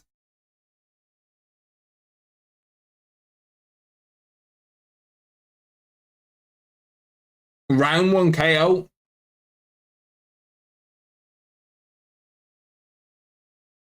The odds aren't even good on it. The odds aren't even good on a guy coming in on 1 day notice getting a KO. It's not even it's not even crazy good odds. That's outrageous. So do they think that Junior Tafa is better than they must think that Junior Tafa is better than Justin Tafa? I don't know if I agree with that. I think that maybe it's close. Like, the odds don't look close, but let's see what it is to go the distance. To go the distance is 4.5 to 1. Submission. Imagine a Junior Tafa submission round 3. There's an alternate universe. There's a place in the multiverse where Junior Tafa fucking gets a round 3 submission. I just can't see. When will fight end? Round 1. Round 1 is just, yeah, this one's gonna be a slugfest. A slugfest? I'm not sure if it's gonna be a slugfest, but they're gonna go out there and they're gonna throw. Someone's getting knocked out here. Someone is going to sleep, guaranteed. Guaranteed, someone's going to sleep. Let me try and matchmake Rinya Nakamura. Let's see what fight we could give him next. Because I do think that Rinya Nakamura is a guy that I'm not sure if they're gonna save him. Do you think they're gonna save him? Because they're trying to like break into that Japanese market. And it's going to be difficult to do if you don't have guys like Rinya Nakamura. Let's see who we could match him up against next. Where is he? Is he further up here? Am I on the wrong division? Where's Rinya Nakamura from? Japan? No. Yeah, I was about to say. I thought it was... Imagine Rinya Nakamura, Raul Rosas. That would be a banger. Who can we give him? He's probably going to jump up to maybe around here. Bro, this division is so stacked. You got C-Rod, he's at 145. Cameron Simon. Like, you've got so many good prospects in this division. Peyton Talbot. Sergey Sadei. Because I actually thought Sergey Sadei beat Ramon Taveras in that fight. Where he lost the decision. I thought he won that. How is Brad Katona this high up on the list? Am I bugging, or should Brad Katona not be that high up? Give him a Basharat, bro? You think so? I'm not sure about giving him... A Basharat, bro, is a step up for him. And the Basharats are at 145. Are they? No, they're not. They're at 135. A Basharat, bro, is a step up. I think that they're going to give him someone... John Castaneda. That's who they're gonna give him. They're gonna give him someone like that, or a Julio. They could give him a Brian Keller. I don't know how Brian Keller is still ranked there. Yeah, it's difficult. It's difficult to know. It's a job that like I'd love to have. Imagine your job as being a UFC matchmaker. Like that's got to be one of the best jobs on the planet. It has to be. Because like yeah, and you have all the power over all these like fights that got made, or all the fights that get made. Wasn't there a competition for it recently? I'm pretty sure there was a competition where you got to be a UFC matchmaker if you like put together enough good fights. I wonder what fights the guy put together to like get him that to get him the shit where he ended up being it. Because you have to put together some absolute fucking heaters. You have to put together some heater fights to get that. Because think about it, like if you just put together championship fights, they're not gonna let you. So I wonder what fights he put together to actually get on it. Because obviously you want to put together a good main card, but like you don't want to just put title fights on it where they're just gonna be like, okay, this guy's done. There's 4 guys dressed in the old man Volk outfits. Just in the crowd. This one's gonna be heavyweight fireworks. I don't know why, but for some reason I think Junior Tafa gets it done. I think Junior Tafa gets it done via KO. I couldn't tell you why. Yeah, I don't have a reason where it's like, yeah, no, 100%, that's what it is. But I just think that Junior Tafa gets it done via KO. Stepping in on 1 day's notice for his brother, like the story's already there. The story's right there for us to for it to happen. And Junior Tafa's powerful. Obviously, all those heavyweights are powerful as fuck. But like when you can slump a guy like Parker Porter, like Parker Porter doesn't have a bad chin. I hope Baby Tafa does it. Yeah, no, I hope he does too. I'm picking Junior Tafa. Let's go, Tafa gang. We're all on that Junior Tafa train. I'm here for it, to be honest. I'm here for everyone to be supporting Junior Tafa. Him being ranked ahead of his bro would be crazy. Yeah, what actually? What age is Junior Tafa? Let me look it up. Junior Tafa is 27. What age is Justin? Is Justin like 29, 30? Justin Tafa is Justin Badman Tafa. 30, yeah, 30. That's what I thought he was. He's only 6 foot. 6 foot of heavyweight is short. And then Junior's 6'3". Junior's actually not small for heavyweight. Did you hop on minoxidil? I need to. I haven't hopped on it yet. There was another thing that someone was telling me to hop on. They were like, there was some guy on Instagram, I think, that fully restored his hair, used like minoxidil, rosemary oil, all this different stuff. So I might need to get on one of those kits to be like get ready. Bro, what are these ads that fucking get shown on TV? Like, I swear some of the people that make ads have to be like the worst at doing it ever. These are just all fucking... I'm getting a Durex ad. I got an ad for like... what's it called? What's that shit called? The shit that makes your dick grow. Fuck me, what is it called? I can't remember it. But yeah, I'm getting every fucking ad again. I got a Blue Chew ad, Durex now, whatever the fuck this is. Well, random ads on at 2 o'clock in the morning. Junior being 3 inches taller is crazy, especially because it's called Junior. I wonder, yeah, I know, like, them boys. How do you figure out you're going to be a heavyweight UFC fighter? Like, how are you 6'3" and then it's just like, yeah, no, let me start fighting. Take it from me, scalp was kind of cooked, now it's fully back because I got on an early Viagra. That's the word I was looking for. Viagra is the word I was looking for. But yeah, no, the ads right now are weird as fuck. They change up so much because it's gone from like a Viagra ad and now I'm watching a little kid's birthday party. It is the most random fucking shit on the planet. Maybe I need to get on Viagra. Oh, that's crazy. It gets advertised all the time, so like they must make shitloads of money. They must make an actual, like, yeah, what the fuck? I just got some housing companies ad. But yeah, some of the people that make ads are legit like the worst at it on the planet. Like, how many shit ads you see in a day that are just unbelievably boring? Or it's just the same ad 24/7. Like, I swear every single car ad is the same. It's going to be like someone like driving through a town and all of a sudden they see like a parade and there's all these colors and someone lets off one of those like color bomb things and it's like, wow, Kia. Whereas home shit is fucking always the same. I just want to get this fight on, to be honest. Let me see this fight. We're at 212. I know that this fight ain't going to decision for a fact. This fight's done in one. But then after that, like, take some time before you get us to the main card. It's the only problem that I really have with combat sports is that, like, they have to fill in this time. They have to fill in these hours. So, like, if there's too many finishes on an early prelims or if there's too many finishes on a prelims, it's like you're just going to be sat here for ages either watching ads or either watching ads or, like, watching Joe Rogan talk about a fight night that's coming up in 3 weeks. Have you ever seen the Carlos J Super Bowl, the Carlos Jr. Super Bowl commercials? Nah, I haven't seen it. Old school motherfuckers have games. Yeah, I'm good. Bro, them fucking old school boys be getting after it. They be getting after it in the old school. No bullshit, they be getting after it. Okay, now we're seeing Marcos Rogerio de Lima. He's about to step into the octagon. What's your reaction if Jeff Neal sleeps here and Gary's trying to get up and Neal offers helping and facing farts in his face? That's a Hall of Fame Jeff Neal moment. That's a Hall of Fame Jeff Neal moment. You know what Jeff Neal should do, okay? Banger idea. What Jeff Neal should do is if he wins, get a t-shirt of like Ian Gary slept or whatever. If he knocks out Ian Gary, get a t-shirt of Ian Gary slept and put like the mugshot filter thing over it and then sell it as t-shirts. He'd make a fucking bag off that. I'm going to need a percent if that happens, Jeff Neal. De Lima's 38. He's the oldest fighter on the card. He does have a 3-inch reach advantage, even though he's 2 inches shorter. They got them small ass arms. I have small arms too. I've got these little, like, they're not too bad, but they're pretty small in terms of reach. I don't have a long reach. Junior Tafa, I have to say, that's one of like my least favorite tattoos on a person is when they have like that tattoo across the back.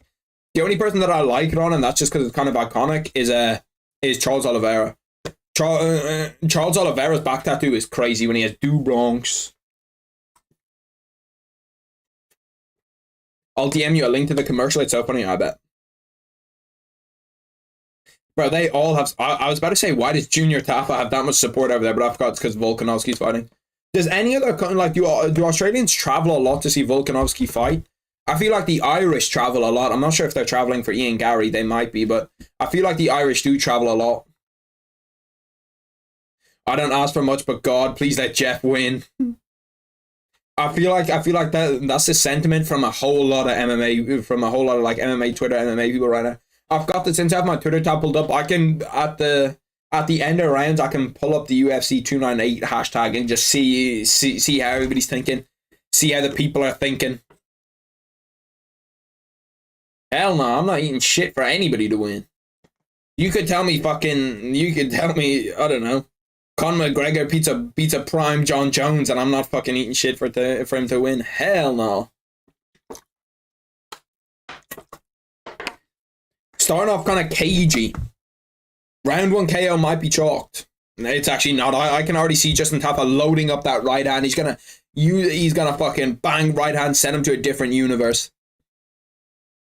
Nice job by Justin Tafa. That's 3 calf kicks already by Marcos Rogerio de Lima. That is a fucking mouthful to get out, isn't it?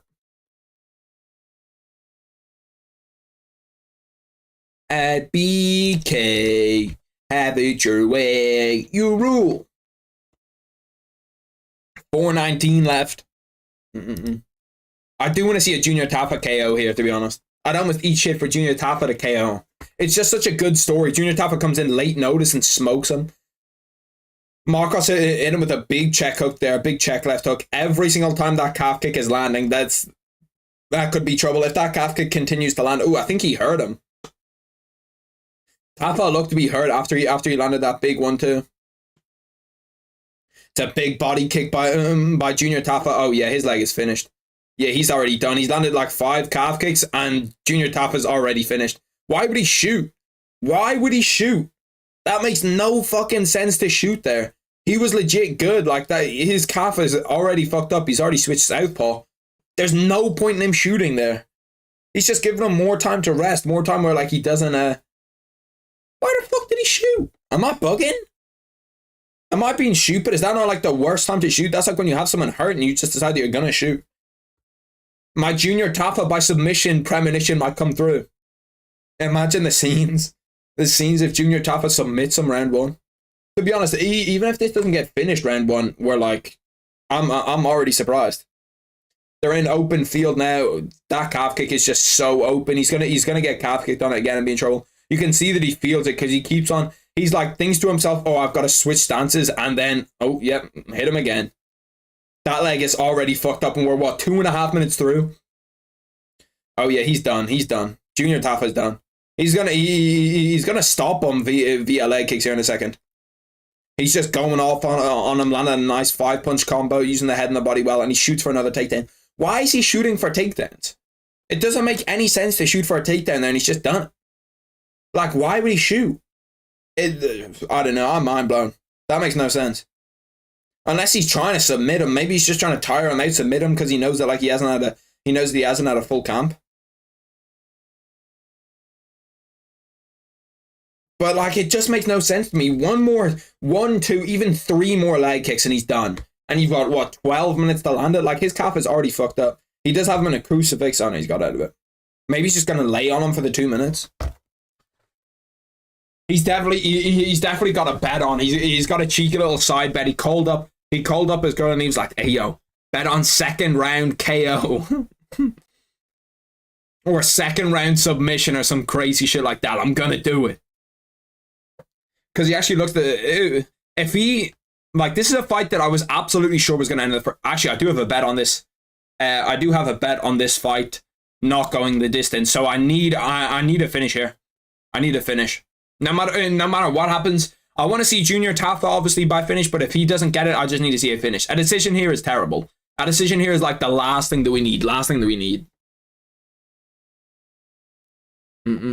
you allowed to do that? Are you allowed to cover someone's face with the glove if you're on the ground? That seems fucking illegal.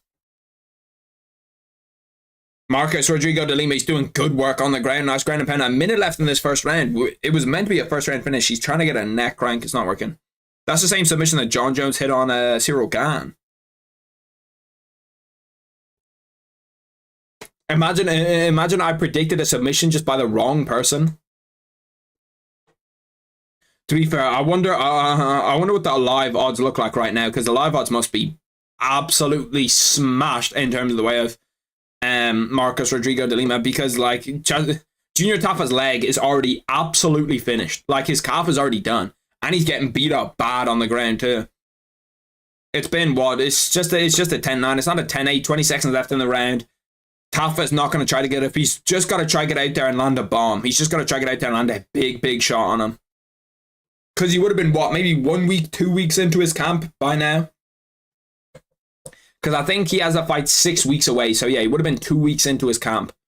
Which, you know, not ideal. That's round 1 finito. How do we score that round, boys? I presume that everybody... Is it 10-8? He can't even walk on that leg. Oh, yeah, he's in trouble. He can't, like, he's legit struggling to walk on the leg. He's going to have to go... He's going to have to go southpaw for pretty much the entire fight. He's going to have to go southpaw. I love when the corner says calf kicks are mental. It's all mental. It's all in your head, bro. Like, no, he's getting the fucking shit beaten out of his calf. It's not all mental. It's so funny. Carlos Jr.'s out of pocket. See, that could be a 10-8 round. Like, I think that was dominant enough for that to be 10-9 Tafa. Oh, I didn't even see 10-9 Tafa. Yeah, 10-9 Tafa is crazy. You know what? I think that it's a 10-8.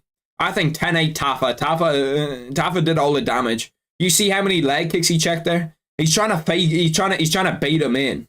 He's trying to make him think that his calf is hurt, and then he's just gonna spring up and throw a big right hand and knock him out. Superman punch KO Junior Tafa. I've seen the script, boys. I've seen the script. It's right up there. I can see the script. It says round 2. It says round 2, Junior Tafa Superman punch into head kick KO. Alright, second round has indeed started. I'm going to fix the timer. Oh. Junior Tafa got knocked down off a calf kick immediately. He needs to swap stances. Please swap stances. He must not be comfortable at all fighting southpaw. Okay, he swapped it now. He swapped to southpaw. At least just because He can, if nothing else, he can spring off that front foot, maybe get a little bit of power. You want to spring off your back foot, but like he legit can't do anything. Oh yeah, I can see why he doesn't go southpaw now. I can see why he doesn't go southpaw. That did not look too pretty. I don't know what he was trying to throw there, but that did not look too pretty. You know what? I agree with you, Chandler, bro. He is a lot cooler. We should just give him all rounds. I swear that's how the UFC wants to score rounds now. If it's like Sean O'Malley or someone that makes a lot of money, it's like, yeah, but look at his hair. Look at his hair. He's cool. He's hip. That timer is completely wrong, by the way. It's like 50 seconds off. Oh, he's done. He's just fell over via calf kick. Oh yeah. Yeah, stop that. Well, don't need to fix the timer. If nothing else, if nothing else, the timer is fine. That was not the fireworks I was hoping for, to be honest. But we got a finish, and the finish is what keeps my bet intact. So we're okay for now. We're actually, I don't want to say this, okay? I don't want to cook myself by saying this, but we're actually not looking too bad in terms of the bets. Touch wood. Touch wood. Yeah, I'm touching wood. We're not looking too bad, boys. We're kind of cooking. Of course, Oban Elliott fucked me because he couldn't get a stoppage, but it's whatever. But if you look at Danny Barlow, Robert Whittaker, Volk, Ian Gary, that one's still on. Then we have Ian Gary by KO, TKO, or DQ. That one's still on. Then we have Oban Elliott, Rinya Nakamura, fight to go the distance. No. That one's still on. Like, we've got all of them still on apart from one. And then there's one more over here. What is it? So you have Ian Gary by KO, TKO. Oh, yeah. This is all of them. So it's just Ian Gary by KO, TKO, or DQ. So the bets are, we're not in a bad spot. We're not in a bad spot. Tafa did not want to be in there at all. Yeah, no, he didn't. He didn't want to be in there. But it's whatever. Let's take a look and see. What everybody thought of of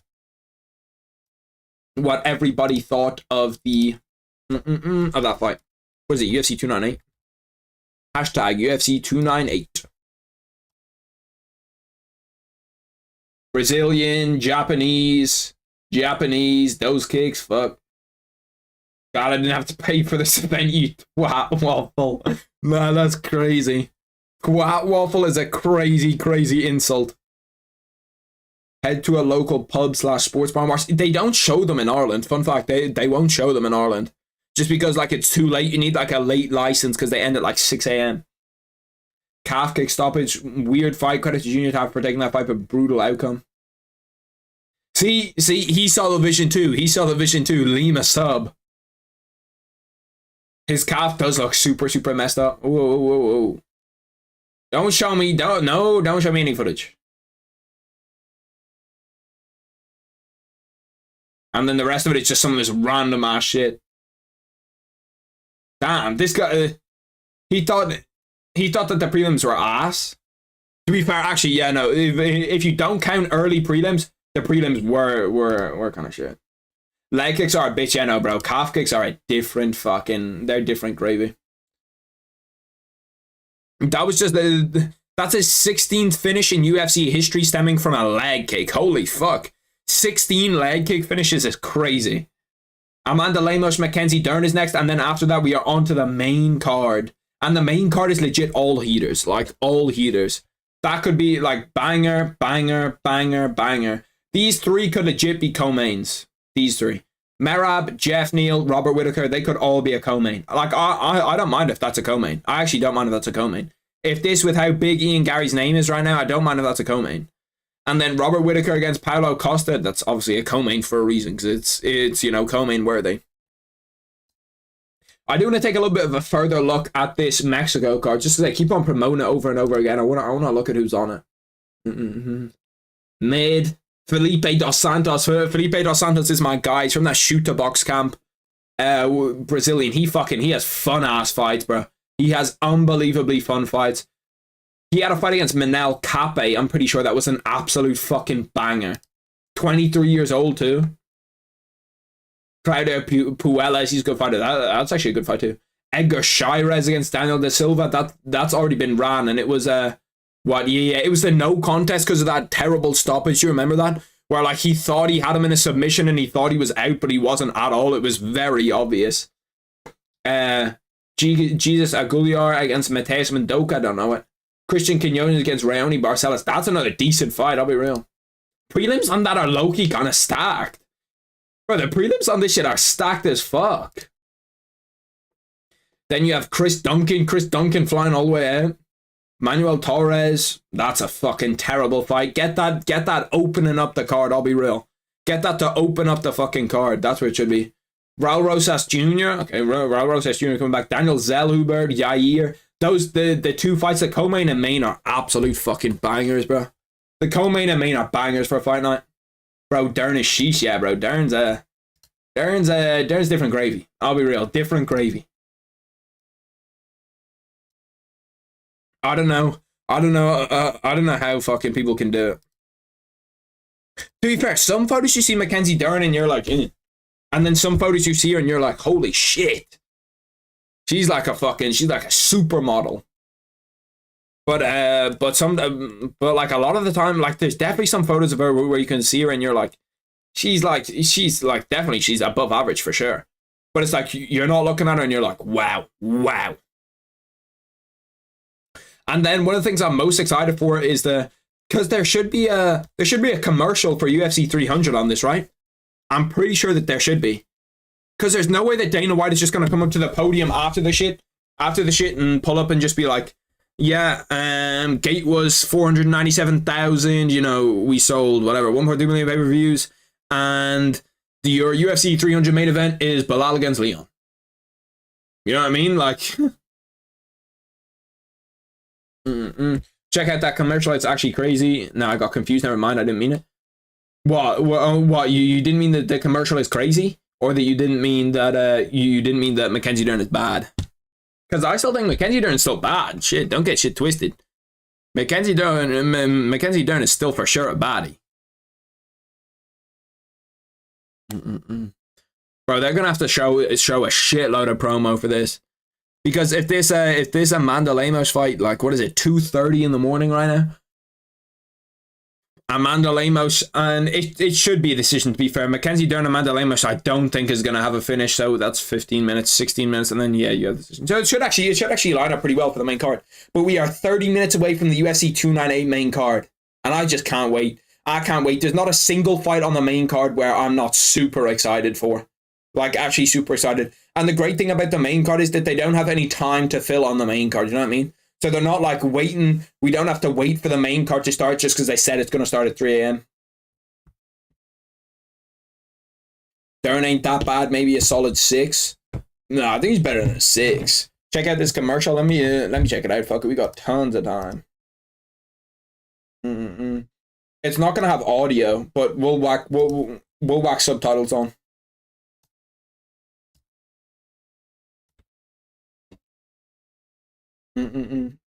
What the fuck? I'm not even sure if I can do that. I'm not even sure if YouTube's gonna let me show that.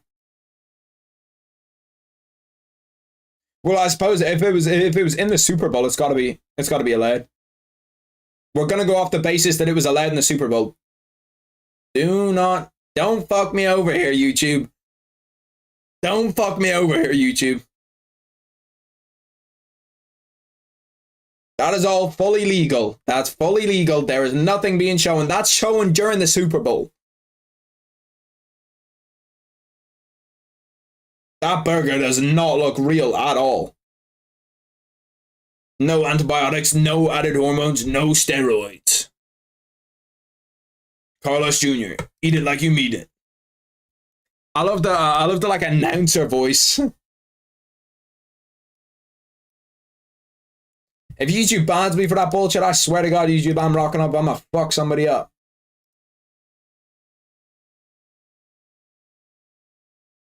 The audio is crazy on it. Yeah, fucking don't doubt. I saw, when I first saw that shit pull up, I was like, there's no way I just got trolling. That's in a porn link or something. I didn't even have timer ready for that, I don't think. Amos versus Dern. To be fair, this is not a bad women's fight at all. This is not a bad women's fight at all. Because there's some women's fights where you kind of look at it and you're like, Like, this shit's kind of stinky, just keeping it 100%. But this one's actually good. It's not bad at all. I'm watching an Ilya Taporia fucking promo, and all I see in the subtitles is the event was hosted in honor of Arnold Schwarzenegger. Why on earth is an event hosted in honor of him, like a mixed martial arts event hosted in honor of him? That's so random. Carlos Jr. does commercials, right? Yeah, I'm good. Shit. That commercial had me locked in the whole way. I could see that popping up in the Super Bowl, and motherfuckers were drooling. They were drooling watching that shit in the Super Bowl. Let's take a look at UFC 298. Let's just take a look at what the fucking trending tab says. Uncle Dana looks like BFFs with Zuck. Fuck Mark Zuckerberg. That guy's a bitch. Mackenzie Dern here for obvious reasons. You're not wrong. We're not wrong. Little Corey action. Michael Chandler. Is Michael Chandler there? Damn. Now that's someone who we could really, you know. Alexa Grasso? Alexa Grasso's different gravy. Yeah, different gravy. No matter what angle, no matter what time, she's in shape, dude. Does she have a fight coming up? Or is she just in shape like that? Don't show me any UFC footage, by the way. That's the old man that look like Volk. You see, I'm always scared. I'm always scared when I'm on this UFC 298 tab, because you just do get a shit ton of people just put up whatever fight just ended. They'll just throw up the finish, and I'm like, bro. Apparently someone called out Poatan on the prelim. Someone called out Poatan. That's crazy. You see, I see loads of shit like that. Alexa's wife material, bro. You're not lying. You're not lying. You're speaking the God's honest truth, brother. You're speaking the God's honest truth. Alexa Grasso is a body. I might actually look back. You know what? We're gonna look at it. We're gonna look at this Sneeko Sean Strickland fight. Sneeko Sean Strickland. While we wait for these guys to walk out, just to see how bad it was, because I don't actually remember it being that bad.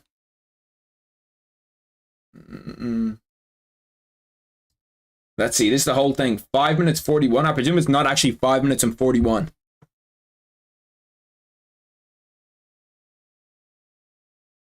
Let's take a look at it. It's got no audio again. Zhang called out Pereira for UFC 300. See, why would you waste a call out like that? Like, you know that fight's never happening. Bro, can you play? Here we go. Like, to be fair, when you're sparring Sean Strickland, like, you know he's gonna come in there and fuck you up. You know that there's no way that Sean Strickland... Like, he got warned, like, 3 or 4 times, being like, yeah, no, Sean Strickland's gonna fuck you up. Even right there, he's saying to him, like, are you sure you want to do this? Are you sure you want to do this? Let's see, because I can't remember if Sean Strickland, like, how hard did he go at the start? Because if Sneeko tried to throw, like, a bomb at him, it's understandable. See, Sneeko's not actually, like, he's not good, but he's not terrible, I don't think. Like, his body jab's alright. His body jab's okay. It's a lot slower than I thought it was. I thought he just came out there and beat him up. He kind of just stayed down there and walked him down for a little bit. See, you can just see, like, he just... I don't know why he keeps jabbing him to the body. To be fair, he isn't, like, holding back, you know what I mean? He is, like, throwing. Like, Sean Strickland's not... Obviously, Sean Strickland shouldn't have gone 100%, but Sneeko's not... He's not, like, pulling his punches. He is trying to throw them, like, decently hard. He just doesn't have the... He doesn't have the technique to get power behind him. He just tried to throw up a Philly shell. Imagine Sneeko rocks up against Sean Strickland and fucking use a Philly shell. That'd be comedy.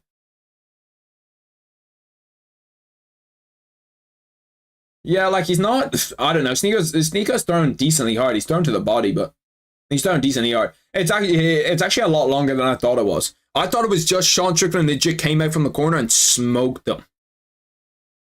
But he did give him some time. I wonder if Sneeko like put something behind the shot, and then Strickland is like, okay, now we're gonna throw. You know what I mean? Now we're see, like, look at that right hand. There is something behind that right hand. It's not nothing behind it. Yeah, no, I can see why. From what I've heard, Sneeko didn't complain. Yeah, no, well, like, you can complain after, but like, I don't know. It was a dumb decision by Sneeko, and then someone just comes running in to fucking pick some shit up. Oh, it's because Sean Strickland hit his mic off. Yeah, wearing a mic while sparring, that'd be the worst shit ever. Imagine you get hit on it, it just pushes right into your chest. Hell no. That's fucking terrible, especially because they're like metal, aren't they? I'm pretty sure that they're metal. Yeah, okay, so this is a lot longer than I thought it was. I thought, like, he actually gives them some time to just, like, go to work while he's just kind of, like, tapping. And then eventually he starts swinging. Sneeko keeps using that body jab. It's not a bad left hook. He got some twist behind that. He got some turn behind it. Now he's just letting him hit him to the body. There's no way he just goes like this and goes, hit me. When does he actually start to put it on him? Like, when does he actually start going hard? Because this is like 2 minutes of pretty much Sneeko just throwing punches. And Sean Strickland just like defending the head. Oh, here we go.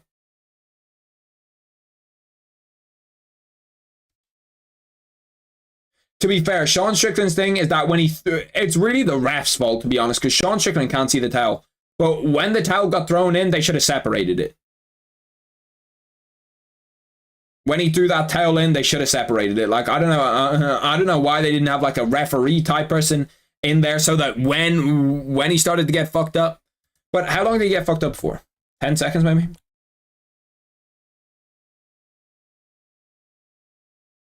See, when did he start? Okay, no, so he got fucked up for like 20 seconds.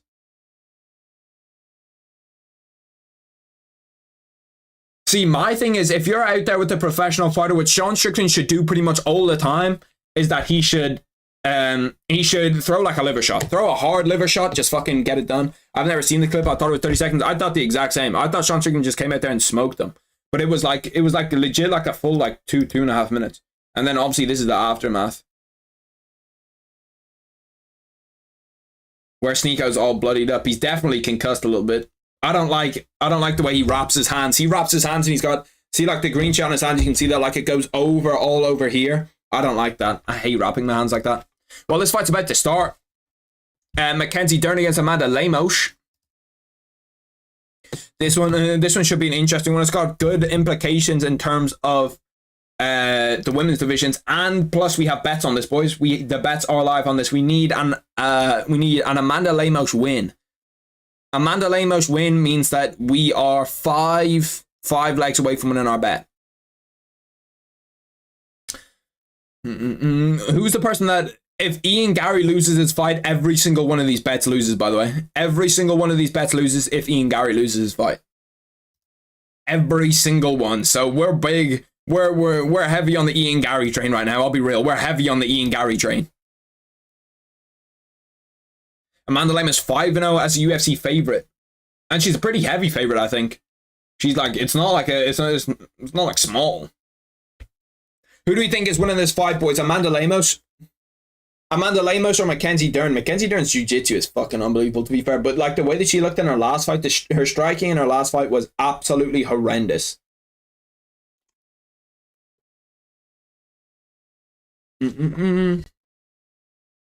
Round one.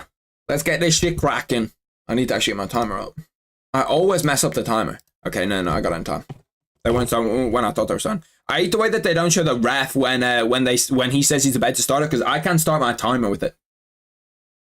Why did you bet everything Garry? Because I'm trusting in my guy. I've got faith. I've got faith in my fellow countryman. What's good, Chandler? Bro, that was actually a long break in between the two fights. It was like 10-15 minutes in between those two fights. So now if this one goes to decision, we should carry straight into the main card pretty fast. which I'm excited about. That's the longest break of the entire night, where it's like we're gonna have like an actually decent sized break. And we got through it. We made it through. We made it through by watching Sneeko and Sean Strickland spar. If someone said to me like a year ago Sneeko and Sean Strickland would be sparring, I would have never fucking believed them. Like, never in a million years would I believe that Sneeko and Sean Strickland would be out there.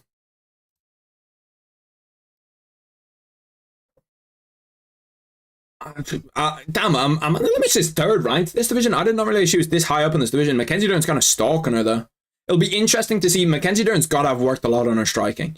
She has to have worked a lot on her striking, because it looked so bad in her last fight. Like, so criminally bad. I like Dern's pressure and cheeks. I like one of those. And I'm pretty sure we all know what it is. It's better for all if you pretend Gary doesn't exist. You might not be wrong. You might not be wrong. Nice one too from Amanda Lemos. Like, Mackenzie Dern's defense seems to have improved a lot. Damn, Lemos was out of the way of that left hook. If she threw that left hook longer, Amanda Lemos would have ran legit straight into it. 2 minutes into the fight, 10 significant strikes to 0 from Amanda Lemos. It's just going to be, when Mackenzie Dern shoots for a takedown, what can she do with it? Can she get her down? Can she submit her? Because obviously we all know Amanda Lemos on the feet should be able to, should be able to piece her up. Should be able to hurt her. Should. You know what I mean? Nice body kick. Mackenzie Dern keeps on trying to close the distance, but Amanda Lemos is doing a good... she's doing well to, like, get away. You know what I mean? To constantly keep it at a striking distance where even if she shoots, she can see the shot coming from a long, long way away. I like that. I'd like if Amanda Lemos threw a right hand and then like put some meat behind the jab behind it. Oh, no, she got taken down. 2 minutes 45 and she's been taken down. That was a perfectly timed takedown from Mackenzie Dern, to be fair. Mackenzie Dern, as she was throwing a big overhand, shot in for the takedown.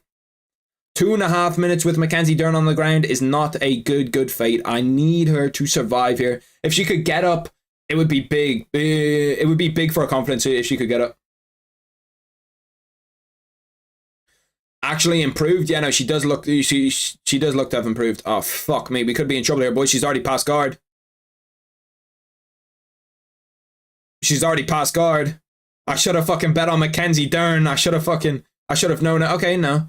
She's only got 1 foot over now. God damn, does she have some thighs on her, boy. God damn, she's got some thighs on her. That's all I can look at. I'll be real. I'm not even looking at the fight. She needs to size up. God damn, they're fucking compression shorts. They're them Nike Pros. Woo-wee! God damn. They need to go back to that camera angle. I like that camera angle a lot. That was a great camera angle. Great camera work from him. Wow. I'm still in shock, to be honest. I'm a little bit flustered. I'll be real.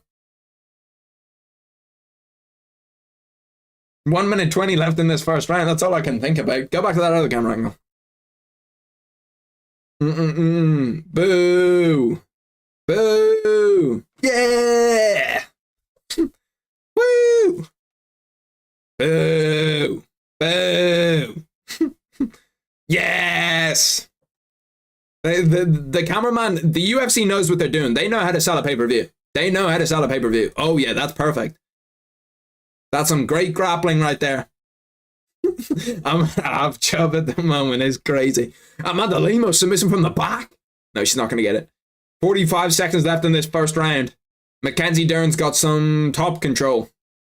Man, she's got some pressure when she's on top, bro. She's got some great top pressure. Yeah, that's a great camera angle. No, I like the other one better.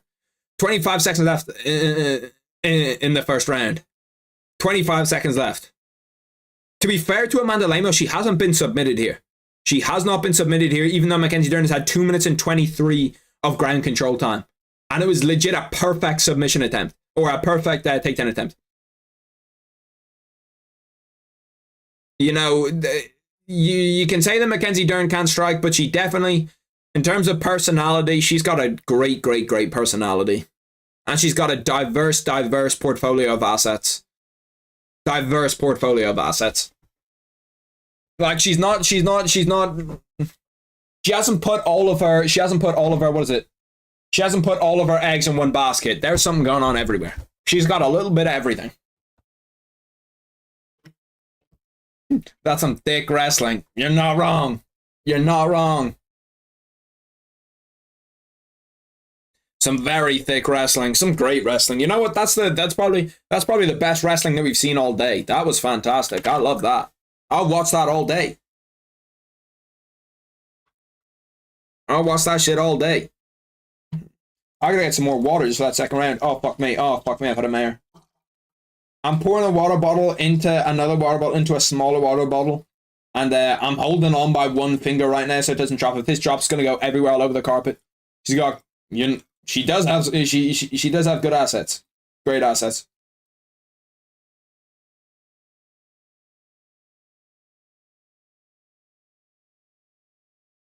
Round 2, we're ready to go.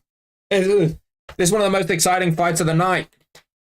I'd like to see it from Mackenzie Dern's angle, just to kind of see what Mackenzie Dern is seeing, just to see, you know, kind of the shots that she's seeing. Of course, we get a little bit of buffer now. You know what? I can't really blame the people. I'd be tuning in for this too, but we got to go back. Got to find me something else. I'm losing out on precious Mackenzie Dern time here. I'll fix the timer 1 sec. I was too locked in for a minute. Yeah, see, I like this camera angle a lot. Show me it from Mackenzie Dern's POV. I just want to see the shots that are coming at her, just to really, you know, get a better grasp of the game. Damn, Mackenzie Dern was chasing her down. That was a wild right hook that she just tried to throw.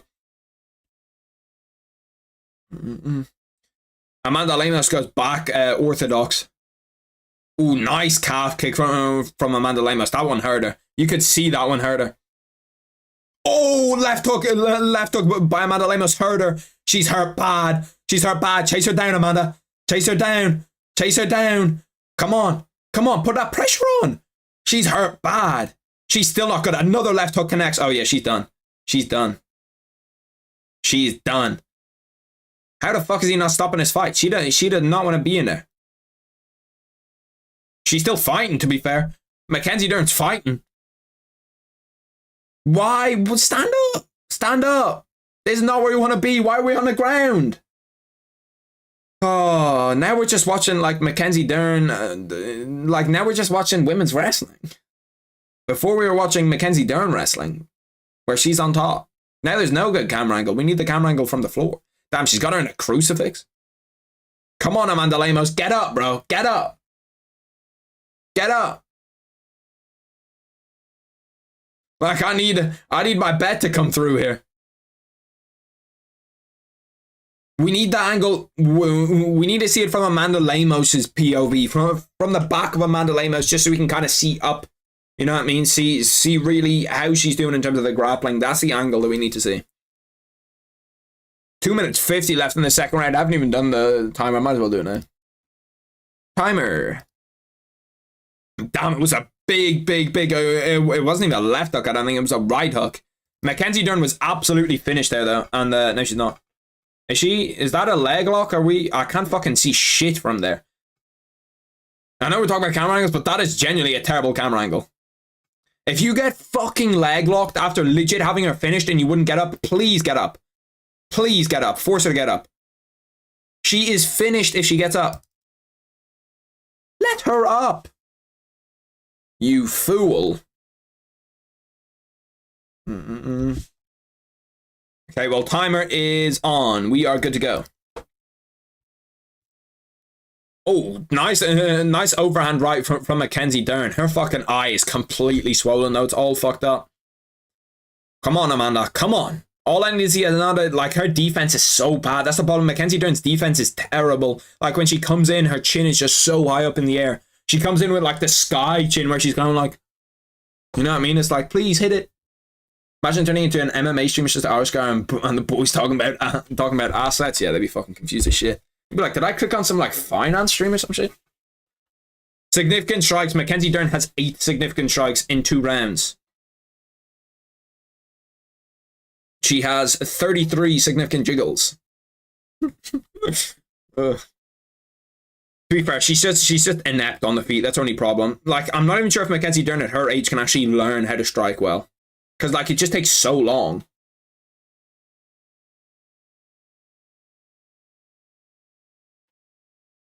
Another nice calf kick. She kind of rocked Amanda Lemos with that. She just puts it. See, look, now she's doing the complete opposite. She either has her chin floating in the air when she strikes or puts her chin like on the ground when she strikes. Ugh. Amanda Lemos secures the takedown. If it gets to the third, it's not over. Yeah, no, it's true. Very true. I kind of want to see Amanda Lemos. Oh, that is a fucking unbelievable angle. Holy shit. That's a banger angle. God damn. That's one of the best angles I've ever seen. That's actually one of the best angles I've ever seen in my entire life. Mackenzie Dern flips it. 30 seconds left in this second round. Just do not get submitted. Do not get submitted. Do not get head and arm choked. Do not. Do not get it head and arm choked. The corner's going to stop it, I'm telling you. I don't think the corner will... Well, to be fair, if the doctor comes in and she can't see out of that eye, then she might be in trouble. But I think that this round's just going to cool out. We should be fine. Is this a 10-8? In my eyes, that's a 10-8. I think there should be a 10-8. Like, she nearly had her finished. But to be fair, I'm not impartial because I did bet on Amanda Lemos. What do you boys think? 10-8? I'm going to need the boys to come in here. Why does she have her fucking hands in the air? She's concussed as shit. Does she think the fight's over?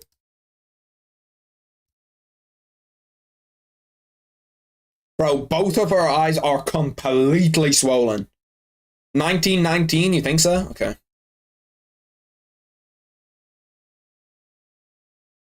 10-8, I can't lie. 2018. Or what? No, it would be 19-18 if that's a 10-8. 19-18 if that's a 10-8. Bro, her eye is swollen. Both of her eyes are completely swollen. 19-18, so that's a 10-8.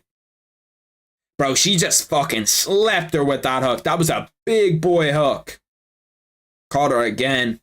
Every single time she catches her with that left hook, like she was done right there. She was absolutely finished. The fuck, she pulled out the leg kicking.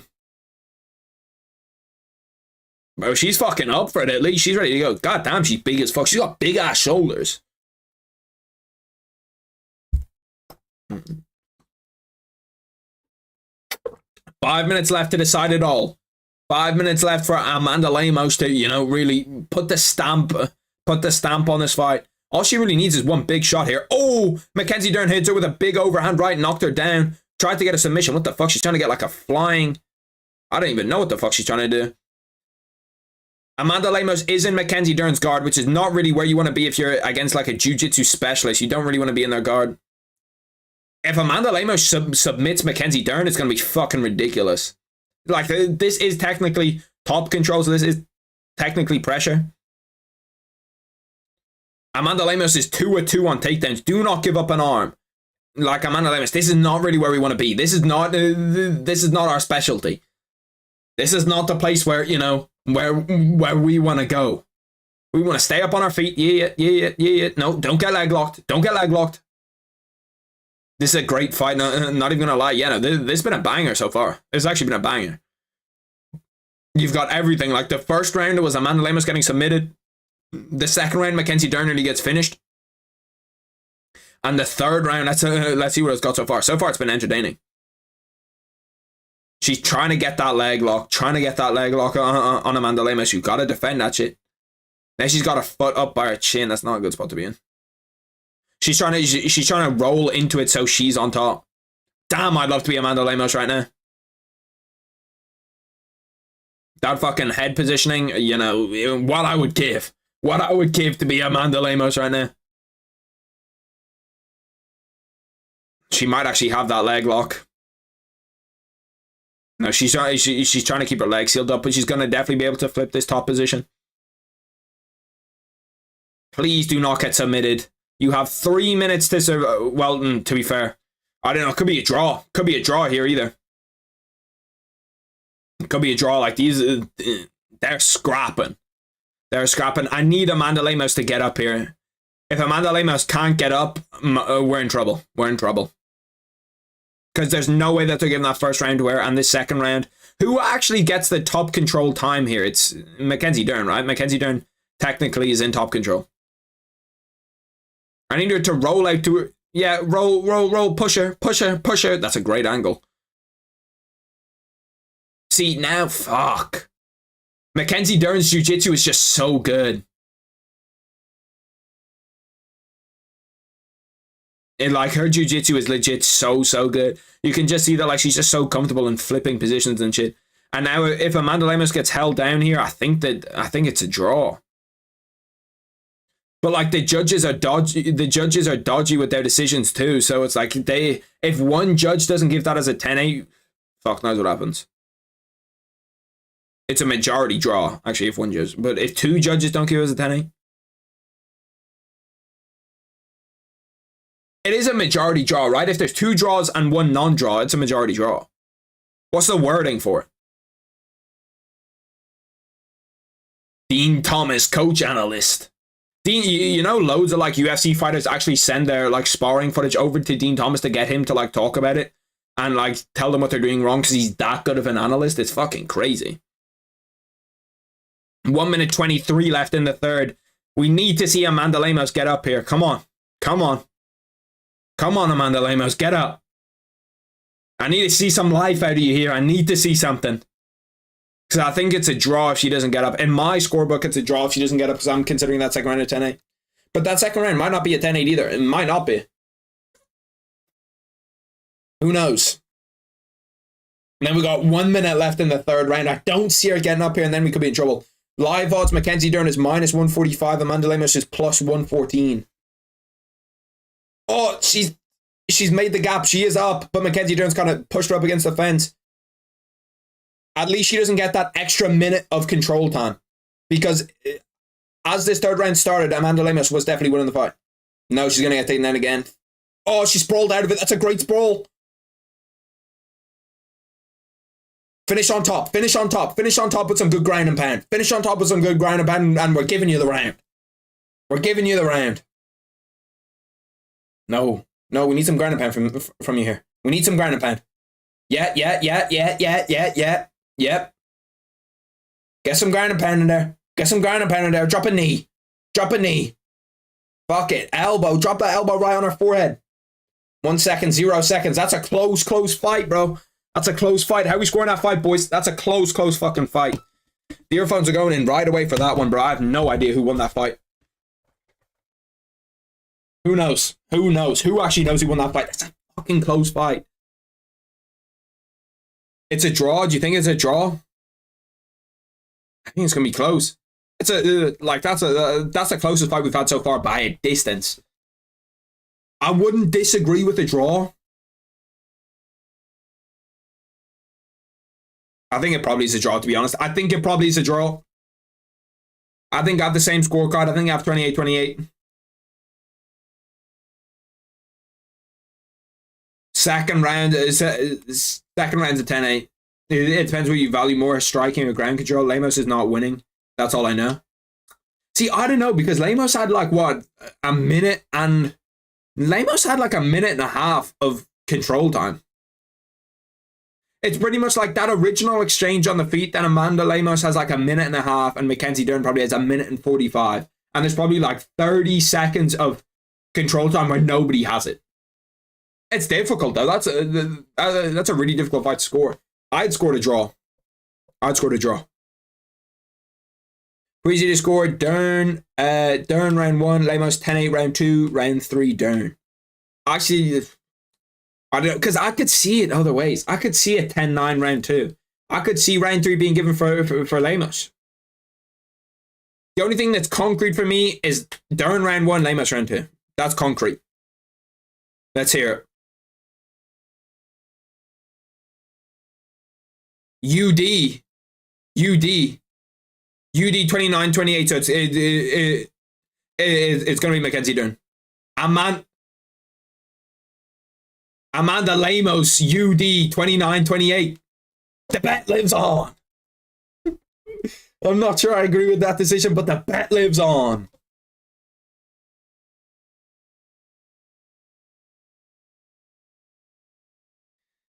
I don't know, man. Let's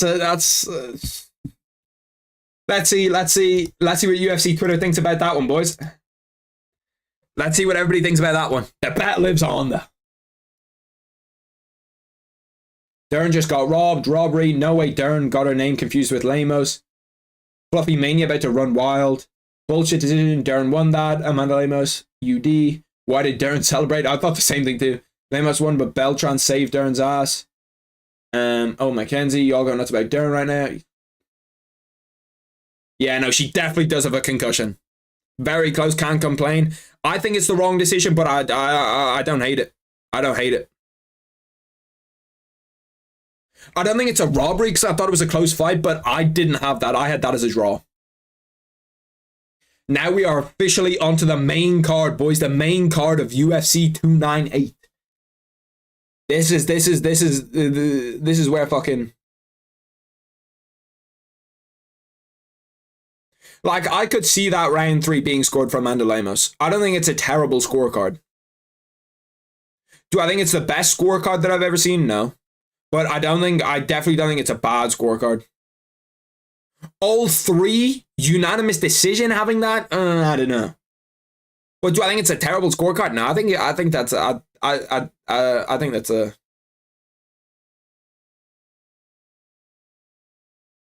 No, because if you think about the round 3, okay, you have the start of the round, then you have Mackenzie Dern, and then you have Amanda Lemos on top for a minute and a half. Then you have Mackenzie Dern on top for a minute and a half. Neither of them threatened submissions while they were on top. Then you have the final 40 seconds where Amanda Lemos is on top for like the last 30 seconds. I don't hate that decision. I don't hate it. I don't hate it, honestly. I had to change the stream source mid-fight. I don't disagree with your decision. I think it's. Did I have it scored as a draw? Yes, I had it as a draw. But I could see how you scored either way. I could see how Mackenzie Dern wins that fight. I could see how Amanda Lemos wins that fight. I think the UD is wrong, but I don't hate the scorecard.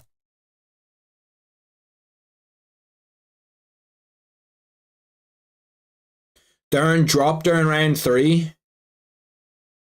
Did she? I don't fucking remember that. Did she get dropped?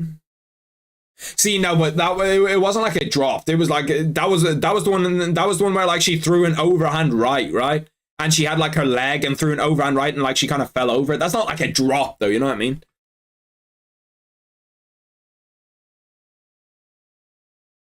Hernandez versus Kopylov. This one's gonna be an absolute heater, boys. Someone's getting finished here for sure.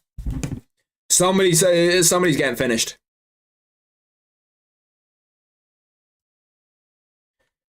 They're showing the Alexander Volkanovski Ilya Topuria promo right now, and let's just say, boys, I'm fucking hyped already.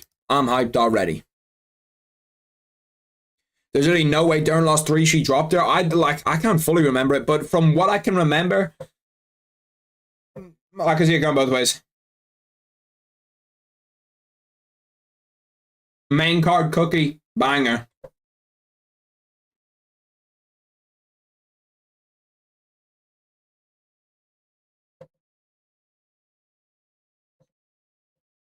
Why did the UFC not do stadium shows, bro? I swear the UFC could sell out stadiums wherever they went, and they just don't go to stadiums. I know they said that the product isn't as good, but I can't imagine how. Like, boxing do stadiums, and it's not really like a big problem.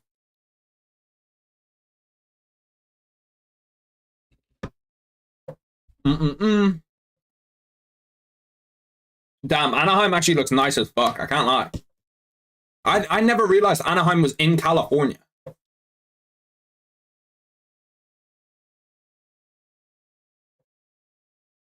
It's a cookie. It's a main card celebratory cookie. I need them to start rolling through this main card though. Cut the bullshit. Yeah, I don't want to watch any more promos. I don't give a fuck about promos. Let me watch the fights. You saw the very end of the cookie because they're small. They're ones you can get in Aldi or Lidl. I can't remember. They've got like a little blue cover on them. Bro, they are fucking heat. They're unbelievable. Unbelievable. But it's like, it's almost to the point, like, do you guys have any food where you're like, that's actually too good, we can't bring that into the house, because if they come into the house, I'll just eat them all. And that's what they're like. Like, they are so unbelievably good. Main card predictions. Last minute main card predictions. Boys, who do we have for the main card? Who do we have for the main card? I'm trying to think. Have any of my predictions changed? I still have Roman Kopylov. I still have Henry Cejudo. Well, no, because I said Merab if I wasn't betting on it. I've bet on who did I bet on? I bet on Henry Cejudo, but I think Merab will win just because I thought the odds on Henry Cejudo were way too high.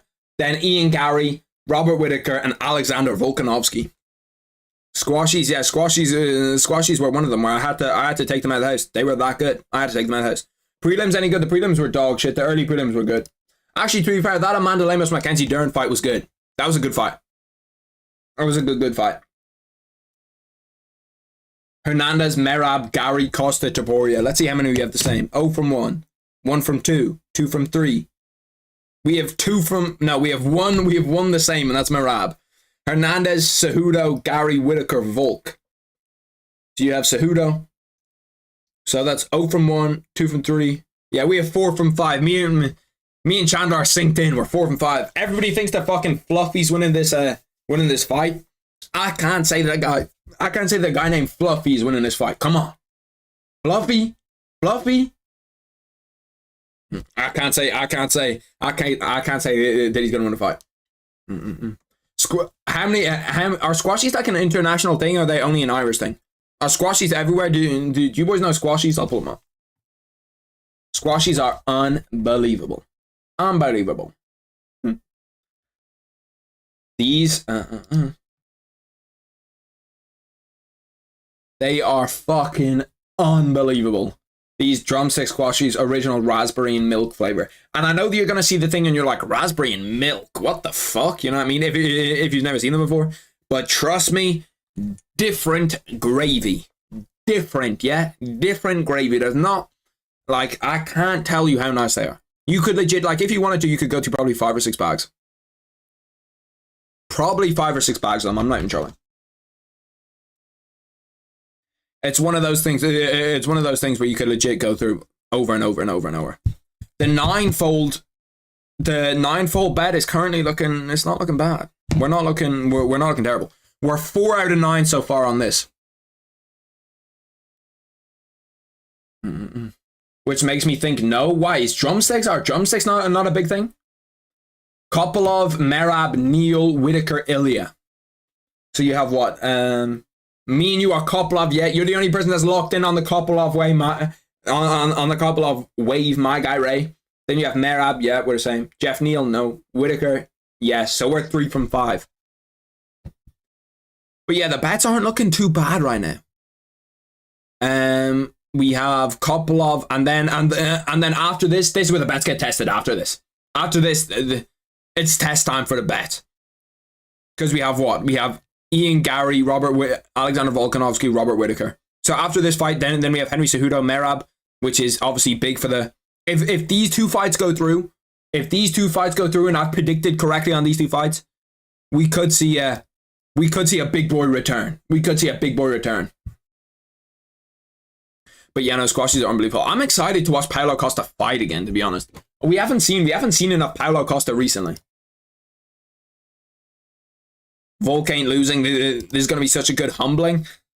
It's a difficult fight. That's a difficult fight for Volk, you know. It's not an easy fight. Like, it's not, in my mind, it's not just like, Volk's winning, yeah, guaranteed, lock it in. I just think it's going to be hard. I think it's going to be a difficult fight. There's definitely, like, he's not going to 50-45 him. But I think Volk will win. I think Ilya's just too narrow. I think it's too soon. Like, look at Ilya's strength of schedule. Who's he fought? He hasn't fought Yair. He hasn't fought Max. He hasn't fought Arnold Allen. He hasn't fought Movzar. He hasn't fought, like, anyone that's, like, top of the top at that 145-pound division. He's kind of fought the tier below that. There's obviously, like, Volkanovski. Then there's Max Holloway. Then there's, like, Arnold Allen, Yair Rodriguez, all of those guys. And then a tier below that again is kind of where we're looking at Josh Emmett, or all of those different type of guys. You know what I mean? So it's like, I don't know. That's the only thing that scares me a little bit, is that his strength of schedule is not that great. His strength of schedule is only okay. It's really not, like, fucking fantastic. Like, it's not. It's. But is Volk the same? I don't think so. Yeah, there's so many different storylines going into this, to be fair. You've got, like, is Volk the same after that KO? You've got all this different shit. Ilia Topuria is coming in a black suit with a little red rose in it. That red rose thing is kind of cool. That he does, like, that's pretty fire. I'll fuck with it.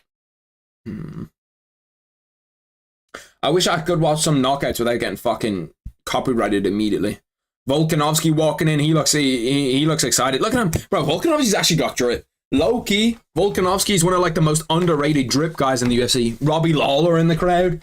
Ruthless Robbie Lawler. CM Punk in the crowd. Probably one of the worst UFC fighters of all time. Josh Emmett and Uriah Faber in the crowd. And the Korean zombies behind them.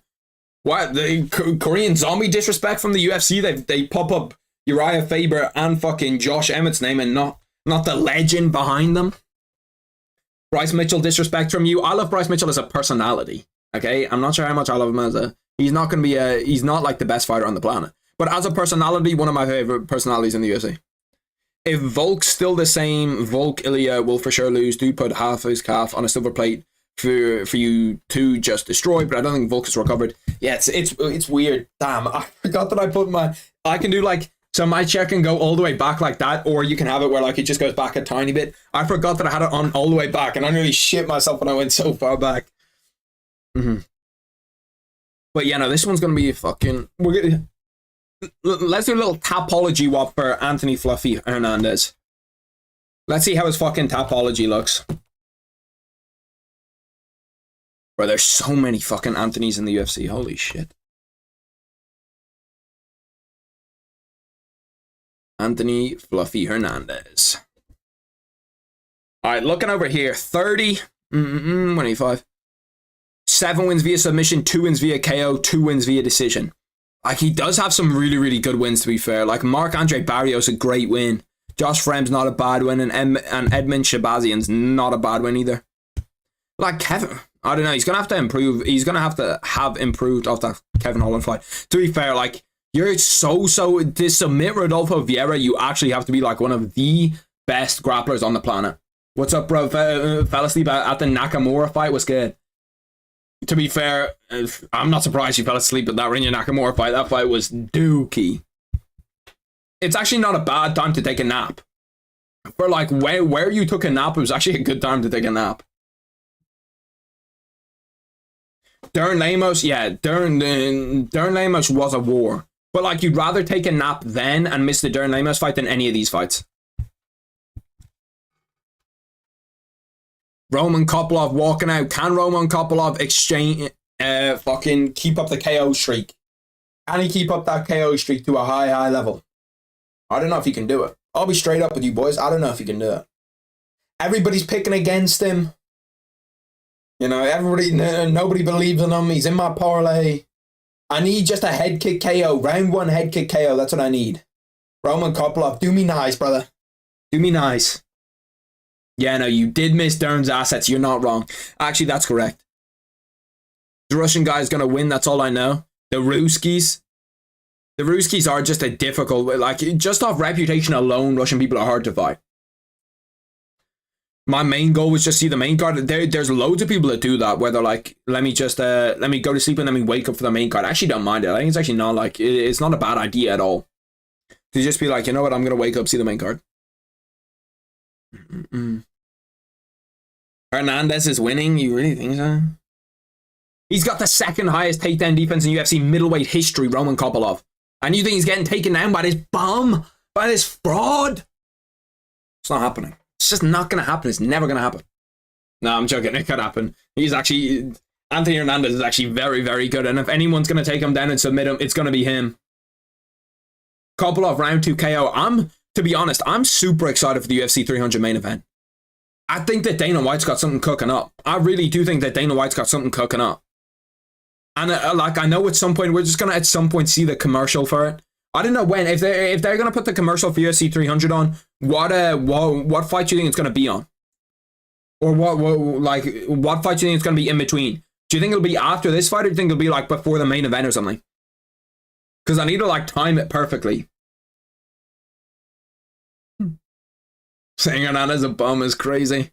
Shit, as soon as I start betting, I'm a different man. I'm a different man. If I got to bet against you, I'm a different man.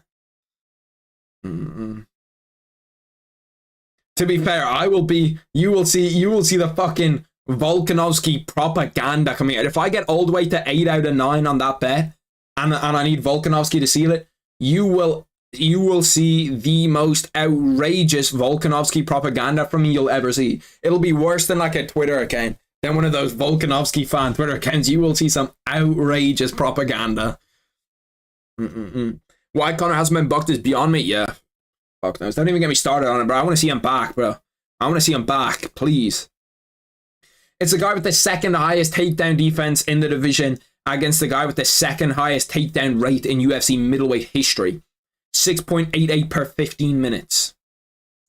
See, he is like the highest significant strike accuracy in UFC middleweight history, but that's because they count significant strikes from the ball, like from when you have top control. Like they are, but it's like they shouldn't count towards statistics. You know, it just doesn't make any sense.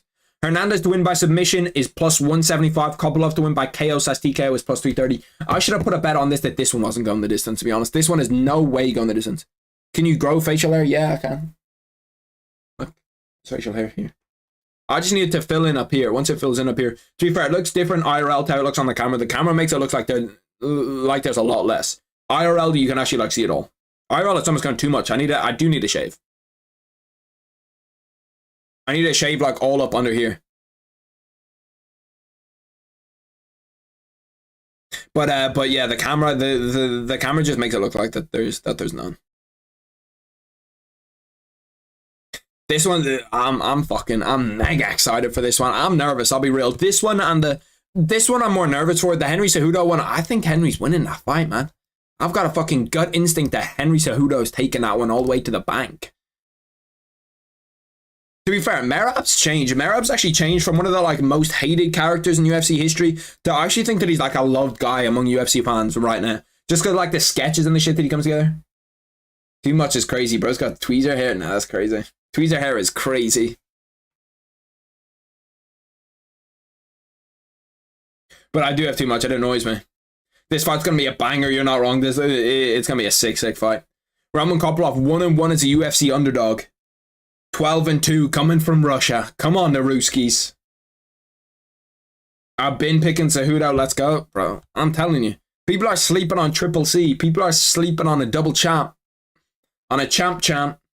Who, like, he could very easily be the champion of that 135-pound division right now. That Aljamain Sterling decision was super close. Like, super close. And Henry Cejudo's not a great matchup for Sean O'Malley. I'll be 100%. Henry Cejudo's not a great matchup for Sean O'Malley. He just look, bro, Fluffy's got to be one of the fucking worst nicknames. Fluffy's got to be one of the worst nicknames you can get as a fighter. Like, if I just hear mentally that I'm fighting against a guy whose fucking nickname is Fluffy, I'm chilling. I'm big chilling, you know what I mean? Bro, the UFC ring girls are fucking crazy. UFC ring girls are actually different gravy. See, look, bro moved and grew a beard. There you go. Right there. What's good, Nox? I ain't seen you in ages. Nox is one of the OGs. He came from, you know, Twitch. Well, to be fair, everyone in here is an OG. Oh, damn. Anthony Hernandez lands a big right hand right away. That didn't look good. That didn't look good for my bet. I do like Kopylov being southpaw, though. I like Kopylov being southpaw. I can see that fucking right head kick landing right on Anthony Hernandez's fucking dome ski. Now I'm playing your chatting right now. Look at that takedown defense already. That takedown defense is there already. That's what we needed. Nice calf kick. Yes. Roman Kopylov's doing everything right. I'm telling you, bro. You weren't on the Roman Kopylov train. You're about to be. Roman Kopylov is that guy. Yeah, great defense by Roman Kopylov. Getting out of the way of the strikes. I'm telling you, bro. Roman Kopylov. Nice little exchange, too. Ooh, he's kind of getting clipped by that right hand every time. It's just it's not like landing solid. He's not getting a whole bunch of power on it, but it is definitely landing. Nice body kick by Roman Kopylov.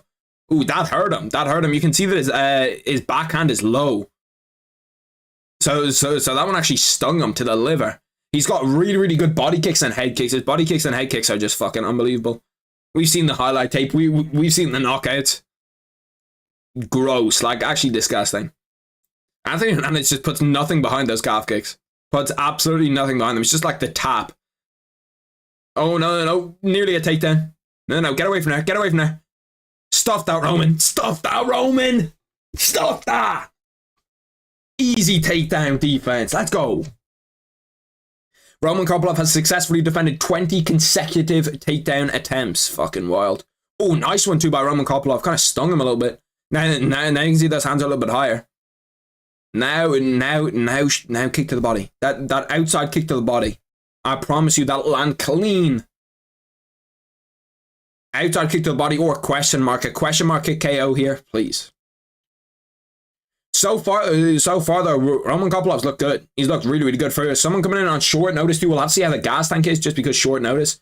But everything's working pretty well for him right now. He's stuffing takedown attempts. On the feet, he looks good. He looks fluid. He looks to be moving quite well. And to be fair, it's not like 1 week short notice. It's like 3 weeks, 4 weeks short notice. So it's not too bad. He's not in a spot where, oh, damn. It's when he doubles and triples up. It's when he doubles and triples ups on shots. Anthony Hernandez, that's when he's really seeing success. Oh, Roman Kopylov's on one leg. He's going for the single leg. No, you got to fight there. You got to fight there, Roman. You got to fight to get up there. Fight. Spring up. Yep, there we go. He's on a single leg again. You know, we're actually okay with this. We've had a dominant start. We're okay with this for right now. Ooh, that knee looked low. Was that just me? Look at Roman Kopylov's takedown defense. It's actually fucking exceptional. He's actually got really, really, really good takedown defense. That right hand, every time that right hand from Anthony Hernandez just sneaks through. Anthony Hernandez is applying pressure now. He's putting on a pace. And the thing about Roman Kopylov is that when those shots are getting thrown at him, he's not like, I don't know, he does weird shit. It's like he's backing up and his defense doesn't look great. That's what I'm trying to say. His defense doesn't look great because he can't see what shot is coming next and he can't see if he's going to like put in he can't see if he's going to go for a takedown behind those shots, which most times is what he's doing. He's just throwing 3 or 4 shots to overwhelm him and then going for a takedown. Which, to be fair, Roman Kopylov's takedown defense so far has been absolutely exceptional. He's had, 4 takedowns where he's deep on shots and he just can't seem to get any of them. He's 8 of 8 on takedown defense. I didn't realize he had that many. 8 of 8 is fucking ridiculous. 45 seconds left in this first round. This is going to be a hard round to score. Because Anthony Hernandez has a lot of the pressure, but Kopylov started off well, stung him with a nice body kick. You're probably giving this round to Anthony Hernandez. Especially if he can finish a takedown, if he can actually get a takedown finished. Because I think that we do have to award points for takedown defense too. Like if your takedown defense is this good, I think that like we have to also say, you know, that's something to put towards the scorecards. If you can sit here and defend shot after shot after shot after shot, I think it would stop some of the people that just sit there and take down spam. 10 seconds left in the round. Don't get complacent now. Don't get complacent now with the takedowns. This has been a great round, to be honest. I like this round for Roman Kopylov. That's not a bad round. Anthony Hernandez pushes a pace, though, doesn't he? He pushes a serious fucking pace, man. Like, he pushes a pace that a lot of people just aren't going to be able to keep up with just because he's that fucking, like, constantly shooting for takedowns, constantly hitting that, you know, ground and pound, everything. That's a difficult round to score. Because, like, you've got to think, I don't know, like, by the UFC scoring, I probably would give it to Anthony Hernandez, but, like, going 9 for 9, 10 for 10 on defending takedowns, I think that should get you, you know, points on the cards. Like, I think that should be seriously taken into account when we're looking at, you know, who we're giving rounds to. Because, like, that is incredibly difficult to do. Roman Kopylov looks kind of dazed, to be honest. He doesn't even look like... He doesn't look... No, he looks alright. He looked like almost concussed or something for a second. Where it was like, he just didn't look like he was locked in at all. It was super, super weird. They're promoting the shit out of that Craig Jones fight. Round 2 about to start. Round one, I thought was a close round. It really isn't a difficult round to score. You biased liar. I'm not biased. I'm saying that that is not an easy round to score. Because you have to take in the whole 5 minutes.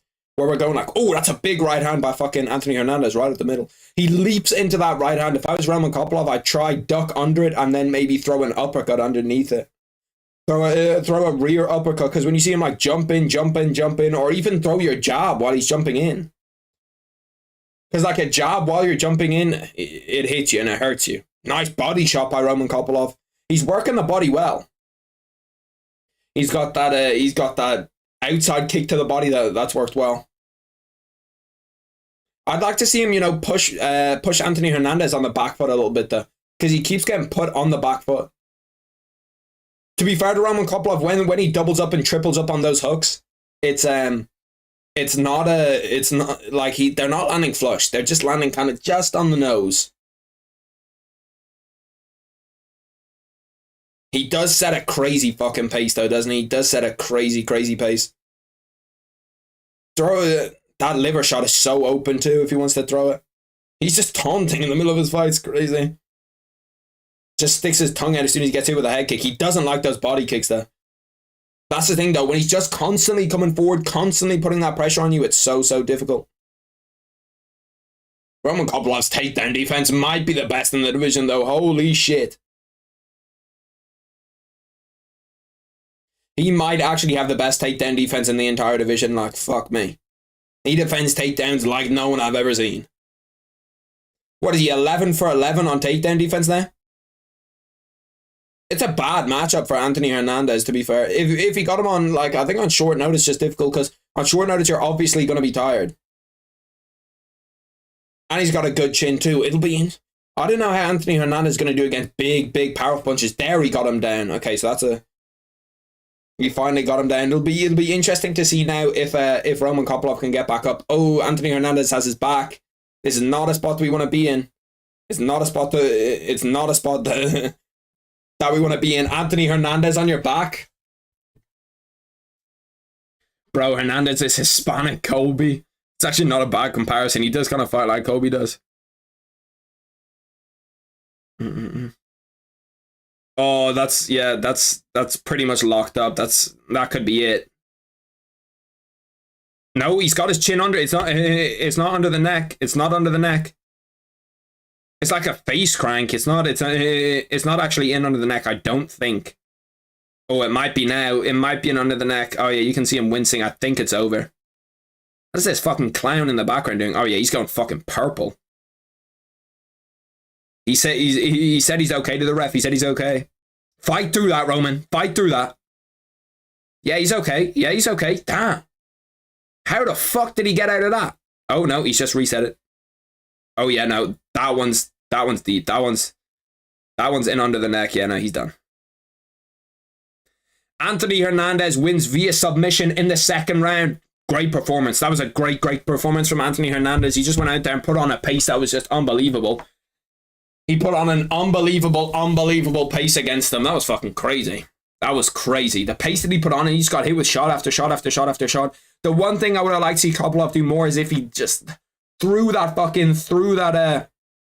big left hook to the body. That shot was open, but he had a great performance. That was a really good performance. Just went out there, cardio was perfect, smothered them, and then eventually got the submission. And, you know, he tried 3 or 4 times, and Roman Kopylov's not an easy guy to take down. As soon as Roman Kopylov got taken down, it was like, then he was in trouble. But Roman Kopylov went like 11 for 11 on takedown defense. But yeah, no, he just adjusted, got that rear naked choke, got it in under the neck, and that was superb. From there was pretty much perfect. From there was clean sailing. Anthony Hernandez, that's a great performance. My bet's fucked, but you know, it's whatever. We still have more bets to go. That's only one. We've got 2 done. 2 done, 2 are still here. We need Robert Whittaker, Ian Gary, Volk. And then we need Ian Gary by KO, TKO, or DQ. If none of them hit and the Ian Gary one hits, I'm happy. I'm fine. That's okay with me. You had Kopylov, right? I did have Kopylov. But it's okay, because that's only one of 3 bets. That was only €5 to return 500. So we're fine with that. The only one that really matters, if Ian Gary doesn't finish Jeff Neal, that's kind of when we're in trouble. We're in trouble if Ian Gary doesn't. What were the odds for that? 2.75 to 1. He was a pretty heavy underdog. But I thought, he's coming in on a 4 knockout streak. He's coming in with something to him. But and I thought it was a bad matchup for Anthony Hernandez just because Roman Kovalov's takedown defense is so good. But what can you do? He got it done. Fair play to Anthony Hernandez. He looked fucking unbelievable in that performance. Like, looked really, really good. It'll be interesting to see who they give him next. Who do you think, boys? Who does Anthony Hernandez get next? I think you probably give him... It's a difficult one. Who do you give Anthony Hernandez next? I'm gonna go over here and take a look at the UFC middleweight rankings because he's definitely getting someone that's up there towards the top of middleweight. That's the thing. There's so much talent at middleweight. Now he's in that conversation at middleweight too. So you've got who? Jack Hermansson, Hamza Chimaev, Paul Craig. Paul Craig would be super interesting. Paul Craig with like his jiu-jitsu off his back against Anthony Hernandez. Caio Borralho, they're not going to give him, but that'd be a fun fight. Jack Hermansson coming off that Joe Pyfer victory, that would be a great fight. I hope Gary loses, but I'm picking him by third. Make Hernandez versus Hermansson. Let's go. It does. It's a fight I'd take. He's got the third longest active win streak in the UFC middleweight division. I wouldn't mind him against Delice, Hermansson, Curtis, or Paul Craig. Any of these really. Curtis, Paul Craig, Hermansson, or Delice. Give me any of those guys, and I think that's a pretty, like, I'm happy with that matchmaking. I wonder what he's saying in his post interview. Let's take a gander at what he's saying in his post interview, in his post fight interview. He locked up that submission so fast too.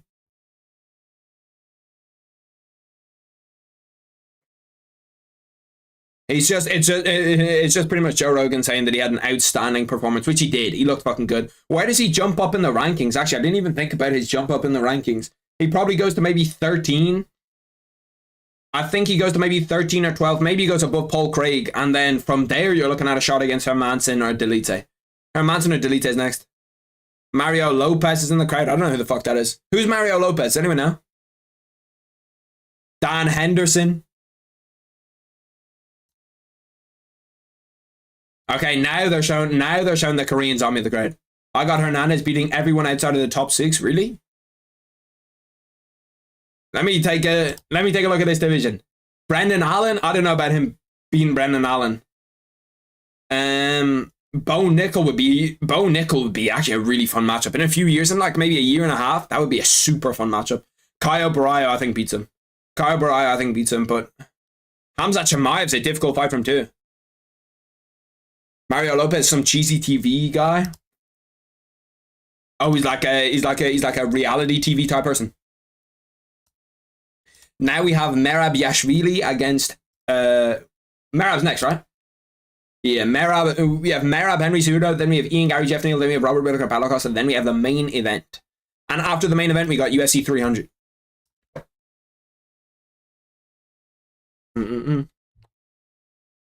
Merab Valashvili. Actually, why am I typing out his full name? I'm just going to do Merab versus Cejudo. Because I can't be bothered to try spell his second name. I need to get one of those things. You know, one of the devices that they use that shows you the timer on it? Those are fire. I need to get one of those. Honestly, the Merab fight is the best on paper. I was saying that, bro. I think that that Merab fight's super, super underrated. In terms of how people are talking about it, this Merab fight has legit everything to it. Because Merab's never fought a wrestler. He's never fought a guy that's happy to be on the ground with him. That I think that Henry Cejudo is a better wrestler than Merab is. So it's you have to look at it and say, I don't know, it's difficult. Because is Merab a better fucking... Is Merab a better wrestler than Henry Cejudo? No, he's not, right? I'm bugging for thinking that he is. Am I bugging? I think I'm bugging.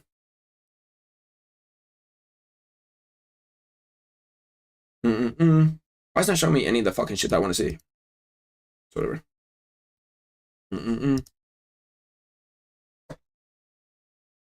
Oh shit, they put Wanderlei Silva in the Hall of Fame? I didn't realize. I wasn't even looking. Wanderlei Silva should be in the Hall of Fame, to be fair. That guy was an absolute monster in his prime. Like when he was at his peak, bro, just the Axe Murderer nickname is Hall of Fame by itself. But he is fucking like, bro, if you watch his highlights, if you haven't seen him, bro, the guy is a fucking monster. Like, he's one of the worst people that you could ever fight. I'm watching him right now stomp a guy's head in, bro. They got him in the crowd too. He always seems like a pretty chill guy. Like, outside of the cage, he seems chill. You know what I mean? Inside of the cage, he's different. His stare-off, I'm pretty sure it was him and Crow Cop, had like one of the coldest stare-offs of all time in UFC history. Merab is better MMA wrestler, but Batuto is a better striker by far. That's how Henry wins. Yeah, I think so. What are some of the best nicknames in mixed martial arts? That's a great question. Obviously, Wanderlei, the Axe Murderer. Who else has good? Dan 50K Ige. That's a good nickname. The Notorious is obviously up there. The Chosen One. What are some other banger nicknames, boys? There's definitely something I'm not thinking of. Stylebender. That's a cold nickname. What are some other good nicknames? God of War. Yeah, no, God of War's really good. I think I've talked about it before. I can't remember when. I looked it up and talked about it, I think. John Bones Jones, yeah. Chris Action Man Curtis, he's right there. Bro, who the fuck was he fighting against in that fight where he's got like red hair? The Korean zombie, the Korean zombie American gangster, yeah. Stylebender is a cold nickname. Now you're tweaking. Stylebender's a fire nickname.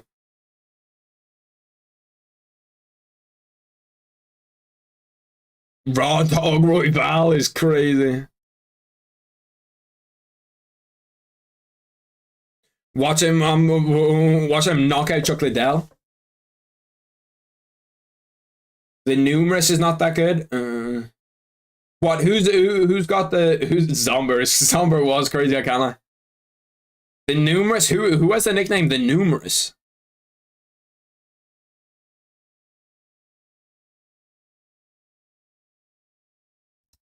K8.com. What the fuck is K8.com? That's better.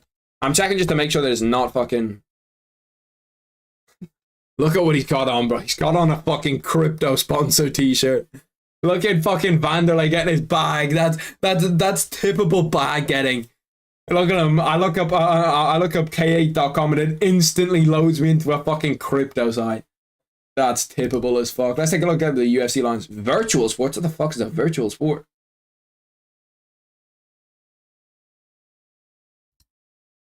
Virtual dart? I can't believe it. I ain't fucking paying for it. What the fuck is virtual dart? Virtual sports lobby? Bro, you've got to tip the shit out of Wanderlei and getting a bag like that though. Oh, Notorious? I don't mind it. I think that Notorious is a good one. Merab the Machine, yeah, no, the Machine is good too. What do you boys think of this commentary team? Michael Bisping, Joe Rogan, John Alec. My favorite three is DC, Joe Rogan, John Alec. That's just like the OG three. I think that one. I think that's got to be my top three. Joe Rogan drinking Starbucks is crazy. Why did they put Rogan on it too instead of Joe? This ice pack. I have an ice pack for my foot just because I fucked up my foot. But this ice pack is so unbelievable. Did it split open?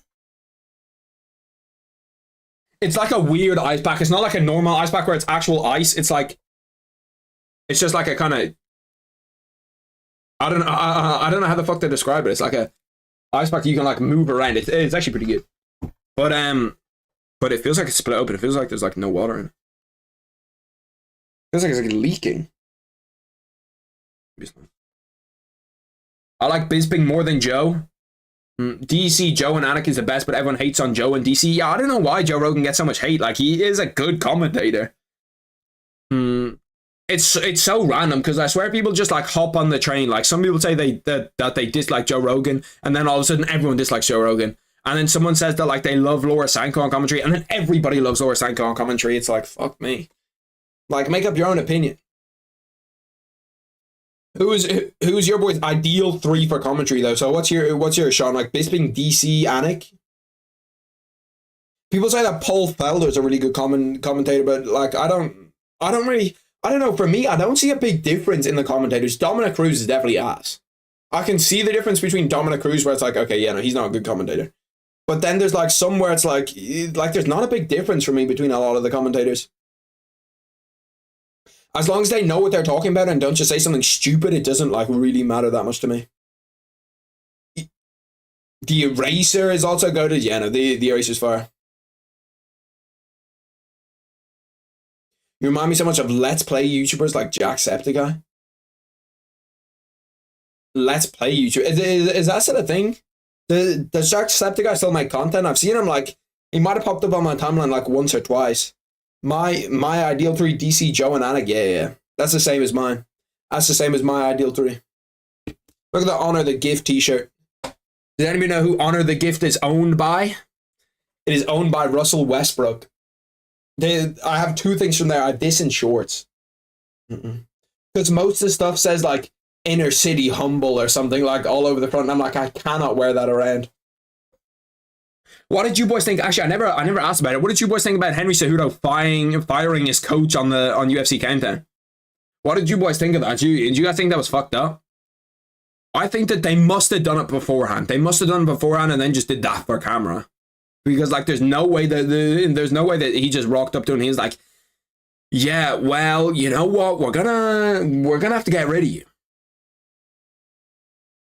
Because that's been Henry's coach since Henry was like, that's been Henry's coach for I don't know how fucking long. It's going to be interesting to see if Merab's improved on the feet as well, because I think that he can't get to a UFC championship only being able to wrestle, you know what I mean? He's going to come up against the guys where he's got to strike a little bit. I thought it was a prank. I thought it was a prank too at the start. And the way that he says it is so trolly. The way that he walks up to him and he's like, hey man, I just, you've been with me for so long, and I'm gonna let go of some of the coaching staff, and that includes you, dude. Like the way he talks is so fucking trolly. Like I just can't believe that that's how he fucking ends a like a 19-year relationship with a coach, and that's gonna be you, dude. That's gonna include you, dude. So funny. Because it's definitely not the reason why he lost the fight. Like he didn't lose against Aljo because of his coaches. Read my thing. I think you will agree. Which one? Your ideal three? Yeah, no. I said that same as my ideal three. Or the thing above that. Your Henry is actually good. No, I can't do impressions for shit. Impressions are just, yeah, no, I've never been able to do impressions. It's just with Henry, the only way to do a Henry impression is just that you got to throw in the dude. The dude at the end, and then you're good. That's your Henry locked in. Why are they delaying this shit so much? I don't know. I'm just used to it. I'm just used to it with UFC cards now. To be fair, like it's a Hall of Fame introduction. See, this is the thing.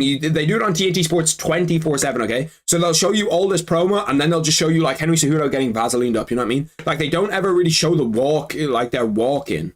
Apart from like Volk. Actually, that's a great question. Who's got the best walkout song in history? Connor's got to be up there. Volk's got to be up there. Volk might have the vibiest walkout song ever. Like when they walk out, that do do do do do do do do do do do. Now I said Cruz is bad. The worst part about him is he beats with DC and Bisping and makes him terrible. He's always trying to be smarter. Yeah, I don't know. I don't like Dominic Cruz as a commentator. Me personally, not my commentator. Wait, but his coach is walking out with him now. So what the fuck is going on? Is his coach with him or not? Because his coach is walking out behind them.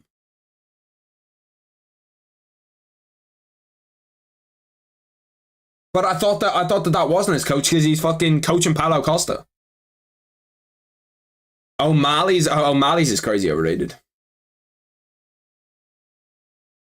If you are what you say you are, a superstar. That's me, I'll be real.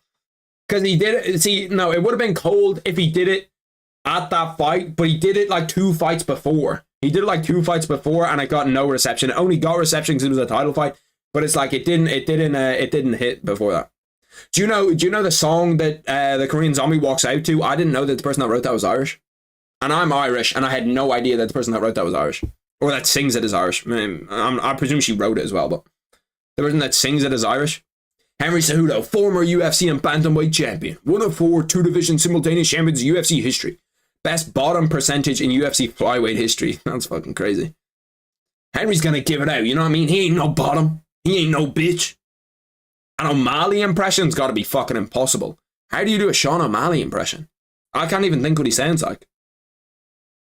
I feel like you need like a wig or something to do a Sean O'Malley impression.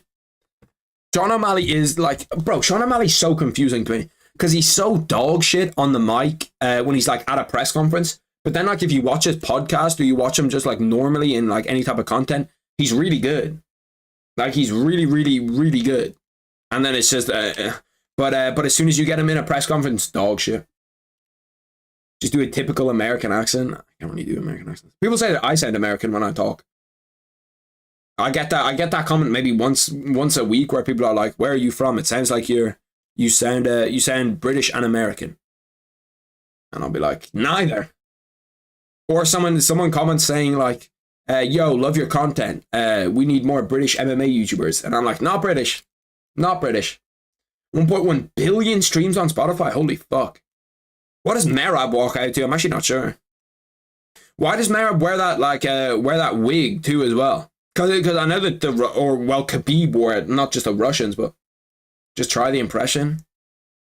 Give me a Sean O'Malley line to say. I need a Sean O'Malley line. You have to like give me something to say because I can't think in my head.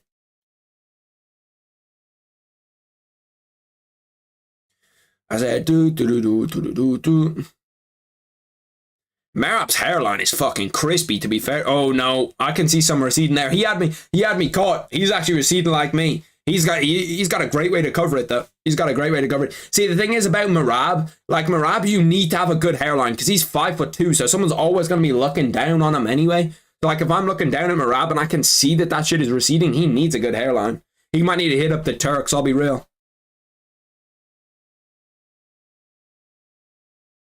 That must suck so bad.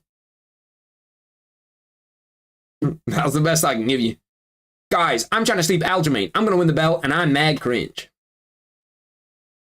He had a transplant, did he? Maybe it's only coming in then. Maybe it's only coming in. I didn't realize he had a transplant. Did he? Huge bald pads last fight. Look at this. Merab versus Yan.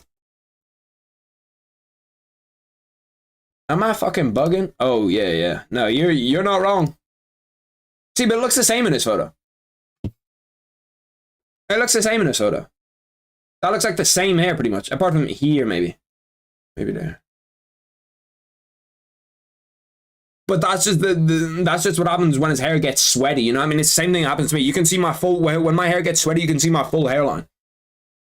Because I don't have the cover anymore. Oh yeah, wait, no, that's bad. That's real bad. So it was before the Yan fight. I do actually remember that hair.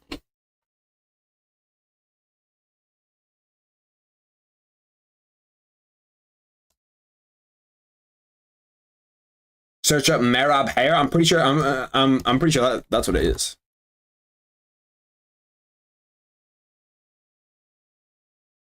What the fuck? This is the first thing that I see that pops up, bro. Oh fuck, I have to move my shit. Merab's hair transplant was a success.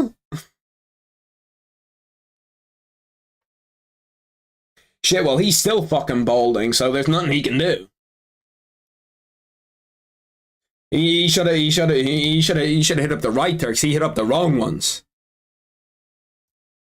Because I'll be real, the hair transplant that they gave him is not cooking shit. It's not cooking shit. Just go bald, lol. Shit, I ain't going bald. Hell no.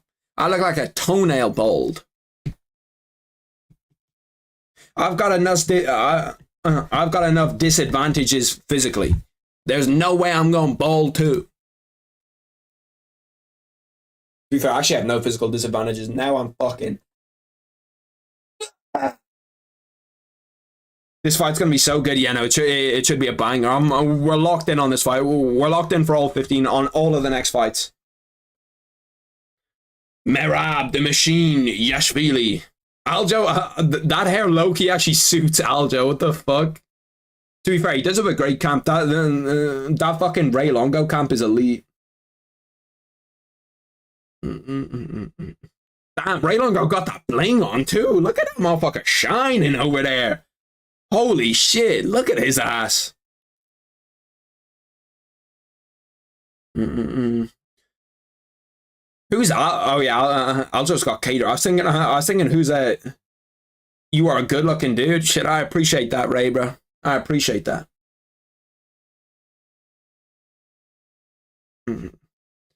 Who is that ring girl? She got some thickness, you know what I mean? That's what I'm trying to get. Does he have the Georgian? I never realized that was the Georgian flag tattooed on him. I don't know how it took me this long to realize Merab has the Georgian flag tattooed on him. I probably watched the guy fight 4 or 5 times. And I didn't realize that. I thought it was just like, ooh, nice calf kick already by Henry Cejudo. Starting off kind of cagey. Ooh, fuck me, spinning back kick from Merab. Do you know Merab got into the UFC off a spinning back fist? It's like the opposite of, oh, why are we thinking Merab now? See, Henry Cejudo's keeping the distance, Bro, you could.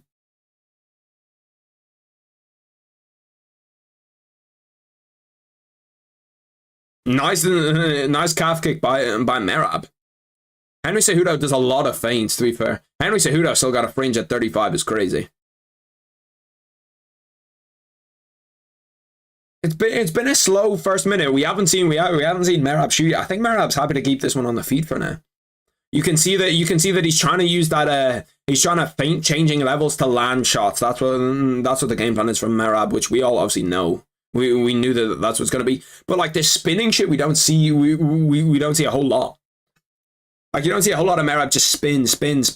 He's tried 2 spinning kicks. Oh, big left hook by Henry. Henry hurt him with that left hook. No, he's hurt. Henry's going headhunting now. That was a big left hook by Henry. Ooh. Henry goes in for the clinch. That was nice. That landed right on the fucking chin. That was on the button from Henry. Nice calf kick. That calf kick's starting to work now. That was the first big shot of the fight. Holy shit, that was a big shot. It was a big left hook. You could see the Merab smiled. He was hurt from that. Henry just hasn't really looked into to go for the kill yet, though. I think that he could have possibly dropped him there. He could have possibly dropped him there if he followed through. That was a fucking nice left hook, though. That had some whip on it, you know what I mean? That had some... And now Merab will be slightly more concerned when he's trying to engage. They're both feinting the takedown to try to come up with something else. Look at them, they just both feinted it. Henry feinted it, Merab actually went for it. Oh, nice takedown from Merab. That's a great single leg trip. Now it'll be interesting to see what Henry does when he's on the ground against him. Because Henry should be a better wrestler. That's a great scramble out of Henry. Merab has it back nicely. And Henry gets out of it. Henry gets up right away. What did it take? 10 seconds? I'm telling you, boys, this fight's a lot closer than people think it's going to be. It's going to be a lot closer than people think. Henry Cejudo just kind of inching forward. You can see him just kind of inching bit by bit, trying to close that distance. Nice right hand from Merab. Dropped Henry. I don't think that it was a huge right hand and like a proper actually dropped him, though. I think that was just Henry Cejudo was off balance. Henry Cejudo now has top position. It was definitely a good shot from Merab, though. Gets the leg over. Henry has one leg over. Could Henry submit Merab? He could potentially. Like, Henry's a good submission wrestler. He needs to try to get that other leg over, though, so he can get into top control. He's got, to be fair, he does have his left leg trapped. So it's going to be super difficult for Merab to get up because he can't get that leverage off his leg to push. So he's going to need to, like, twist him. Oh, he nearly had a head and arm for a second. I could actually see Henry submitting him here. I don't know why, but I've just got a fucking feeling Henry gets it done via submission. It's been a great fight so far, though. It's been a great fucking first 3 minutes. Henry Cejudo caught him, Merab caught him, and the scrambles have actually been entertaining to watch. because sometimes wrestling scrambles aren't good. Big ground and pound from Henry too. Those are big shots. Henry's trying to take his back, he's trying to get to the Merab scrambles. Henry eventually gets on his back, but now Merab's on his knees, so he's okay. He's in a much better position to like push up to his feet. Henry's dominated the wrestling exchanges at the start of this round, though, which is what you want him to do, because you think Merab's a better wrestler, or you think that Merab's like a better volume wrestler than Henry is. If Henry can get this first round in the bag, that's huge. And I think if he can just hold him for these next like 40 seconds ish, try hold a dominant ish position, I think that he's good for these next 40 seconds to win this round. Henry Cejudo title shot after this fight if he wins it. Damn, I was locked in. I'm fucking close as shit to my monitor. Those knees, those Merab knees up the middle are fucking doing work though. 19 seconds left though. If Merab can't change this position, and as I said, he changes it. Nice knee up the middle by Henry. That's a big knee to the body. 10 seconds left. Henry Cejudo looks loose on his feet. He did bite on that left kick to the body, but I don't think Merab's going to actually do anything in terms of high kicks. That was a great first round. Very, very entertaining first round. That first round goes to Henry Cejudo for me. That's 10-9 Henry for me. Close round though. I think that Henry dominated the wrestling and he wobbled him on the feet too. Nothing more than a 10-9, but Henry 10-9 round one. Great fight so far. Great fight so far. Super interesting. I want to hear what Ray Longo's saying actually. Let's get the earphones in.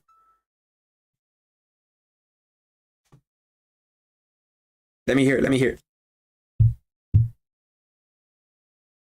He's saying that the overhand's going to be there.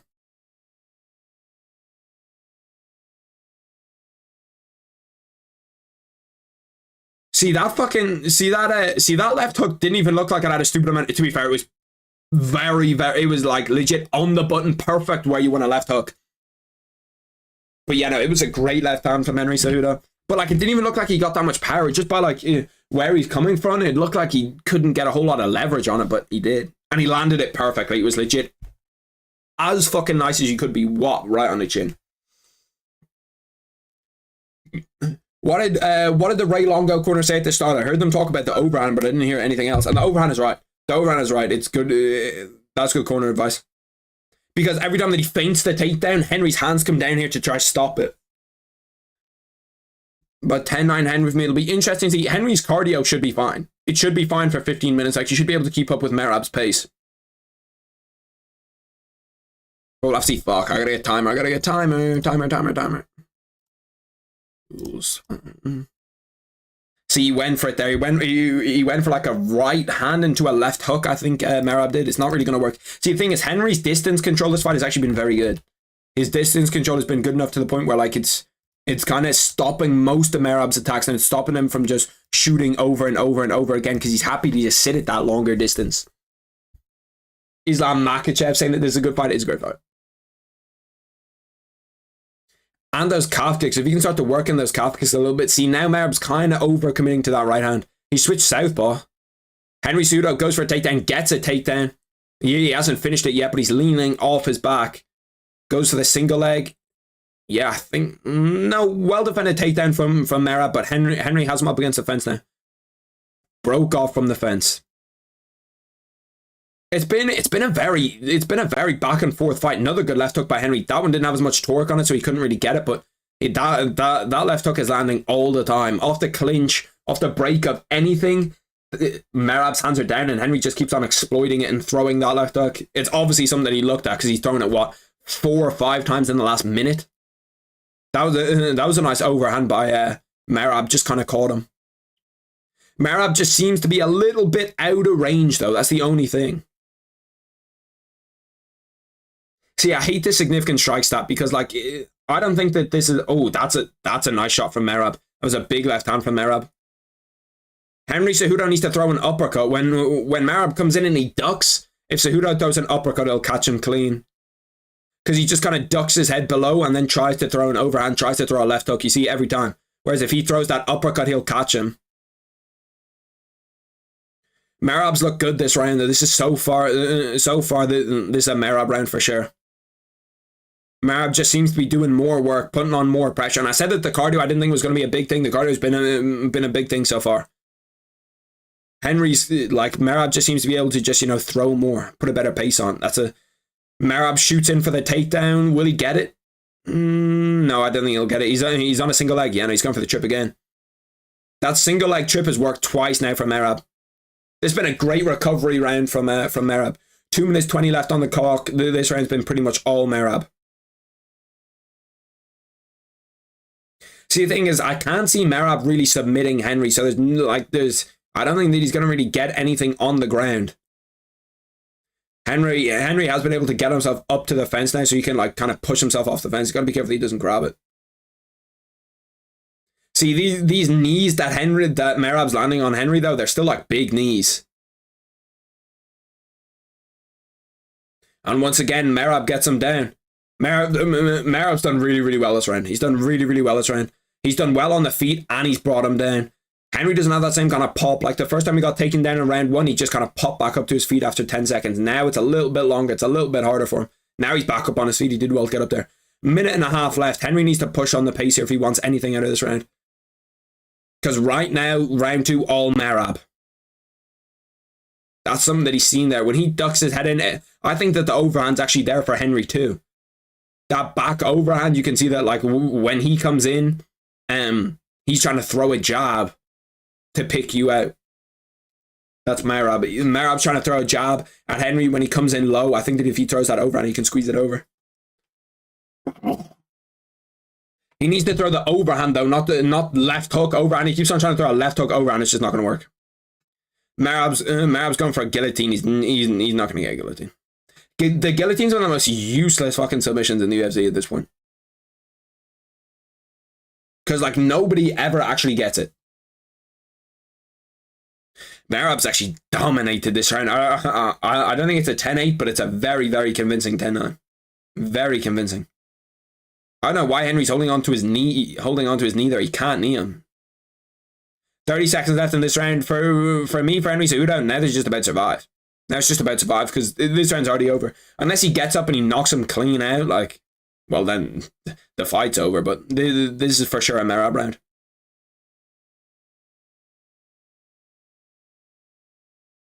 Merab's talking to the fucking to the crowd while he's got Henry Cejudo in a submission. What the fuck? Merab's kissing Henry on the back. What the fuck is going on, bro? Why is Merab just sat there kissing Henry on the back? 1919, yeah, I agree. 100%. You could argue maybe that's a 10-9 for Merab, but fuck me, Henry did not look good there. Let's see, what's Henry's corner saying? They're saying that we need to win this round. That's 1-1.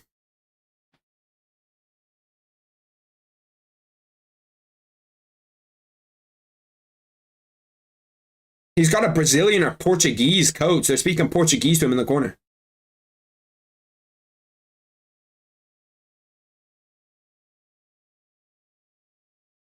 They're saying go quick with your strikes. Touch him in and out, which is I think what you want to be.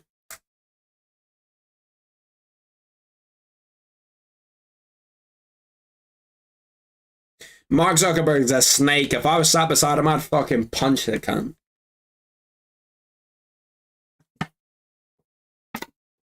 Yeah, Cejudo did not look good in round 2, I'll be honest. It was a poor round for Cejudo. I'll get timer ready.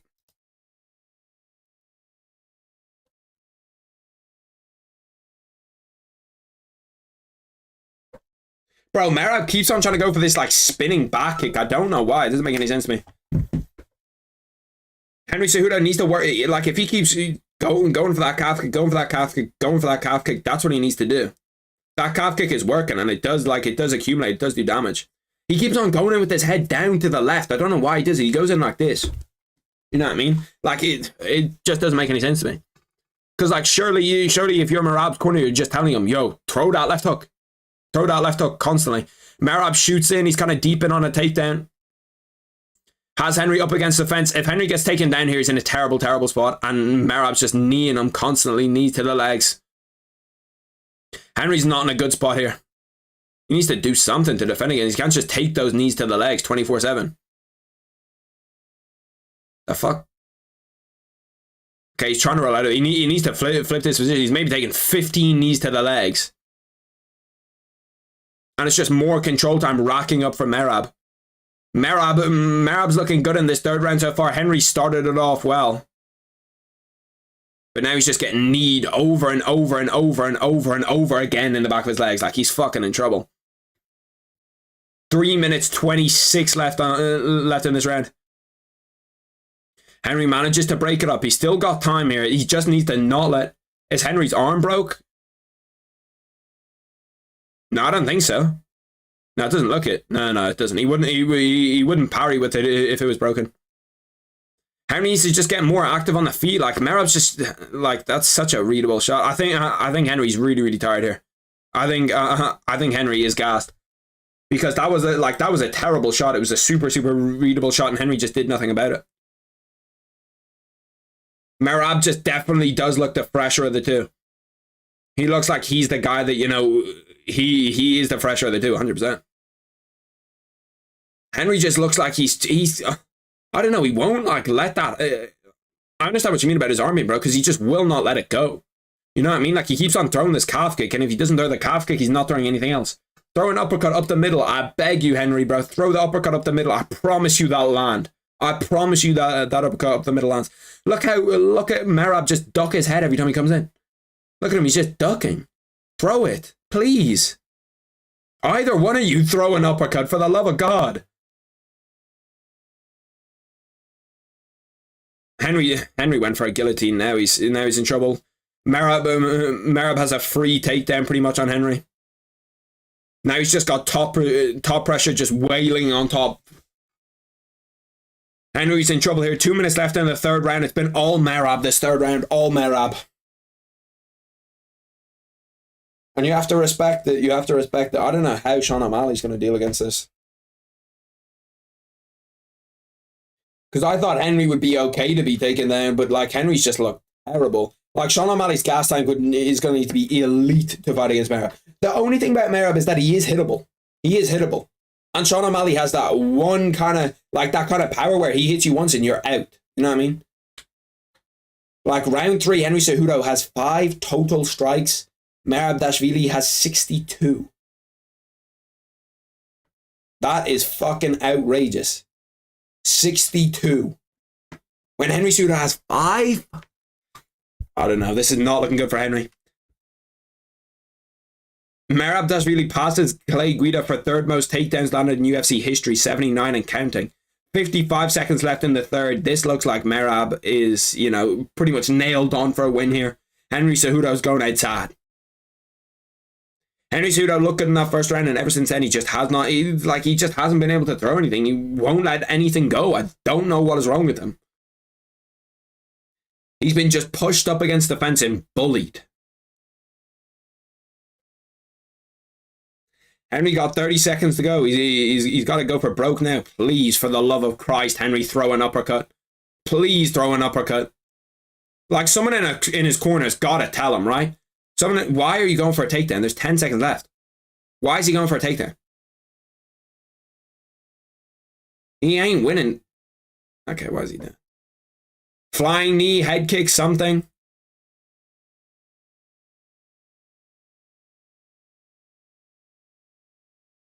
Henry Cejudo retirement inbound. I think it's going to be a Henry Cejudo retirement.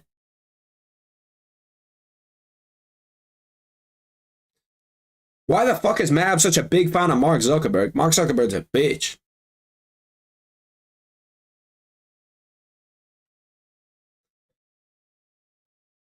Merab just fucking, he put it on him. That was like, that first round he lost pretty convincingly, and then the second and third round, he just bullied him. Like, he bullied him. That was wild. That was wild to watch. Like, Henry Cejudo just got out-cardioed, outworked, even on the feet.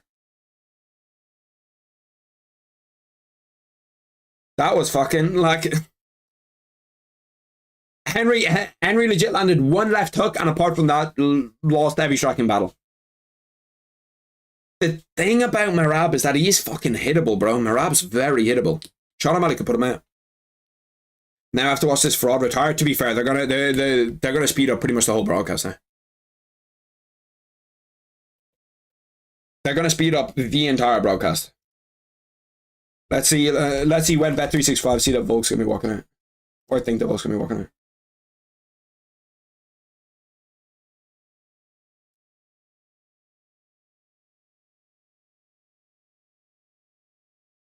Apparently, after Henry blocked a kick, his forearm got all swollen. So, like, it did look weird that he just refused to throw his hands. Also, that fight should have been the co-main.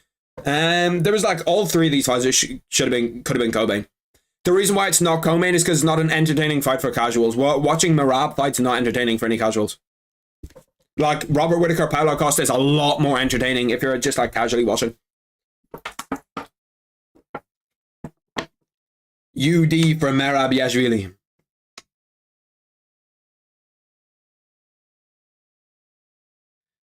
Now these next three fights, boys, in terms of bets. We got Ian Gary by KO, TKO, or DQ, and then Ian Gary, Volkanovski, and Whittaker to win.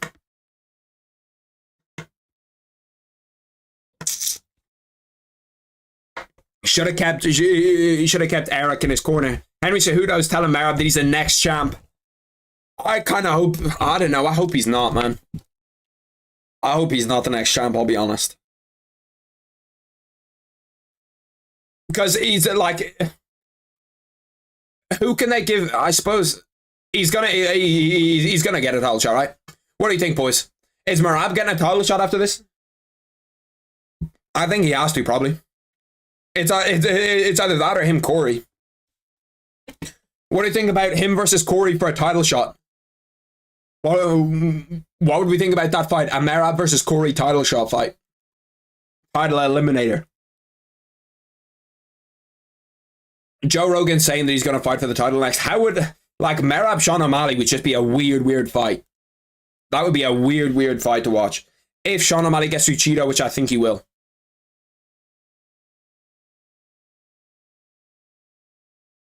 I think that, hear me out, O'Malley KOs him. I think that, I don't know, man, that's a tough, because he's so hittable. Like, O'Malley's got to be looking at that. And Sean O'Malley's such a good striker. Like, he's such a good creative striker, and he's got so much distance on him. Like, if you just look at the Merab kind of struggled with the distance against Henry Cejudo, and Henry Cejudo's 5'4". Like, the teeps, everything that Sean O'Malley throws, it's very difficult to get close to Sean O'Malley.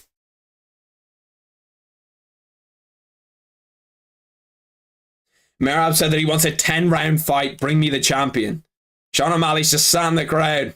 Look at Sugar Shane and Tim Welch. I fucking love Tim Welch, bro. Tim Welch is so fucking funny, bro. Sean O'Malley's wearing like a pimp coat, bro. He's wearing like a full animal fur coat. He actually does look like a baller, to be fair to him.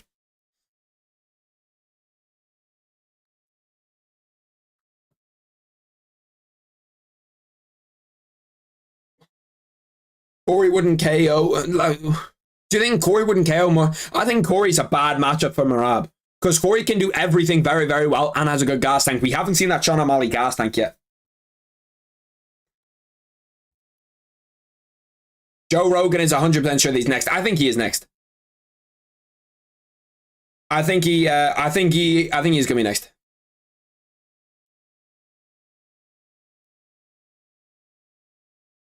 Never mind, I'd KO O'Malley with that fit. This isn't the fit's crazy. I actually think that fit's kind of cold. I like it.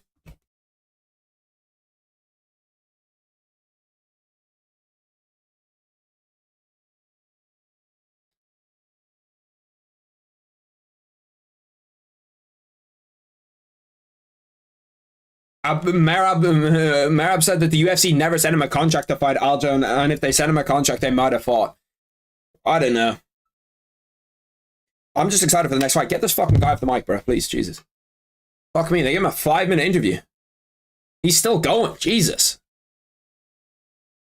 Bro, we need to speed this shit up, bro, because we're going to be here till like fucking... I'm going to be here till 9 a.m. watching... Trying to hope that Dana White announces UFC 300. Fuck me. We need a chop speed this bitch up.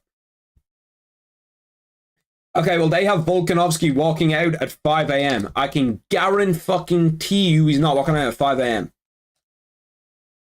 Unless they, especially if Henry retires here. If Henry retires, we're gonna be this is gonna be a long one, boys. Henry's probably walking, or Volk's probably walking out at fucking 5:30. Yeah, bro, they gave him all of the fucking time on the mic. Jesus Christ. They gave him legit. Bro, I don't know. I don't know who any of these people out there showcasing on the screen right now. I know Michael Chandler. Michael Chandler, 23-8. Jamal Hill. When's Jamal Hill back? Damn, Jamal Hill's got grills in. He's got fucking full diamond grills. That's typical as fuck. Real quick, guys, main event 300 predictions. My main event 300 prediction is Dricus du Plessis against Israel Adesanya. I think that's who it's going to be. I'm worried, though, O'Malley could catch Merab, but I would pick Merab to win. It'll be interesting to see what the odds are like on that. What do you boys think the odds are going to be like? Do you think Merab's going to be a favourite? Do you think Sean O'Malley's going to be a favourite? I think Sean O'Malley's probably favourite, right, in that fight? Fuck knows, though. Honestly, who knows? I'm just excited to see this next fight. The Ian Gary Redemption Tour, is it here? If Ian Gary loses this fight, I genuinely think he's never the same. I honestly think he's never the same. I've got a hot take. Ian Gary is the guy in this card that has the most pressure on him. Like, not Volk, not Topuria, not Robert Whittaker coming back. I think Ian Gary, without a doubt, is the guy that has the most pressure on him. I would have Merab as minus 120 or something, yeah. Now, if that was the main event, they would have already announced it. He's going to win. I do think so, too. I've pretty much all of my bets are on involve Ian Gary. If Ian Gary loses, we're finished. Bless that Cejudo didn't get the mic. God. To be fair, okay, I'm going to say this. If Henry Cejudo said to the UFC that if he loses, he's retiring 100%, and they didn't give him the mic to retire on the mic after being a double champ, like a legend of the sport, that's fucked up. That's fucked up. The fact that you've given Merab Dvalishvili, who pretty much said nothing for 3 minutes, like, said nothing for 7 minutes, fuck 3 minutes, you gave him the mic, and you didn't give Henry, a guy who's trying to retire, the mic. Come on. The fuck are we doing? It's going 3 rounds, but Gary wins. I have Ian Gary via TKO. Via second round TKO. See, the thing is, Shavkat had to submit him. Shavkat couldn't even, like, finish him on the feet. I'm not sure if I'm not sure if Ian Gary's going to be able to. But then again, Ian Gary's a better kickboxer. He's not retiring, is he not? Okay. I don't care. He can hold. I know that Gary's a countryman, but stop putting your faith with him. It's impossible. As soon as you're branded with as soon as you're born in Ireland, you got the Irish passport, I'm immediately going to say, every fight that you're in, we're picking Ian Gary. Every Ian Gary fight, we're picking Ian Gary. Every Conor fight, we're picking Conor. Every Kiefer Crosby fight, every Reese McGee fight, every Kalen Loughran fight, we're picking him. He would have waffled and wasted 10 minutes. They should let you bet the over-under in dudes in fucking Henry Cejudo's retirement speech. I don't know, dude. I just don't think the sport is for me anymore, dude. I just don't have it anymore, dude. I've had a great career, dude. And, I fired my coach, dude. Cejudo should have got the mic. If he's not retiring, don't give the guy the fucking mic. Who gives a shit? Why are we watching a Sean O'Malley promo? The guy's not even fighting. The guy's fighting. Bro, we don't need UFC 299 promo. Holy shit. I was rewatching the Sean O'Malley highlights that they're showing. Holy fuck. I don't know, man. He's fucking so... Just looking at him there, he is so long. You know what I mean? Like his arms, his legs. That's going to be super difficult for Merab to take him down. Unless he can, like, catch a teep, do something like that. Like, this event is already running late. Why are we showing this many promos? Let's get this fucking bitch cracking. They're going to feed Henry a can so he can win. Then he'll retire. I still think that Henry could beat a lot of good guys at 135. You know what I mean? Damn, that Cheeto Vera head kick knockout is fucking crazy. Kalen Loughran sucks. I don't think he's bad. He lost to that French cat. I can't remember what the Frenchie's name is, but I don't think he's bad. But is he? We need to see something new from him. You know what I mean? We need to see something a little bit better from him. We need to get Irish MMA back on the map. We need Connor as the 155 champ. We need Ian as the 170 champ.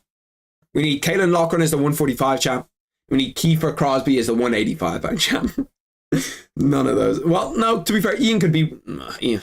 See, whenever I think to myself, Ian Garry could 100% be a 170 pound champ, then I think, yeah, but he's got to get through Shavkat, and he's not getting through Shavkat. Like Ian Garry, Shavkat, I just don't see it. I'm obviously going to pick him. I'm going to root for him if he gets there. I think he could get up to that title shot, but Ian Garry against fucking Shavkat, that's a bad matchup for Ian Garry, bro. That is a bad matchup for Ian Garry. Get these guys out here. Let's get these guys walking out. Let's get this bitch moving. Back to back to back to back to back. Jeff Neal's walking out. I can probably put full names to this. Jeff Neal versus Ian Garry. Last minute predictions for Ian Garry, Jeff Neal, boys. Last minute predictions. I'm going Ian Garry, and I'm going that he gets it done via finish, 3rd round. I said second round. Shavkat would demolish him. Yeah, I think well. Loughran won't be a champ. Yeah, no, don't worry. I know. UC 299 card is so weird. Gamrot beats Fiziev, justified RDA on the second prelim fight, and then Blades Almeida not on main card. We do actually need to. I need to look at that because I got a bone to pick with the UFC. Bro, what the fuck are these bout rankings? Like, what is this? What are these rankings? Yes, the card is stacked as fuck. Okay, so like it's kind of unlucky, but. Like, why the Piotr Jan Song Yadong is not, he should not be on the main card ahead of Curtis Blades, Jelton Almeida. I don't care what anyone says. Curtis Blades, Jelton Almeida is legit, like, very close to a title eliminator. If Jelton Almeida wins, that's a title, he'll get a title shot. As long as he doesn't have like a boring ass performance like he did against Derek Lewis. If he wins, I seriously think that he'll get a title shot.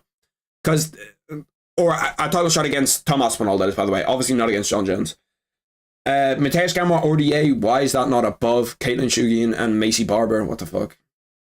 Have Caitlin Shugian and Macy Barber, have that open up the prelims. And bro, this card is so fucking stacked, it's actually unbelievable. CJ Vergara, that's, if you don't know that name, that's the like 6'7" Cuban. I think he got a gold medal in Taekwondo or karate. And he's a heavyweight, fucking disgusting. He's fucking huge. He's like 6'7". Michel Pereira fights are always fun as fuck to watch. Pedro Munoz, and then obviously the main card is stacked beyond stacked. Gilbert Burns, JDM, banger. Kevin Holland, MVP, banger. Dustin Poirier, Benoit St. Dennis, absolute banger. And then Sean O'Malley, Chito Vera, banger. But I don't agree with how they rank the cards. In terms of which way it is stupid to me. Ian Garry's walking out. Let's see, is he walking out to booze? Ian Garry round 3 finish? I'd be inclined to agree with you.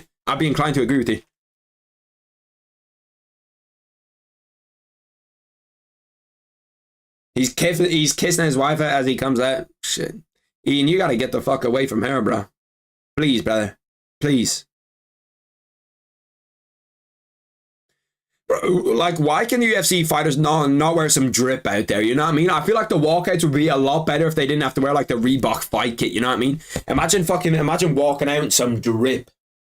Like, not like boxing where you see them walk out in like robes and shit. That's kind of mid. But imagine seeing like Sean O'Malley walk out in like a full fur coat, like a pimp, just walking out there to fight. That'd be fire. Oh. Is Ian Garry walking out first? They have him as the whatchamacallit in this fight. They have him as the B side. I would think surely Ian Garry's the A side against Jeff Neal, but maybe not. I suppose they might just go off rankings. They might just go off Jeff Neal as higher ranked. Is that what they do it off? Is that who walks on first? By the way, Ian Garry, from what I could hear, didn't walk out to booze. From what I could hear, no one in the arena was booing him, so kind of interesting. Because obviously got booed at the weigh-ins, got booed pretty much everywhere he goes. Like, if you had that event in Ireland 3 months ago, he might have got booed in fucking Ireland. Who knows? No, he wouldn't have, but... He doesn't look... I don't know, he looks a little bit weird. I can't tell whether he's nervous or whether he's, like, absolutely fine, you know what I mean? I think he looks okay. He doesn't look super uncalm, you know what I mean? He's just pointing at random people in the crowd. The fuck is he doing? Talking to Sean Shelby. I don't know. I'm nervous for Ian Gary in this fight because I think Ian Gary, if he loses this fight, he's never the same again. He's never going to get to this level again if he loses this fight. I seriously do think that. Because he's just going to go down the spiral more and more and more and more and more and more and more and more and more. I think that this is probably like this is one of the biggest fights of Ian Gary's career. And I know that sounds crazy because it's, well, technically it is the biggest fight of his career, but it's going to be one of the biggest fights of his career, you know what I mean? Because if he wins it, he's on that upward trajectory where he's like fighting against a number 5 guy, fighting against a number 4 guy, fighting against a Colby Covington, fighting against someone like that he could beat, you know what I mean, at that 170-pound division. Because that 170-pound division, once you go like top 5, it's not super stacked, you know what I mean? You've obviously got Shavkat Leon, he's not fighting either of those. And then, but apart from that, you got like Bilal, you got like a few different guys floating around that kind of top 5 spot. And I think that Ian Gary could beat those guys. But if he loses this fight, I'm not sure he's ever the same. I think he might just be a top 15 guy. And I want him to win. I want him to win this fight bad. Because obviously representing Ireland, representing Irish MMA, even though he doesn't train out of Ireland, whatever.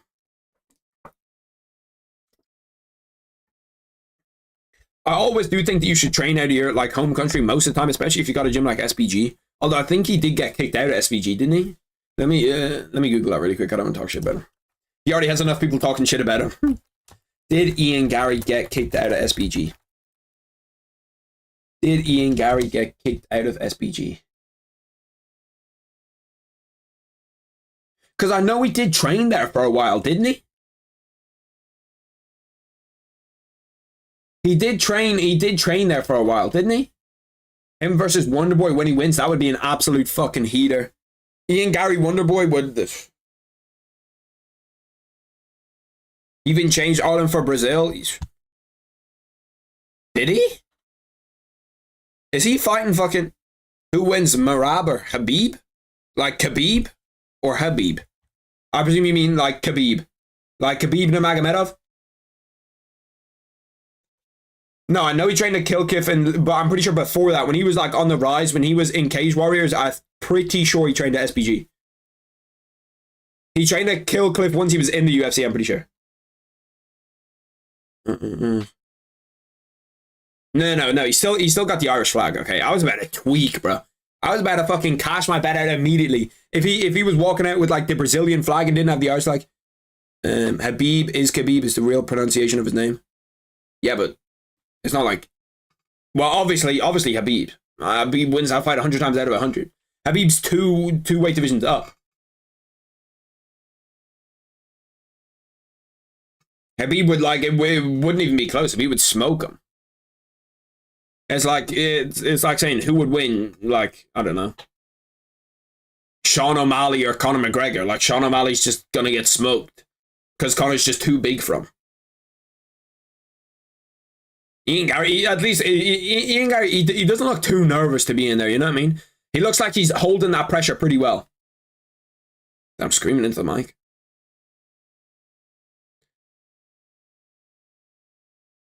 You can tell that some casual named Lucas Tracy continuously showing he knows something about MMA thinks Merab would beat Habib. I don't know. I don't think that there's anywhere or any universe in which Merab beats Habib, but like maybe Habib just takes him down and submits him in one round. Habib is way too big for Merab. Merab probably walks around at like 165. Khabib walks around at like 195. Yeah, I'm good. Hear me out, Mighty Mouse smokes JBJ. What's your wildest hear me out? I see those all the time on Twitter. What's your wildest hear me out?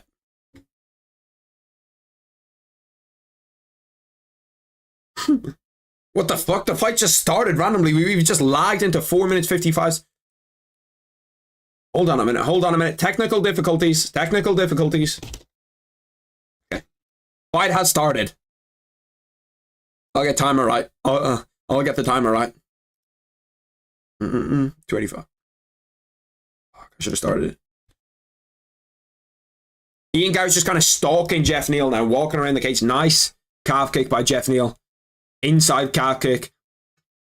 See, that's the thing. Ian Gary's so big for this division that his teep can just push away so long. Maybe if Mighty Mouse was 6'4" and weighed 230 pounds. It's kind of a cagey affair first 40 seconds. Jeff Neal's obviously working on those calf kicks. Ian Gary did it so well against fuck me. I can't think right now. Ian Gary did it super well against Neil Magny, that obviously Jeff Neal's worked on it to try to do it against Ian Gary. Those kicks just come so fast from Ian Gary, and they're at like such a distance where Jeff Neal can't really get his work off and Ian Gary can. I've got Ian, but he better not sleep on Neil. Neil can count him at any time he has elite boxing. Yeah, no, Jeff Neal does have very, very good boxing, but I'm not sure if you can get him boxing range, you know what I mean? And Ian Gary has been hurt before. We'll have to see. I'm nervous, boys. I'm nervous for this fight. I think that Ian Gary's going to go majorly downhill. Why does he have his fucking name there? It's Machado Gary. It's fucking weird as shit. Like, he doesn't help himself out with the cook shit when he takes his wife's name. To be fair to Jeff Neal, he's doing some good work here in terms of the kickboxing range, getting some nice calf kicks off, some nice body kicks off. He's doing good work. Nice. That was a nice right hand to the body, left hook from Ian Gary. Jeff Neal's just kind of stalking him. Ian Gary's keeping that lead hand out, but he's not really... Okay, that's another nice right hand from Ian Gary. He seems to be settling into the octagon a little bit. Jeff Neal, you can just tell that it's only a certain amount of time until Jeff Neal closes that distance. So, ooh, that was very, very nice head movement from Ian Gary, because Jeff Neal led him into that. You see when he lifted up that leg? Ooh, nice question mark kick from Ian Gary. Knee into... Ian Gary's looking fluid. This should be a good striking battle, boys. This should be a really, really good striking battle. This one should be a fun one to watch. Because they both look fluid. They both look sharp on their feet. Both look very, very sharp. And the defense looks sharp from Ian Gary too. Nice right hand from Jeff Neal. Right hand, left hook, right hand. That landed clean. See, that's saying once Jeff Neal converges that distance, how does Ian Gary do? Got him pushed up against the fence. Need to see Ian Gary flip this position. To be fair, I'm pretty sure Ian Gary did get hurt out. Was it just on the break off of the clinch? I'm pretty sure we saw him get hurt. Needs to try just spin this position because he can't stay here for very, very long. Jeff Neal is dense too. He's strong. Whereas like Ian Gary's more lanky, Jeff Neal is dense. So these positions are going to be difficult for Ian Gary to try and escape from. 1 minute 45 left in the first round. It's been a competitive first round, but if Jeff Neal's able to hold him here for maybe 15 seconds longer, you're going to give him the edge. And I need Ian Gary to win this fight. If Ian Gary loses this fight, all of my bets are finished. I'll be real. All my bets are done. Nice. Ian Gary flipped the position. Try to get some knees off in that clinch. Maybe an elbow. Jeff Neal flips it again. Clinch heavy. This first round has been a lot more clinch heavy than I thought it would be. It's been very, very clinch heavy. 1 minute 15 left in the first. You've probably been... Bro, look at this fucking idiot in the crowd walking back to see what the fights are on. I fucking see you ditzy prick sitting fucking ringside, octagon side of the UFC event, missing the fucking first round. What a fucking clown. Sorry. Slight intermission, that person pissed me off. Nice body kick from Ian. The knees and the body kicks from Ian are working well.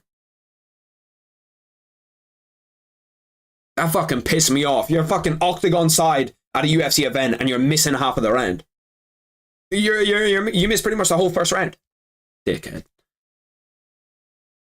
To be fair, Jeff Neal's defense on those kicks that are coming at him is very, very good. If Ian Gary just switches it up a little bit more.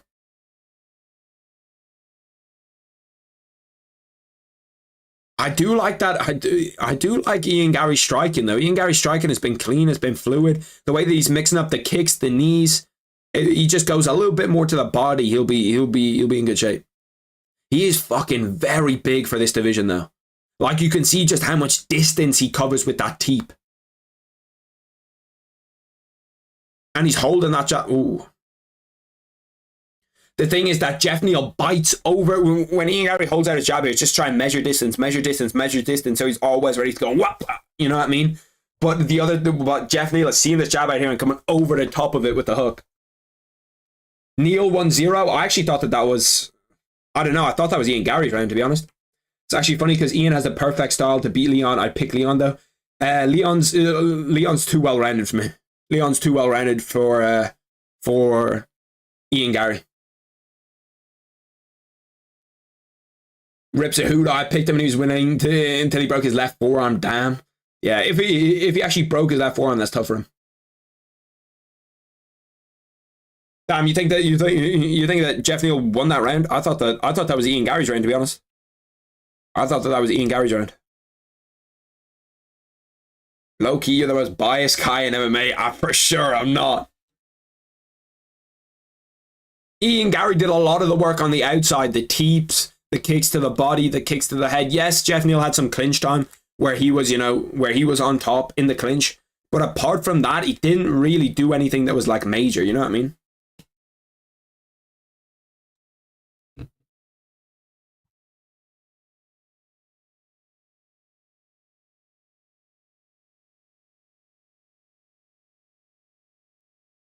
Paul Fontaine said, I've got a 10-9 Neal, but it's really close. Like, that's a close round. It's for sure a close round. 10-9 Neal in a close round. Gary Neal, deep waters for Gary. Key though is, can Neal get into Gary's neighborhood without getting mugged? Teddy Atlas tweeted that out. Teddy Atlas is a goat.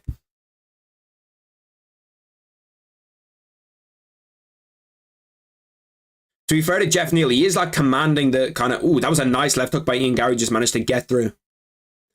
Jeff Neal is kind of commanding, like he's on the front foot all the time, but I don't think that makes a big difference. Like, look at these knees that Ian Gary's landing up through the middle. Jeff Neal shoots for a takedown. Now, this is big. If Ian Gary needs to flip this position off the fence. This is where Jeff Neal found a lot of success, was on the fence. Because he's just able to get in close, in tight, and work in the clinch.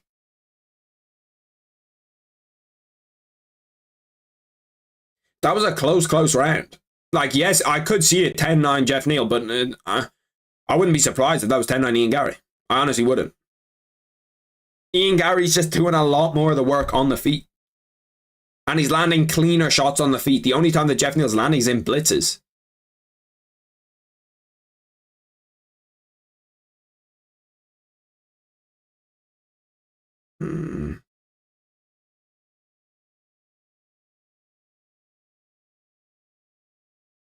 Ian Gary's back out from the fence now. That's what we need. I need him to fucking work a little bit in that kickboxing distance. That was a nice check hook. He's landing cleanly on the feet. The shots that he's landing are nice. They're clean. My bad for a clock, by the way.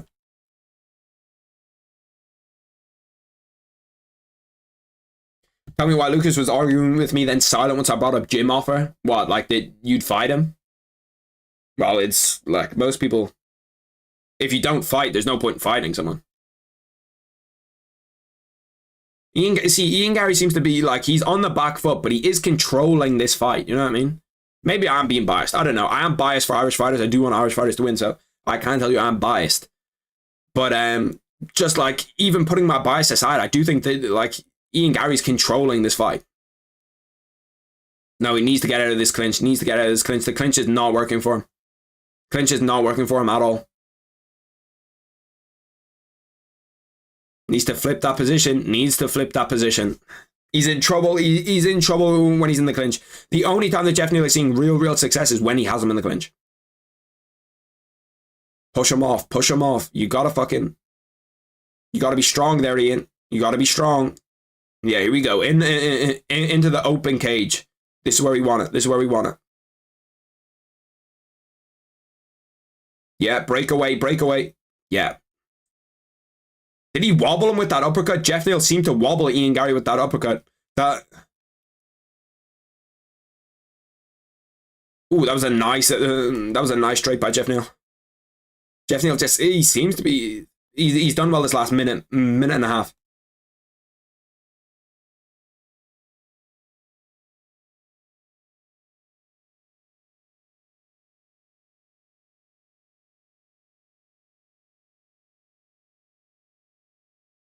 I don't know.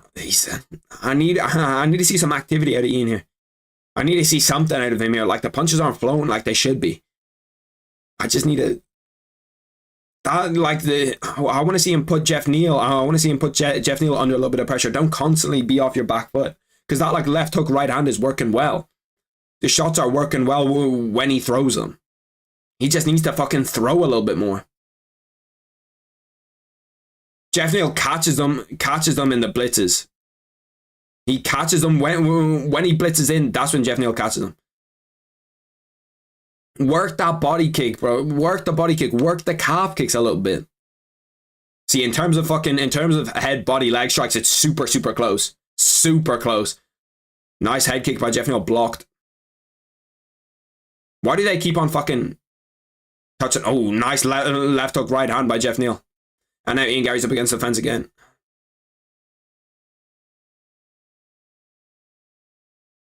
Neal just landed some good shots on him. Yeah, no, he did. They were some heavy shots. Heavy shots.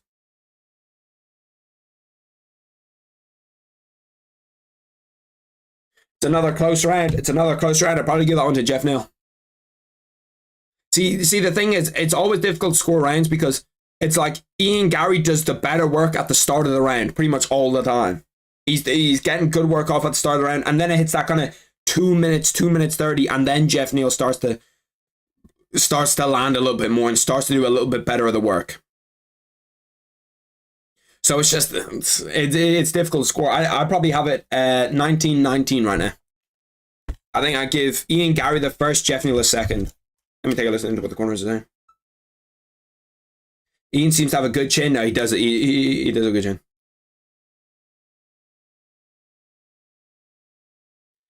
And yeah, I offered him to come to my gym, but if he doesn't, whatchamacallit, if he didn't say that he'd beat you up or something, there's no reason for him to come to your gym. It's like if he just said that he thinks that Merab would beat Khabib, like it's just an opinion, you know what I mean?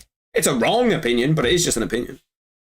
There's no point in getting fired up and being like, no, you're completely wrong, because it's just like you're probably not going to convince him. It's like if you spend all day arguing with people that are wrong, you're legit gonna, like, every single minute of every single day is gonna be taken up.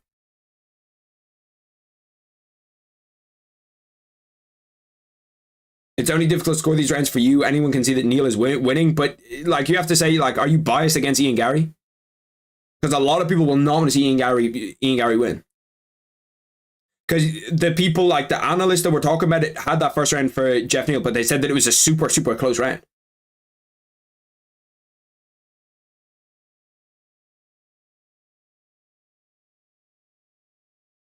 Nice head kick attempt from Ian Garry, just didn't land. If I was Ian, fucking get in the pocket, start throwing. One of the people there has 10-9 Ian Garry through the second round. I think that it's a close fight. It's a close fight. See, Ian keeps on getting trapped up against the cage here. He keeps on getting trapped up against the cage. In the open field, that's when you need to throw, Ian. This is the time to throw right here. That's the time to throw. Look, you've got him. Yeah, there you go. Nice knee at the middle. Now he's starting to flow a little bit more. Now he's starting to flow.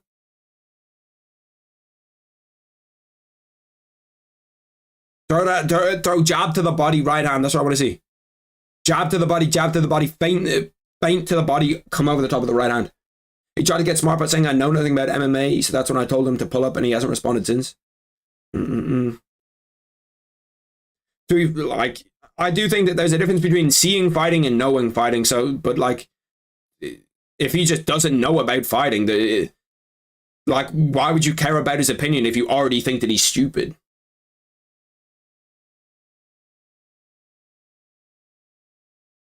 Clinch control time. Jeff Neal has 3 minutes of clinch control time, whereas Ian Garry has 12 seconds. He struggled in the clinch. He has struggled in the clinch. When he gets pushed up against the fence, he's struggling.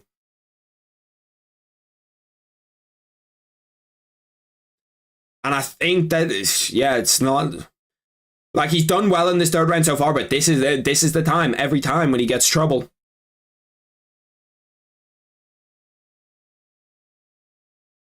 That liver shot has been open the entire fight, too. Like, I don't know, Ian Garry's reads, he might be concussed, to be honest. I'm trying to think if he got hit with a big shot. But he doesn't seem to be able to adjust to what Jeff Neal is doing. Every time he throws that calf kick, Jeff Neal throws a jab. Every single time.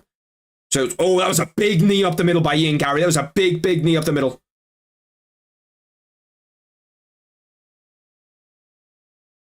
Ian, you need to put the pressure on here. Like, you could be down 2 rounds. Nice body kick.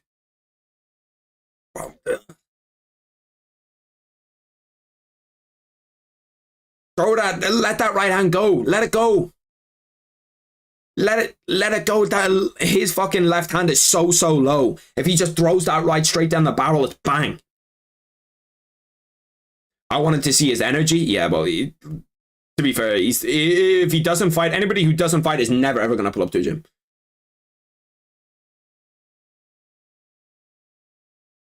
One minute 20 left in this third round. I have this round definitely for Ian Garry so far. 100% this round for Ian Garry, and I have it at 1-1. So currently, I have Ian Garry. As so far, I have him winning with a decision. That's a big elbow. Jeff Neal's just trying to close the distance a little bit.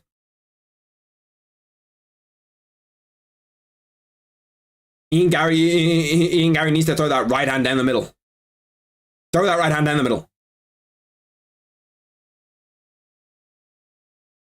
That's a good job by Ian Garry. The commentators have it as Ian Garry's going to win this decision, because Joe Rogan and Bisping are saying that it's on Jeff Neal to do something here. So the commentators have it for Ian Garry. So I'm not being super biased giving it to him.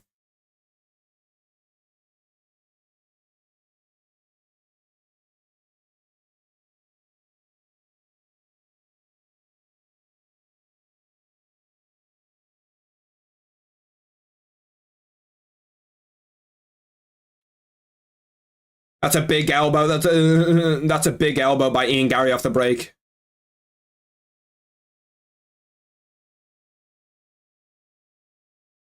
Joe Rogan's absolutely sure that Ian Garry won that, by the way.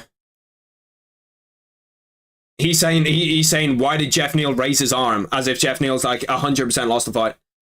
I think I have it Ian Garry 2-1. We'll see. That's a big knee into an elbow. What a boring fight. I actually thought the fight was good. I thought it was a good fight. 1-3 for Garry. That's the same way that I scored it.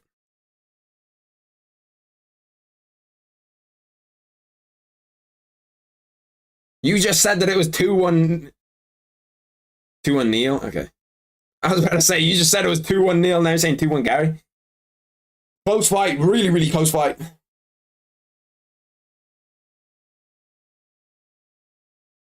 Really close fight.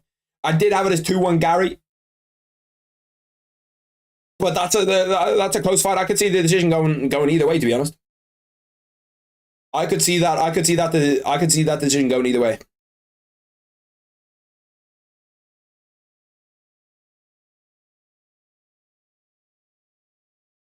I wasn't even watching the fight like that, I'm not even gonna lie. Once I seen how Garry was fighting, I knew what it was.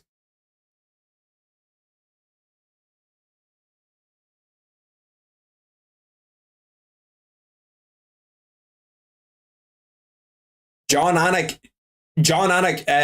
says that Ian Garry won 30-27. That's interesting. That is interesting.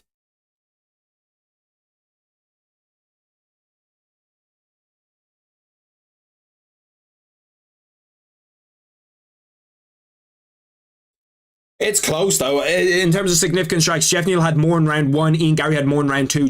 Ian Garry had more in round 3. So that just shows you fucking. That just shows you Ian Garry, like, it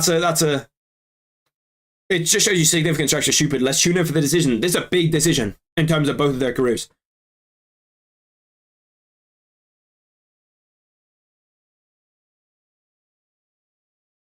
$30-27, Garry.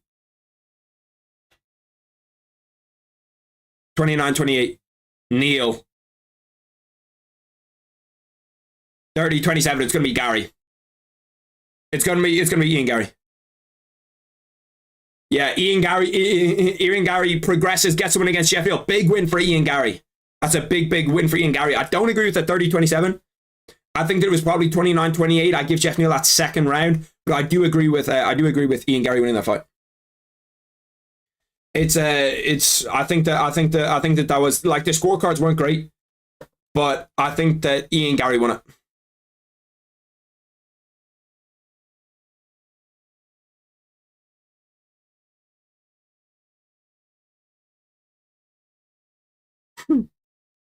I don't want to hear an absolute robbery. It wasn't robbery. It wasn't robbery.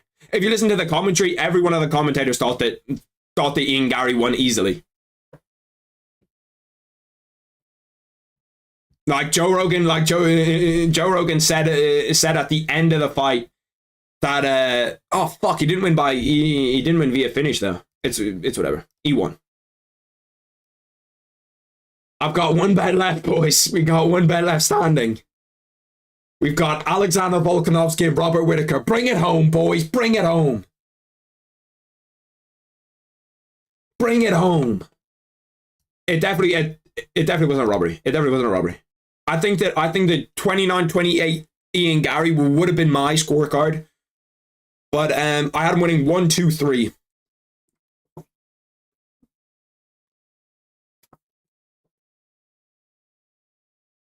He called out Colby Covington.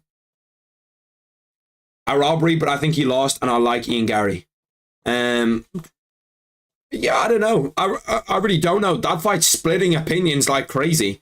Because, like, I think that it's 29-28. Joe Rogan, John Anik, Bisping all said that it was 30-27 easily.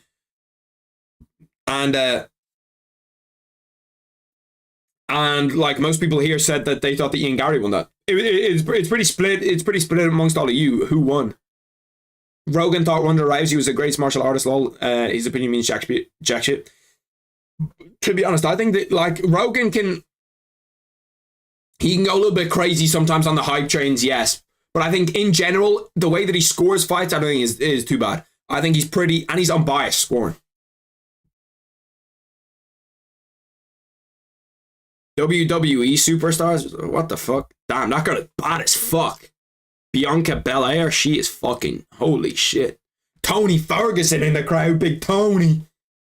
El Kukui. Bilal Muhammad's getting booed.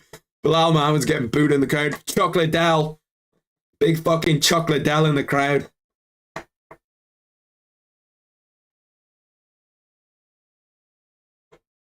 Covington, Ian, who you got? I got Ian Gary. Ian Gary beats Covington.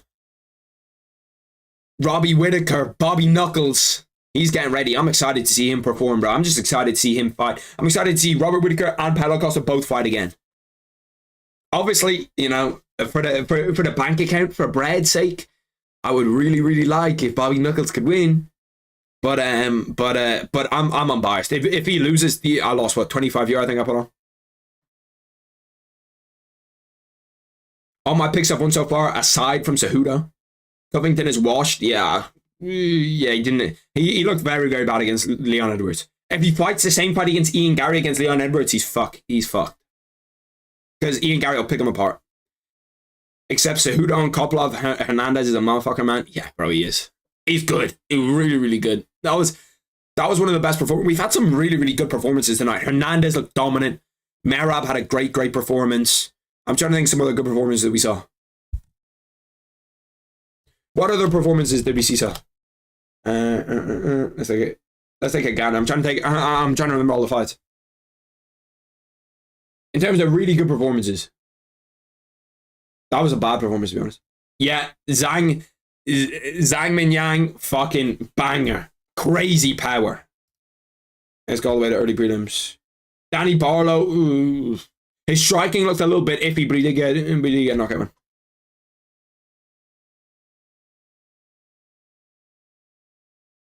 I'm perfect so far, 3-0. Who did are you boys just counting main card picks? Just main cards?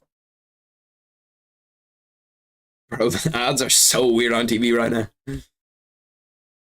Oh, it's me, your dry skin. I need help. The fuck? I would have been fine if Gary at least won by KO, but now I know he won't go anywhere. KO doesn't. It don't matter, to be honest. For him, it honestly don't matter. The win was the most important thing. That's a polarizing fight, though, compared to how like the commentary team scored it, how people online scored it, how I scored it. You know, like that was a really, really polarizing fight. I suppose it just depends how much you value clinch time. Whittaker versus Costa. Another, like, I know it's not a sleeper fight, but it's like probably the most fun fight on this card. Okay, I need to take a piss, boys. Give me uno segundo. I'll find something to put on. Let's put on. I'm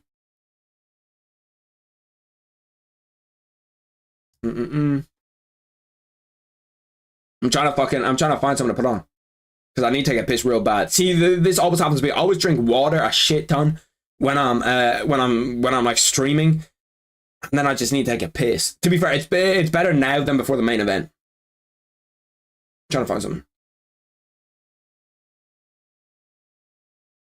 Give me something. The MMA hour. Here we go. It's just gonna be the start of the MMA hour. I'm not even sure if you're gonna be able to hear it. To be fair, but I'm only gonna be on for like half a second. Let me know. Let me know your Paulo Costa, Robert Whittaker, fucking whatchamacallit too. There's Ariel Helwani on your screen for you. Happy. I'll put on subtitles actually.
We are back.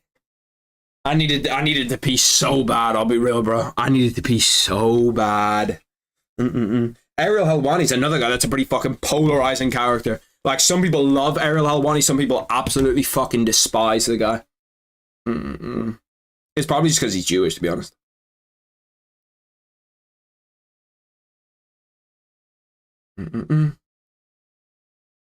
Do Paddy Power pay out based on who the UFC judges picked as winner? Or that's crazy. Leon beats him, Usman beats him, Gilbert is 50-50, JDM beats him. JDM Ian Gary would be a super fun fight. That would be a fun fight because JDM's a really good boxer, but Ian Gary's kickboxing is fucking different level. Leon, I do agree, beats him. Usman's at 185 now. Gilbert, I don't know. Gilbert's difficult. I had second round to Geoff Neal, but my screen froze for a minute, so I don't know. I had second round for Ian Gary. No. I had, one for Ian Gary, 2 for Geoff Neal, 3 for Gary. I got Whittaker by masterclass, could even finish Costa. I wouldn't be surprised if he finished them. Is this 5 rounds or 3? 3 rounds, right? It's 3 rounds. I think it's 3 rounds. I don't know why. I think co-main should be 5 rounds. On everything, obviously not on fight nights, but on pay-per-view cards, I think a co-main should be 5. I got Costa. This one I'm least confident in, but he got a bad chin. JDM's the best boxer in the UFC. I think Max Holloway's better. But you're not hugely far off with that take.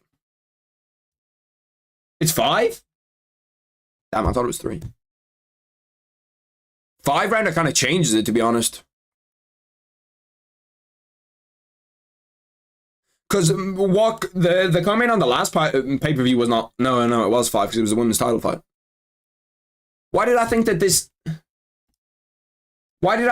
was 3 rounds? Did I not see somewhere this was 3? Am I bugging? I might be bugging, to be fair. I might be bugging. I thought it was 3. Volk outboxed Max in the 3rd match easily. How is he the best? The reason that Volk was able to outbox Max is because he calf kicked the shit out of him. Well, once he calf kicked the shit out of Max, he didn't have that, because Max isn't a guy that's like super powerful, you know what I mean? He's not like one punch power guy. He's more like in and out, kind of tag you up, you know what I mean? And relies on his chin a lot. But once he couldn't have that kind of same in and out motion, especially against a small guy like Volk, because he took away that movement, that was when he was in trouble. But just straight up boxing, I think Max Holloway is the best. Mm-mm-mm. And JDM has better boxing than Volk. I do agree that JDM's got better boxing than Volk. Volk's a better striker than JDM, but JDM has better boxing than Volk does. What's the ref talking to him about? The ref like walked up to him, hand on his shoulders, like he was a coach, being like, "It's our time to do this." Robert Whittaker always like looks fucking. He turns from Bobby to, you know, Robert Whittaker when he's walking out. You can just see that he's fucking that guy.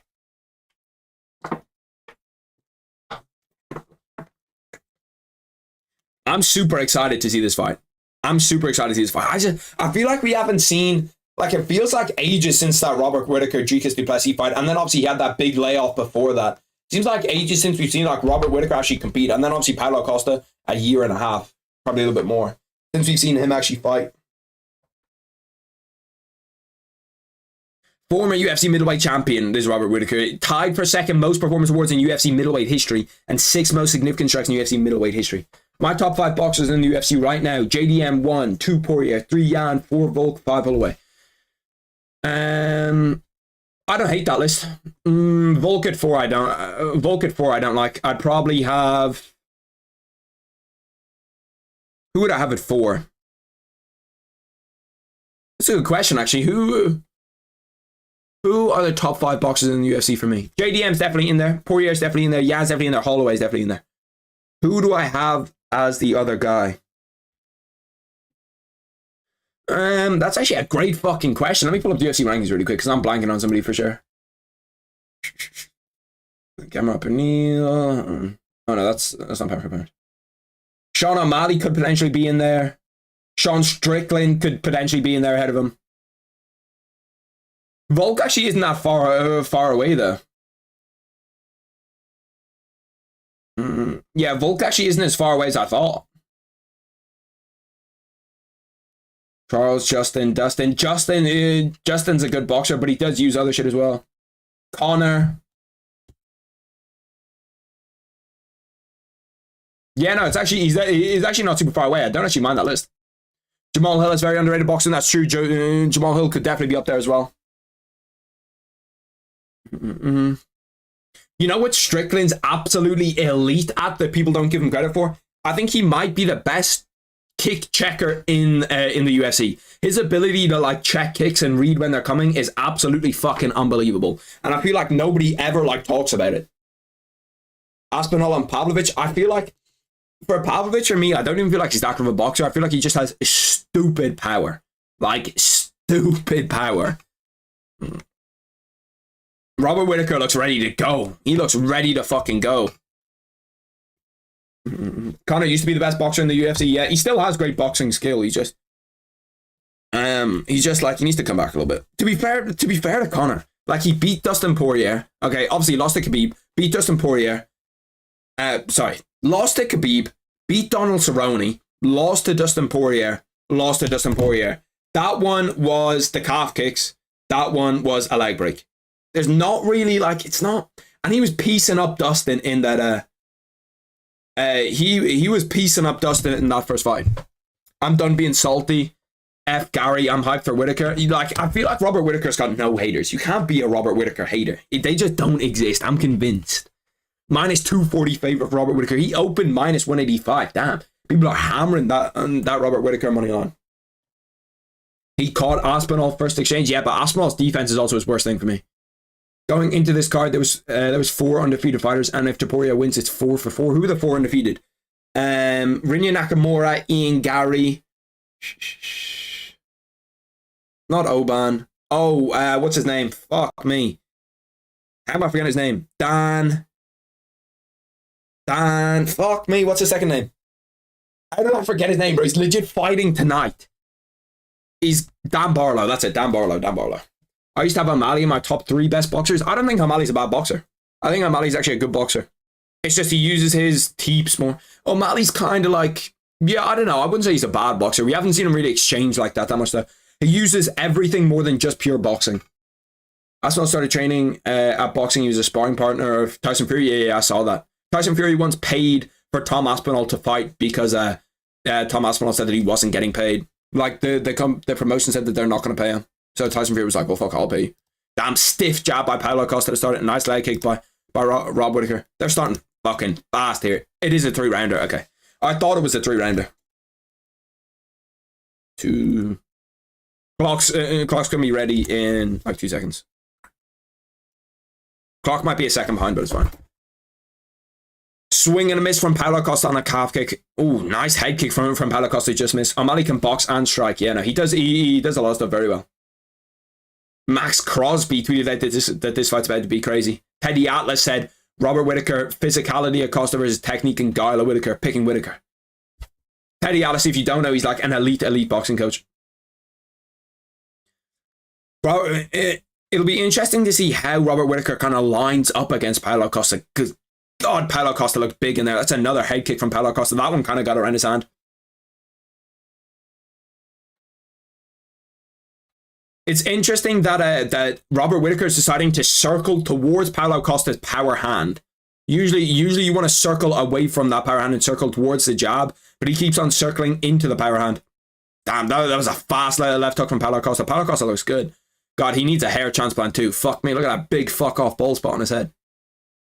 It looks like he's wearing a wig, and the wig started to come off. He was about to get his fucking shin obliterated there, Paulo Costa, if he kept going for that leg kick.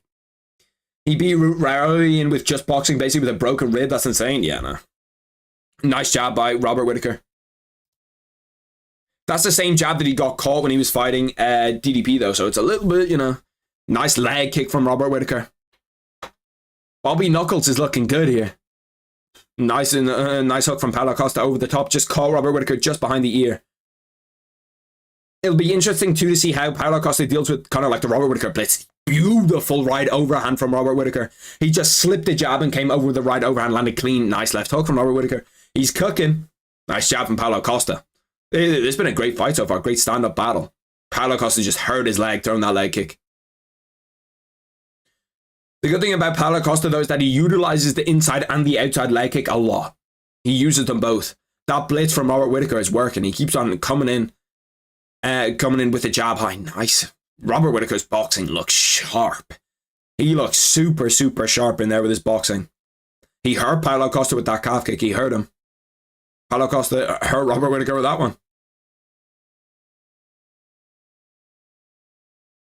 Whittaker is decent boxing, but Adesanya is good boxing too, but he's inactive. Robert Whittaker's boxing right here looks super clean. Just like the slip, the over... Oh, that was a nice one too. 3 minutes left in the first... Or 2 minutes left in the first round. This is probably the most action-packed round we've had so far. This... Actually, no. That's a lie. The Min Yang Zhang one was the most action-packed. But this has been a really, really good round. Really entertaining round. Paulo Costa looks like he's fucking... so tanned. You can just see his skin like shimmering. Paulo Costa, the fact that he's able to slip that first jab and then come over with the left hook or right hand, he must have worked on it a lot in training camp because it looks really, really good. That was a nice left hand by Paulo Costa. I think it was left hand. I have to get in my boxing stance when I'm talking about stances to see what stance that they're in. Because I can't see it from like right here. I can't see what stance they're in. He's orthodox, so no, it was a right hand. Oh, nice right hand from Robert Whittaker. Just came in over the top. Paulo Costa's struggling with that blitz. He's struggling when Robert Whittaker comes and blitzes in and comes over the top of the right hand. He's struggling majorly. Nice leg kick by Robert Whittaker again. Robert Whittaker's fucking doing really, really well. He looks sharp, man. He looks really, really sharp. His only problem is coming in with that big right overhand. When that misses, he looks a little bit off balance. He's doing well, though. He looks sharp. Looks really, really sharp here. He's looking good. Paulo Costa digs to the body well. Nice. He went left hook, right hook to the body. Nice jab by Paulo Costa. To be fair, Paulo Costa is not looking bad. Like, he's looked decent. His jab is, causing Robert Whittaker problems here. That's just a jab to the nose is causing him a lot of problems. You can see there's still some swelling on Robert Whittaker's nose immediately. 13 seconds left in the first round. Right now, I'm scoring this one towards Robert Whittaker. I think that he had a good round. He looks sharp. Oh! Spinning head kick from Paulo Costa. 4 seconds left, 3 seconds left, 2 seconds left. Robert Whittaker's what? Ooh, Robert Whittaker's hurt. Spinning back kick by Paulo Costa at the end of the round hurt Robert Whittaker. Holy shit, he was rocked there. It'll be interesting to see what he does coming out of. He got hurt by that. 10 seconds left. 10 seconds left. 10 seconds left and he's done right there. 10 seconds left and he's done right there. That was the biggest shot of the round by distance. That was clean on the chin. Wow.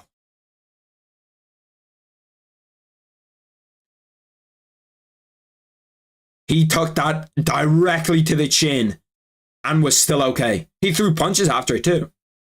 That was a perfect kick onto his chin. Whittaker 10-9 with a kick though, 1-0 Costa. I still have it Whittaker 10-9. I still have it Whittaker 10-9. That makes the round a lot closer than it was though, but I think Robert Whittaker dominated that first round. I don't like that for cardio. Yeah. All Whittaker can do is blitz. It was a big fucking shot though. Like, Jesus Christ. We're going to have to see how his chin is coming out into the second round. Because that was a big fucking shot. Holy shit. Went with that double jab blitz. Nice calf kick again by Robert Whittaker. He needs to keep going with that calf kick. Paulo Costa does not like that calf kick at all. Maybe his chin is decent. Yeah, that was a fucking hell of a shot. To get dropped by a jab from DDP and then to fucking eat that head kick, which was legit perfect.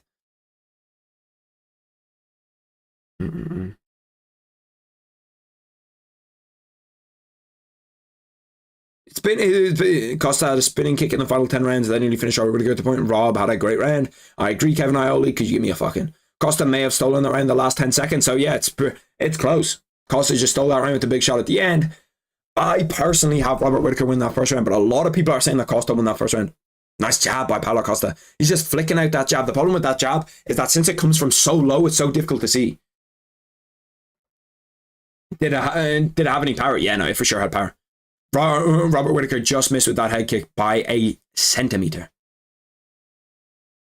Nice jab again from Paulo Costa. That Paulo Costa jab is working really, really well. You can see that Robert Whittaker's nose is completely fucking red.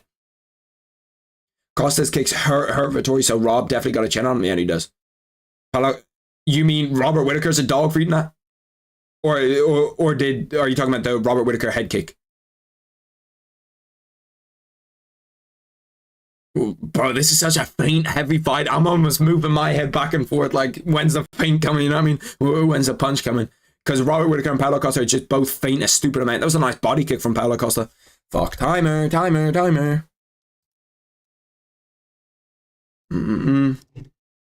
trying to keep one eye on it too. What was that? What was that? Eye poke low? What was that for? What's that stoppage for? I'll see a replay. 3:06, so we're at 1. Whittaker head kick when he smiled him down after. Did that land clean? I didn't even think that landed clean. Maybe it did. Oh, fuck me. What was that stoppage for? Eye poke? Must have been eye poke. Robert Whittaker is troubling him with those blitzes though. In the open space, Paulo Costa seems to do a lot more work when Robert Whittaker is closing that distance. That's when he's giving Paulo Costa a lot of trouble. Nice left hand by Robert Whittaker up the middle. Robert Whittaker has 13 leg kicks. The head kicks are giving Robert Whittaker problems though. He's having problems with the jab and the head kicks. There's main two things, because that Paulo Costa jab is coming from so low that it's just so hard to read and so hard to see. Oh, that's a nice left hook from Robert Whittaker. I was just about to call out. He's super, super square. If you see the way that Paulo Costa is standing, it means that he's open up for hooks. Because obviously you can't see a lot of his body because he's kind of standing like this. But if you can come around with a hook, with that left hook, you've got so much of the body to hit. Costa is winning this round based off damage. I actually had it the other way. I had it that Robert Whittaker's winning this round. Because you never know. That bloody nose could have came from the first round. It could have came from like the jabs in the first round. You know what I mean? Damage is definitely in the criteria, but it's like it's not a big enough part to if you just see blood, because some people just bleed easier than other people.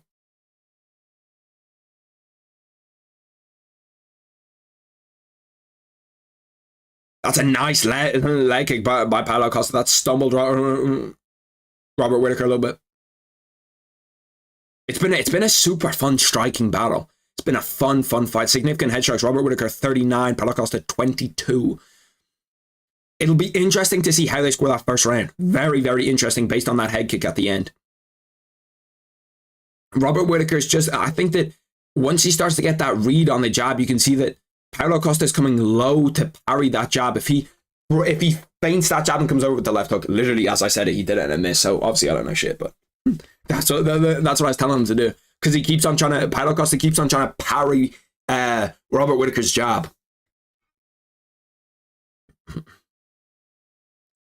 Paulo Costa jab is actually, I don't remember Paulo Costa having a seriously good jab before, but that jab is doing a lot of damage.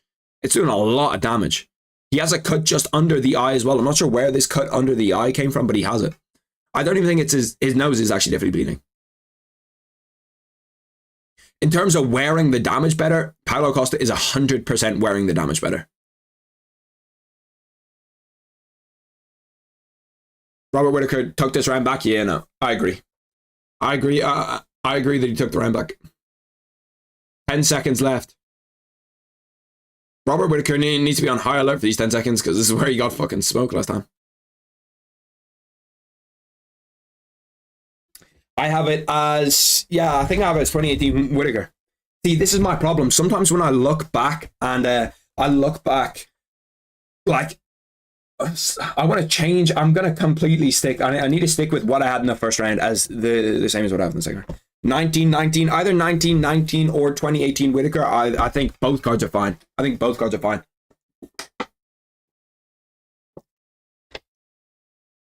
Oh. Damn. Wow. Vettori, Holloway, Cheeto, Pedro Munoz, Stipe, etc. have the best chins in the UFC. Cheeto's got a great chin. Pedro also has a decent chin. Vettori's got a fucking iron chin. Holy shit. And obviously Max Holloway.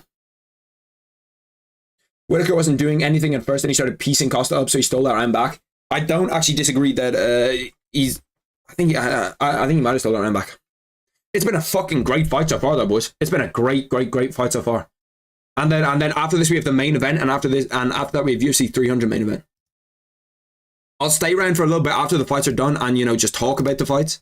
Obviously until the main event gets announced, then I might hop off. Ooh, big 1-2 from Paulo Costa right away. Just that right hand landed clean. Robert Whittaker comes in with his blitz, and it just does super well. Robert Whittaker minus 270 in DraftKings odds. My bad for time. I'm trying to get it. Time will be up in. Nice left hook again from Robert Whittaker. That fucking Robert Whittaker left hook is landing clean every time. Hyung Kyo says Whittaker taking shots without striking him. 1919. Sean Sheehan says 1919 for me. Could see 2018 Whittaker. So 1919 among like the analysts or among the people on Twitter, it's pretty much 1919 consensus. So we'll have to see all to play for in this third round. For me, it's 2018 Whittaker, but I could 100% see 1919. Robert Whittaker needs to, I need to see him be active in this last round. Be active. That's a nice right hand over the top. Paulo Costa's got a great chin as well, to be fair, though. But Robert Whittaker, after eating that head kick, still being here is fucking wild to me. The only thing is, Robert Whittaker's starting to bite on the feints a little bit more than I'd like to see him do. Paulo Costa has 16 leg kicks. His previous best was 14. I haven't seen Robert Whittaker really like stumble that much at the leg kicks, though. Big knee up the middle from Costa. Landed flush. This third round, Paulo Costa seems to be coming on strong.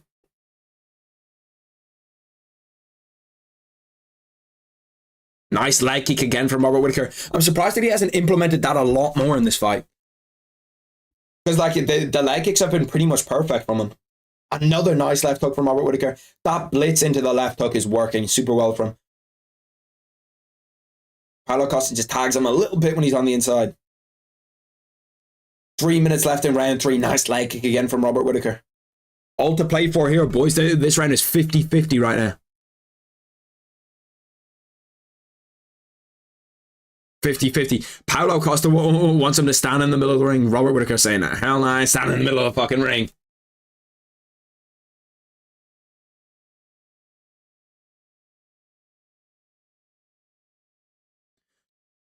Paulo Costa's jab is actually really, really fucking good, bro. His jab is his jab has done pretty much all the damage. If you think to yourself, how many right hands has Paulo Costa landed? How many hooks has Paulo Costa landed? Pretty much none. All of that damage on Robert Whittaker's face is just from that jab. He's cut him up completely just because of the jab. 2 minutes 15 left in round 3. Nice jab back from Robert Whittaker. It's been a super close round. I have no fucking clues winning this round. Nice leg kick again from Robert Whittaker. Significant strikes show you how even this round is. 13-12 for Robert Whittaker. That Paulo Costa jab is just a little bit out of range now. Robert Whittaker looks the tireder of the two. If you're asking me right now, Paulo Costa is still on the front foot. Ooh, Robert Whittaker ducked under a right hand, sends one back, caught him clean. Paulo Costa's fucking jab is fantastic. I know I keep saying it, but his jab is actually super good. If Robert Whittaker just heightened his guard a little bit, he might be able to take away the jab. Another spinning back kick from Paulo Costa. That one just missed. 1 minute 22 left in the third. A very difficult round to score. It's still anyone's round, really. Any big shot could win this third round for you. The thing is, I don't see Paulo Costa landing a big right hand. I can see Robert Whittaker landing a big shot that helps him. Both went for calf kicks. Both landed. Paulo Costa, the only thing is he is commanding the center of the octagon. Robert Whittaker lands another jab. This been like a striking masterclass from both guys, to be honest. It's been a super, super entertaining fight. Both guys just going for it. Paulo Costa wants him to sit there and strike. Robert Whittaker's having he stung him with that calf kick. Those calf kicks are starting to add up now for Paulo Costa. Paulo Costa, every time he applies pressure, Robert Whittaker just feints a level change or something. I wouldn't mind seeing Robert Whittaker shoot for a takedown. Dead ass. I know that sounds crazy, but I wouldn't mind it. He seems to be winning this third round. Right now, I'm giving it to Robert Whittaker. If you're forcing me to give a scorecard, I'm going Robert Whittaker.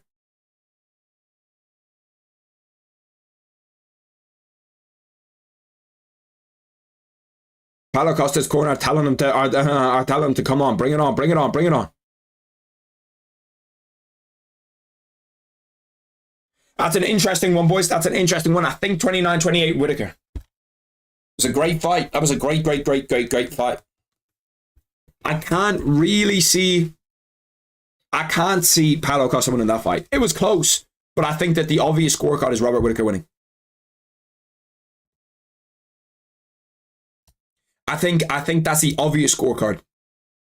Let's see how the boys scored it. 29-28 Whittaker, 2-1 Whittaker. He got it. Costa hasn't looked good since the Romeo Vettori fights. Y'all judge. Costa looked good though. I did think that I thought Costa looked good. Izzy beat Costa better than anyone. I have a 29-28 Whittaker, 2-1 Whittaker. Whittaker wins it.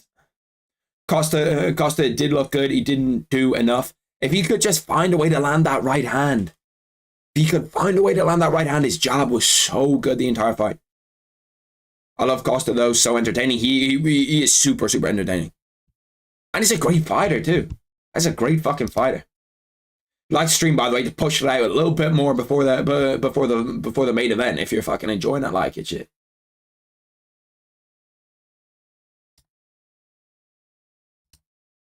Whittaker still gatekeeping even after all these years. Bisping, Rogan, all those guys are having trouble scoring it. I actually don't think that's a very difficult fight to score. I think it's 29-20, 29-28 at worst. I personally had that 30-27 Robert Whittaker. Personally.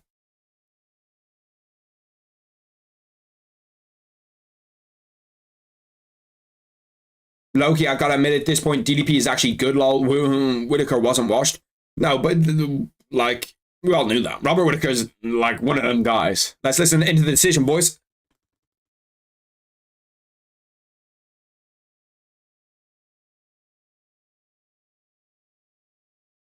(29-28), 29-28, 30-27. Robert Whittaker. Yeah, Robert Whittaker. Robert Whittaker. I don't mind that decision at all. I think that that's a good decision.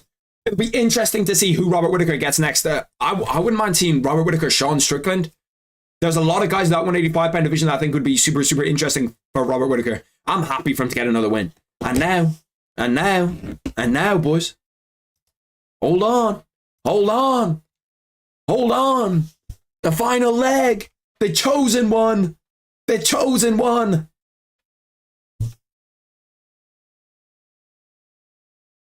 I'm not going to say anything, but the chosen one. Joe Rogan asked Robert Whittaker about the head kick at the end of the first round, and Robert Whittaker goes, nothing but a flesh wound. Costa needs to go back to how he used to fight, more pressure, keep the kicks to how he used to fight, like when he fought Hendricks or Romero. I think Robert Whittaker's just a difficult guy, struggle with the blitzes.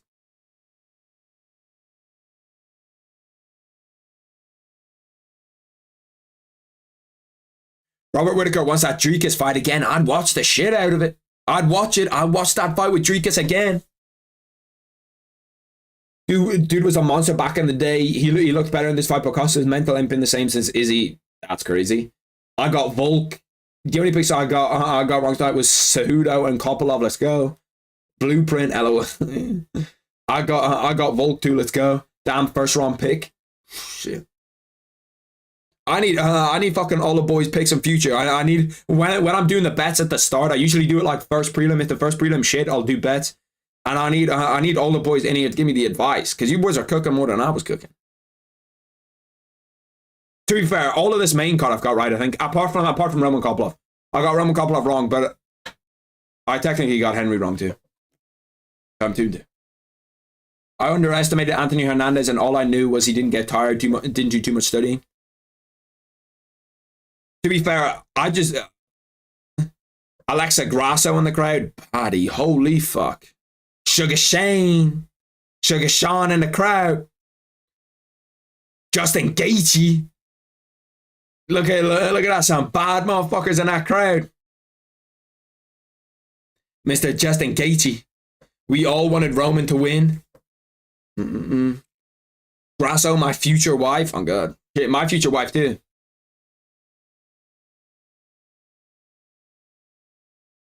To beat a guy like Whittaker, you got to use something similar like DDP, educated pressure, keep the jab on him.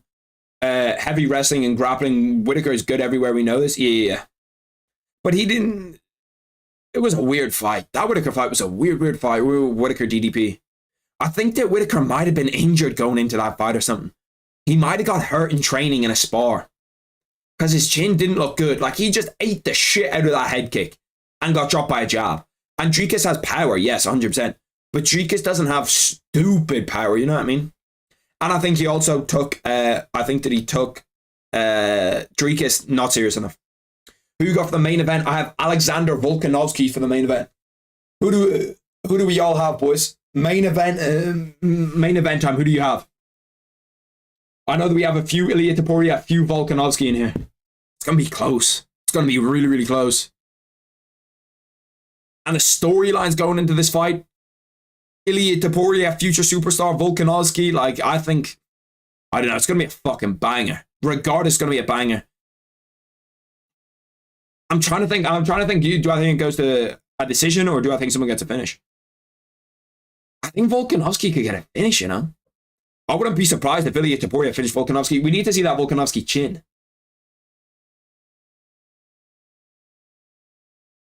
Kopilov doesn't feint enough to give those guys problems on the feint for me. If you look at when like Izzy fights and when Alex Pereira fights, they constantly feint, constantly feint to try and get your read. And then as soon as they have your read, you're fucked.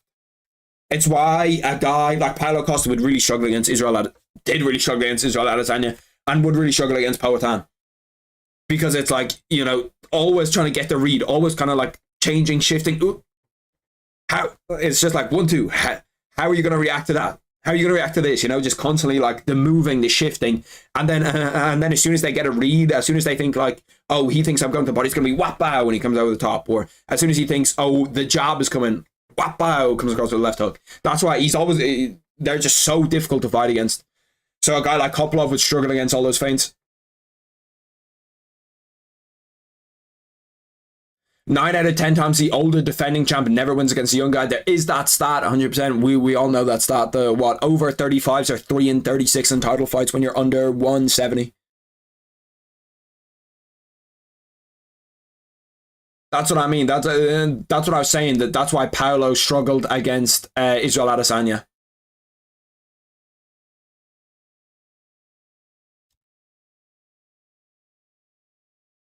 It's all about pattern recognition, exactly. But pattern recognition is very difficult, especially when you like. It's not easy. Like, it might look easy when you see like Alex Pereira do it, because Alex Pereira is like fucking an unbelievable striker. But when you're actually yourself trying to recognize the patterns, it's not easy. That stat is bad because like 30 of those old people were challenging. Really? I didn't see that actually. What makes Poatan so great is he does such simple game plan on the feet, yet still effective with it. Izzy as well. It's like the thing about fighting guys like Izzy and fighting Alex Pereira is that it's such a mind fuck to fight people like that like they're trying to always set you up. They're trying to always trap you. Everything is so like complex. All the timings are so complex. Everything that they do is that it makes it impossible to fight them. Because everything, especially when you're fighting against like a guy like Alex Pereira who has so much fucking power in his hands, that it's like, okay, shit, like that jab to the body hurt. And now he feints jab to the body coming over the top, and now it's like, okay, well he did that. Now what's next? Now what's next? Now what's next? And then he's always just 1-2 steps ahead of you. And then it's the calf kick. And then it's, you know, there's so much to think about when you're fighting Alex Pereira that it's just impossible. Paulo was tripping, thinking he should get a title shot if he won that fight. I didn't think he was too far off a title shot if he won that fight. If he won that fight, one more fight, and I think he could have got a title shot. Because if you think about it, if Izzy didn't want to fight, okay, I'm not sure when he made the statement, but Izzy said he was taking that break, okay? If it wasn't Izzy, and they didn't want to do Strickland 2, I think that there's no one else really at 185 if he won that fight.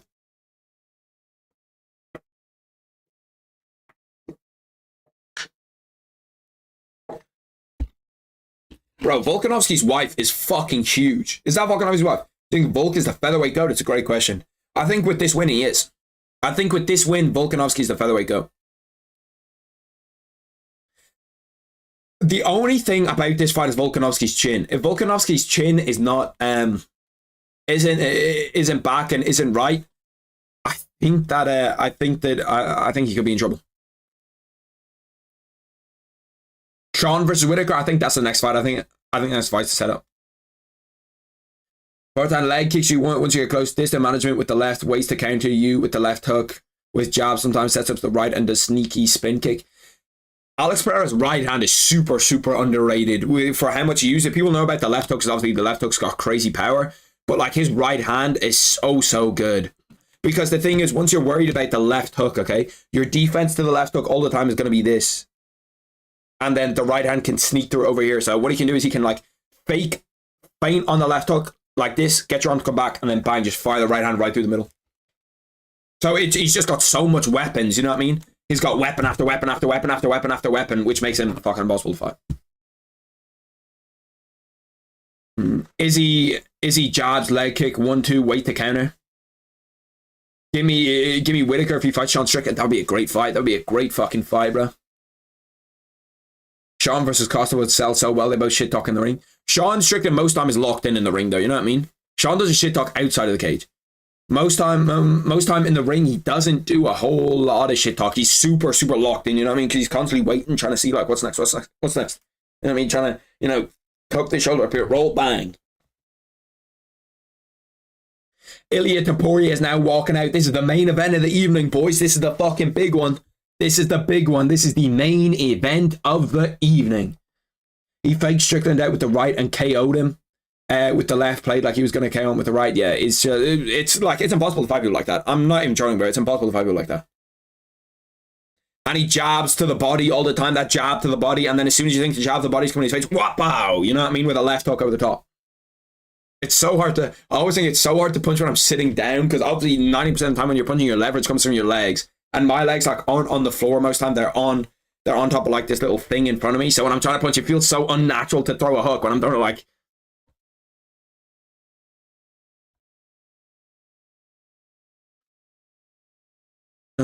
if Topuria wins, I won't be mad, but I'll be upset for Volk. This is going to be hard if he loses. Yeah. I don't know who Volk gets next if he. I don't know who Volk gets next if he wins this fight. Or sorry, if he loses this fight, who they give Volk next? I do want to see like Max Holloway and those guys kind of get a title shot too. So if he defends against Max Holloway next, yeah, I'm there. We are there, boys. We are fucking locked in. Got to make sure timer's on point. Got to make sure everything is on point here. If Volk loses, does he want the rematch or does he still go to lightweight? I think he goes to. If he wants the rematch, he'll get it 100%, and I think he will. Volk's a prideful guy that he'll want the rematch against Topuria. I don't know why. I've got a major feeling that Volkanovski wins this.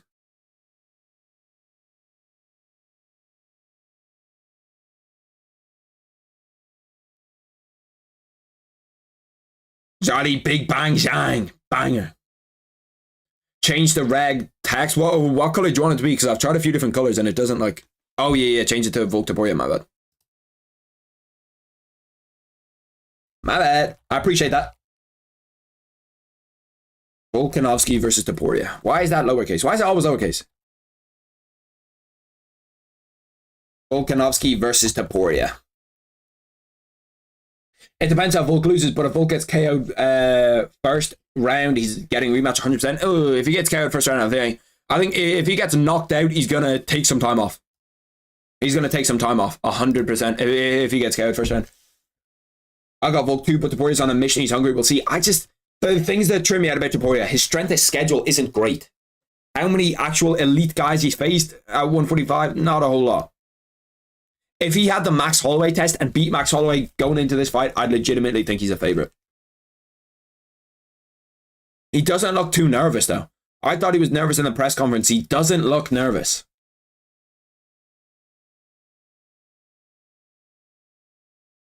Volk wants that Islam trilogy. I don't think he gets it. 155 is too stacked. It's way too stacked to be given out like trilogies like that. Because think about all the guys at 155 that Islam could fight.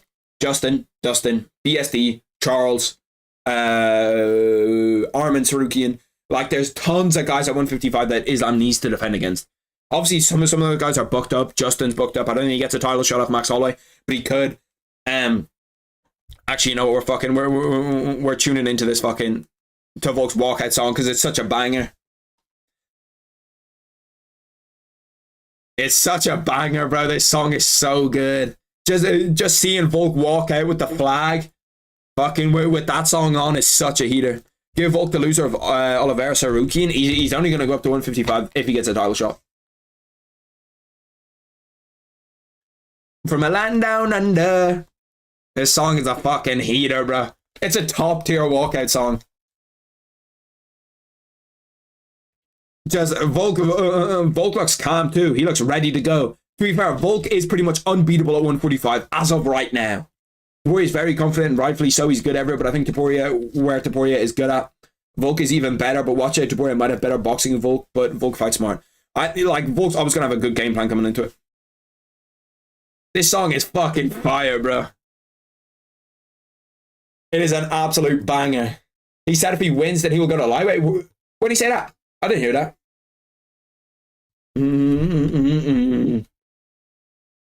You come from a land down under. This song's a banger, bro. He shouldn't get a title shot. It just depends how schedule lines up, to be honest.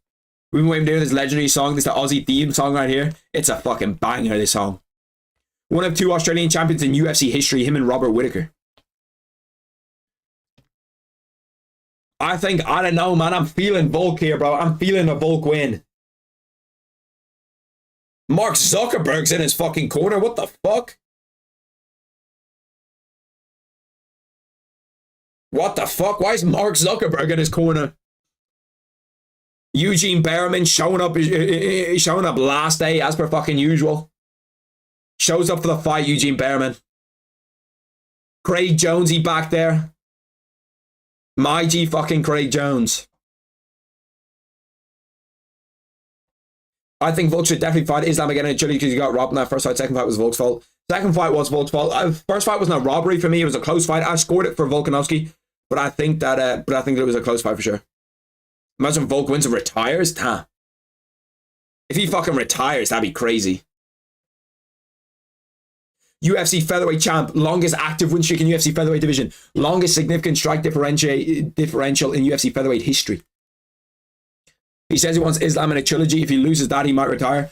He's kind of like, he's getting up there in age now. He's getting up there in age. Mark Zuckerberg in your corner might be, when I was talking about Jack Black being in the corner earlier, Mark Zuckerberg's another one where it's like, what the fuck is he doing in your corner? I'm excited, boys. I'm fucking excited for this fight. I've been looking forward to this fight ever since UFC 297 like fucking wasn't there anymore. I was right onto this fight and I was so excited. Volkanovski to win by KO plus 250. Volkanovski to win by decision plus 250. I say the first fight was a robbery because they gave Islam a unanimous when Volk clearly won by split. I think it was close. It was close. Any close fight for me isn't a robbery. There is legitimate robberies in boxing. You see them all the time. But I don't think that was a robbery. Ilia Topuria looks ready. He does. They both look ready to go. We could see a fucking scrap on our hands here, boys. We could see a fucking scrap on our hands here. Like an absolute fucking banger. Volkanovski 5'6", Ilia Topuria 5'7". Volkanovski does have a 2.5 inch reach advantage on Ilia Topuria. For how small he is, he's got such a fucking long reach, doesn't he? Zakazani, it's secret lizard man juice. The fuck, that's crazy. Once you got the elites on your side, you never know. They could have rigged this shit. I saw a tweet like 2 weeks ago that was like, the UFC will be way more fun once you realize that the UFC is like WWE and it's all rigged. And I was like, what the fuck are you talking about, bro? You're fucking tweaking. I'm saying the decision was a robbery, not the fight itself. The fight was close. Oh, okay. Well, I'm nervous, to be honest. I'm a little bit fucking nervous going into this fight. Like, I'm actually a little bit fucking nervous going in. I'm thinking to myself, like, Jesus. Jason Herzog as the ref, probably the best ref in mixed martial arts. Is there a better ref in mixed martial arts than Jason Herzog? I think he's good. People don't really like Mark Goddard. They say he stops fights too early. I think that Jason Herzog's probably the cream of the crop for refs in mixed martial arts. Ilia Topuria is looking in fucking shape. He's looking in shape. Volkanovski's looking in shape. Volkanovski talking to Corey. It'll be interesting to see the different game plans from both of these guys. That's what I really want to see. I want to see, how the game plans differ up. How like what happens in between each fight? What happens in between each round? How is each person adjusting? Saying Volk my favorite fighter if he gets KO'd. Oof. Who is my favorite fighter in the UFC? That's a great question. I actually don't know.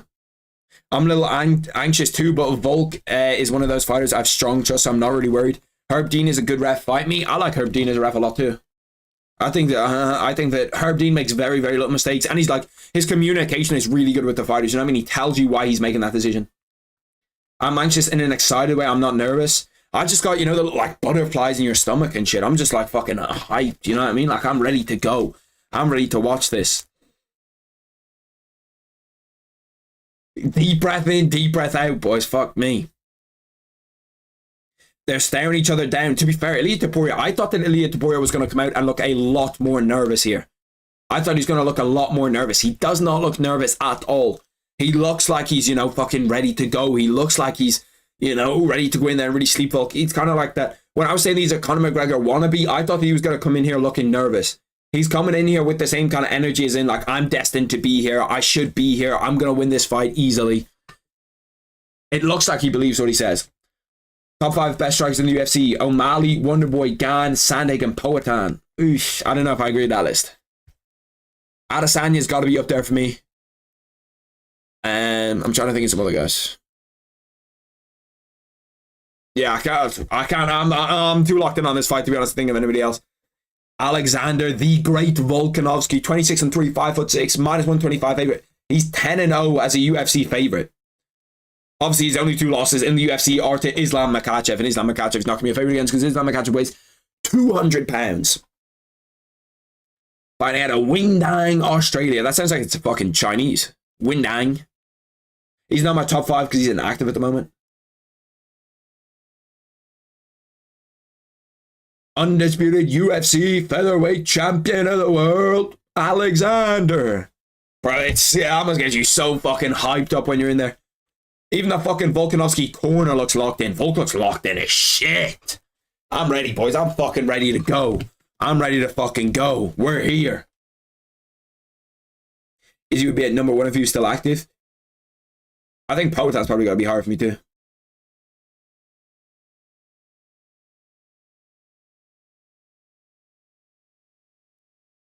I'm fucking hyped for this fight, bro. I'm fucking hyped for this fight.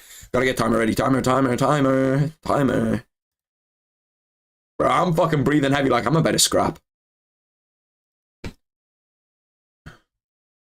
They're gonna glove touch at the start. Volkan obviously signaled for it twice. Here we go, boys. We are fucking live. 25 minutes to decide the UFC Featherweight Championship of the world. Volkanovski coming out, keeping his distance. Oh, nice high kick from Volkanovski immediately.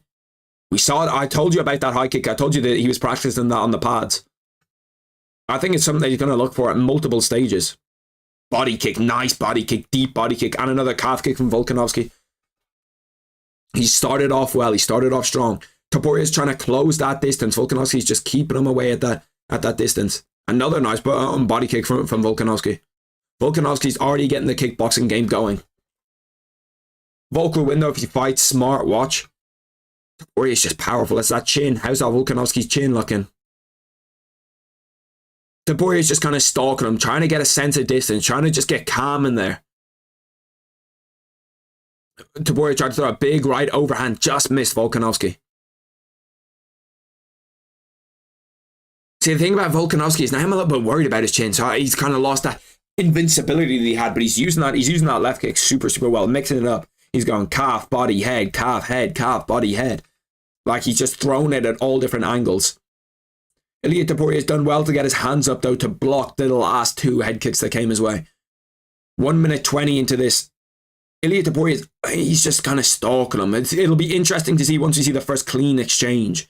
Because right now Volkanovski's just moving around. Ilia Topuria close the distance there, didn't land anything. Volkanovski's very, very square. Nice leg kick by Topuria. Nice calf kick. Thing is, Volkanovski's biting a little bit on these feints now. He bit on that calf kick a little bit too heavy for my liking. It's another calf kick by Topuria that lands. Volkanovski switches southpaw. No, he back to orthodox. Topuria almost sniped Volk. Do you see that? Yeah.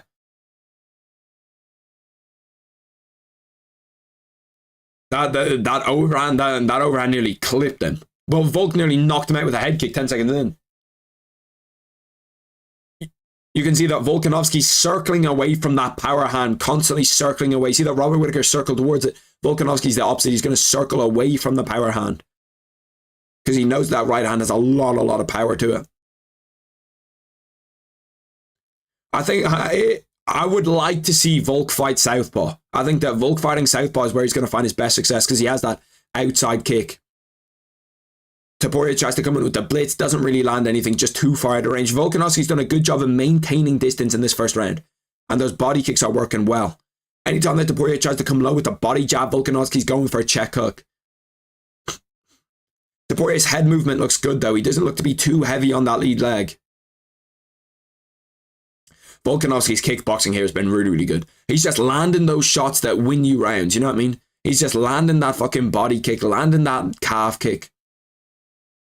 And he's doing a good job of staying composed here. That's the first kind of exchange in the pocket. Volkanovski did well. He did well to stray away from all of those shots.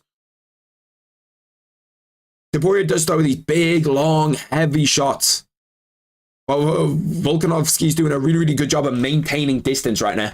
He got it mixed up with Topuria though. Topuria's a bit dangerous on the feet. Yeah, no, for sure he's a bit dangerous on the feet. If I was Volkanovski, I'd feign a takedown too.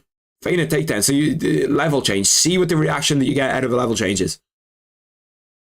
You can see that he's looking for that counter right hand. Topuria's looking for that counter right hand all the time when Volkanovski steps in.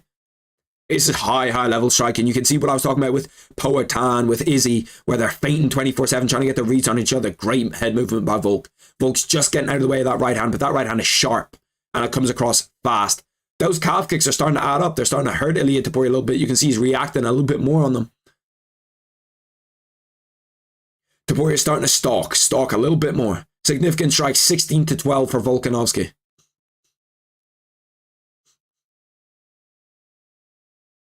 constantly level changing for Ilya Taporia. He's constantly level changing, but Volk's switch stance is kind of messing with him a little bit. He's struggling to deal with the switch stance a little bit more than he would. Those calf kicks are jumping Taporia off the ground. See, look, I think that's where we could see Volkanovski do a lot of damages in the clinch. In the clinch, we haven't seen Ilya Taporia in the clinch, and Volkanovski works well. He works really well in the clinch. Clinch knees, clinch elbows.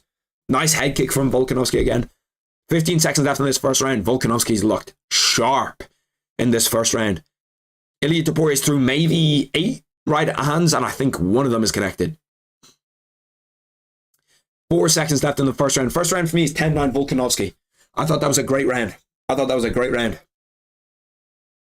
have a big feeling Taporia going to drop Volk, just piecing him up with the striking right now. Yeah, I have 10-9 Volk. Let's take a listen in with the corners. I can't hear shit. They're not translating and I don't speak Spanish. They're not saying really anything of relevance, just telling me you did well. What do you think, boys? Volk 1-0, 10-9 Volk, 10-9 Volk. Yeah, I agree. Volk landed a nice combo in the pocket on Taporia. Yeah, 100%. 1-0 Volk clearly, but Taporia has clean boxing. Yeah. You can see that danger's there. You can see that danger. Those alarm bells when that whoop, right hand comes over. You know what I mean? Mm-hmm. When Taporia went in for that calf kick and Volkanovski spun around into a spinning back fist, that was a nice right hand by Volkanovski that they're showing in the... Or a straight left, sorry. It wasn't even a right hand. It was a straight left and he got in and out. Good round for Volkanovski. Good round for Volkanovski. Round 2 starting. Fuck me, timer.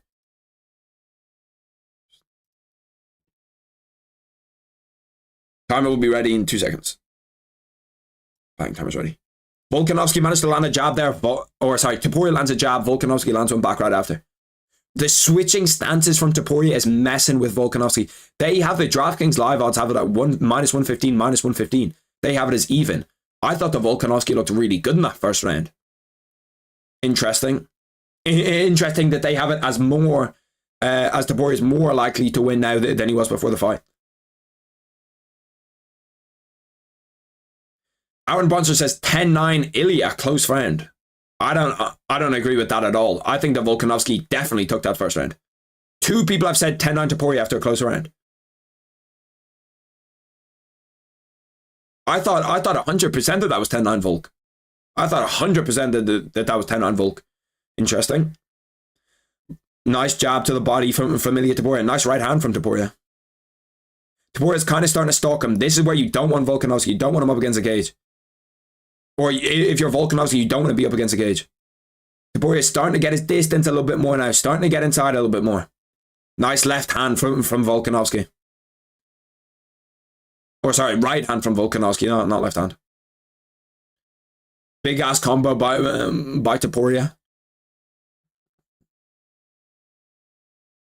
Nice body kick. See, I think that overhand right is just not landing. Volkanovski is just able to pull out of the way. The thing is though that Taporia is kind of stalking him around the cage. But you can see that he's constantly winding up for it. Nice jab by Volkanovski again. That jab's cut open Ilya Taporia's nose. He's got a cut in the nose now. I think that could actually have been from the straight left in the first round. Islam Makhachev tweeted out 1-0 Volk, which I agree with. Nice leg kick by Taporia again. Taporia's leg kicks are working really well. When I thought that I thought it would be Volk that was, really king of the leg kicks. Taporia slightly winning this round right now. Yeah, I agree. Damn, we're fucking deep into this round. I didn't realize we were this deep in. I thought we were like a minute and a half in. Volkanovski's jab is working really, really well. If he can pair that jab into a right hand and a jab into a right hook, you can see that when Taporia tries to slip, the kickboxing by Volk is so clean. Just to the body, to the leg, fast. Volkanovski's starting to take back the rhythm of this round. If he can get Taporia on his back foot, I think that's when we'll see him put in some good work. Nice check kick by Volk, and then he answers with a calf kick of his own. This round's up for grabs for me right now in the last 2 minutes. I would have it even going into the last 2 minutes. Taporia tries to throw a check right hand, doesn't hit. I feel like the camera angle's kind of bad on some of these right hands, so I can't see fully if they're landing or not. Like they're either clipping Volkanovski's ear or they're not landing, and I can't really see it that well. They're going back and forth. It is a good fight. Yeah, no, it's a great fight. Nice jab again by Volkanovski. The thing about that Volkanovski jab is that it just messes up whatever you think that you're doing. Oh my god. Yeah, Ilia Topuria slept him. Ilia Topuria slept him. Round 2 KO. Ilia Topuria slept him. God damn. Left hook just took him out of there. Holy shit. Holy shit. He slept him. Just a clean left hook landed right to his head. Volkanovski's still out cold. That was a fucking hell of a... What was it, a right hook? Volkanovski's still not alright. He's still down. Fuck me. Wow. Wow. Ilia Topuria, what a fucking performance that was. He just slept him just like that. Got in there, landed.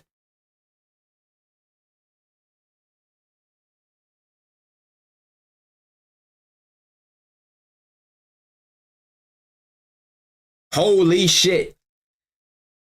I gotta rewatch this. I didn't even see it. To the body, came up to... Oh yeah, just a clean left hook over the top. Perfect shot. That was perfect. Clean left hook over the top. Or right hook, sorry, not left hook. That right hook just whipped over the top and just knocked him clean out. Wow. That was unbelievable. Volkanovski's still down. Wow. It was a perfect shot. Perfect shot. Wow. That was fucking unbelievable. What a performance from Ilia Topuria.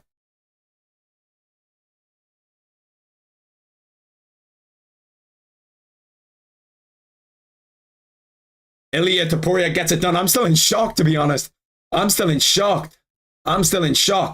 They both look good, but oh my god, Volkanovski's chin might be finished. Volkanovski's chin might be in trouble. He might be chinny now.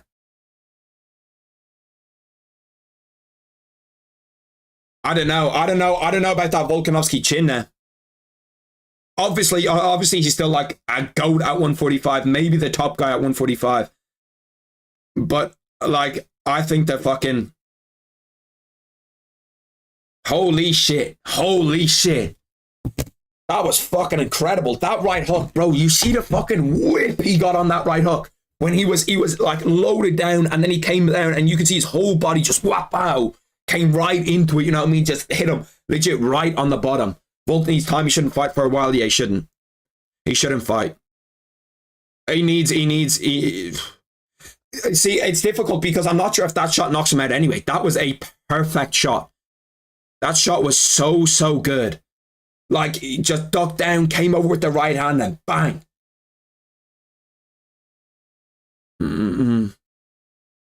Now, what I want to see him against Max Holloway. Get my boy Maxime Holloway in there with Ilia Topuria. Let's see how legit that power is. Let's see how legit that power is.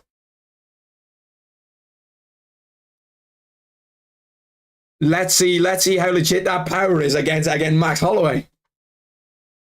That's what Volk gets for coming back too early. Took 10 days on his land, then came back too early 3-4 months after KO. But you know, if a Volk, Paris Volk is going to hurt him, bro.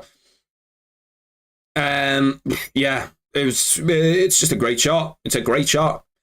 He just landed it perfectly clean on the button. Volk should retire for his own sake. I don't think he needs to retire, but I think he needs to take some time off that, man. Like, the shot was so clean that I think maybe Volk pre-Islam Makhachev doesn't get knocked out by that, but like you have to look at how clean that shot is. That shot is so fucking clean. That right hand just over the top smoked him. If he beats Holloway, he's going to be champion for a long time. Yeah, there's a lot of guys at 145 that are going to want that shot against him, but he's a fucking monster. He's a monster.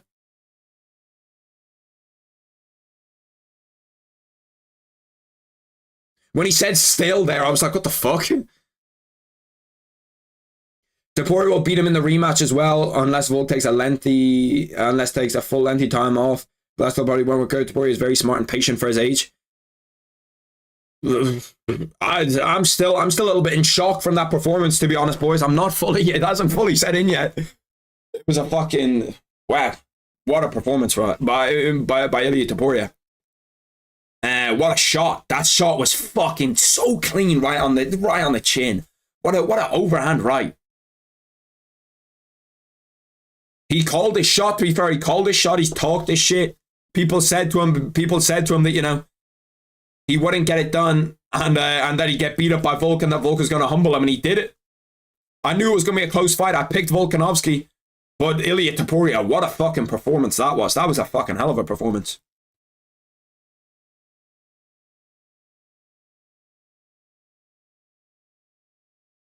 Volk will never beat El Matador now. This was his only chance. He will beat Holloway easily as well. All he needs to do is wrestle him. Holloway's takedown defense is fucking exceptional, so I'm not sure if he'd just be able to wrestle him. Topuria might have better boxing than Holloway as well. Ooh, I don't know about that. That's the fight to make. If Holloway wasn't booked, I'd say book it right now. Book Holloway against Topuria right now. Book that fight. Give me that fight. Give me that fight right now. Dana, I'll buy the pay-per-view. Give me that fight. I want it. I want that fight now. Because Max Holloway's not even that old, man. He's not even that old. That was so, like, when you rewatch that right hand, I think knocks him out anyway. It's so clean. Just that right hand over the top. Pop. Pow. Right onto his fucking chin. Wow. Who else are the challengers at 145? Movsar Evlev. Movsar Evlev would be a very interesting fight. Movsar Evlev against Ilia Topuria would be interesting. You've got Yair. Yair would be an interesting fight. Yair against Ilia Topuria. There's a lot of fucking fun fights. I think that the fight to make is Max Holloway. He's calling out Conor McGregor, but he's not going to get a Conor McGregor fight. He's not going to get a Conor fight. Like, he's just not. If he goes up to 170 to try fight Conor, he should have to relinquish his belt. Crazy part is he's only 27 years old, not even in his prime. The patience he has at this age is crazy. Shout out to the killer right here. Talked all that shit and backed it up. True. And Max Holloway's young too. Max Holloway's what, 30, 31, 32? Why is he interviewing Volk after he got KO'd? No.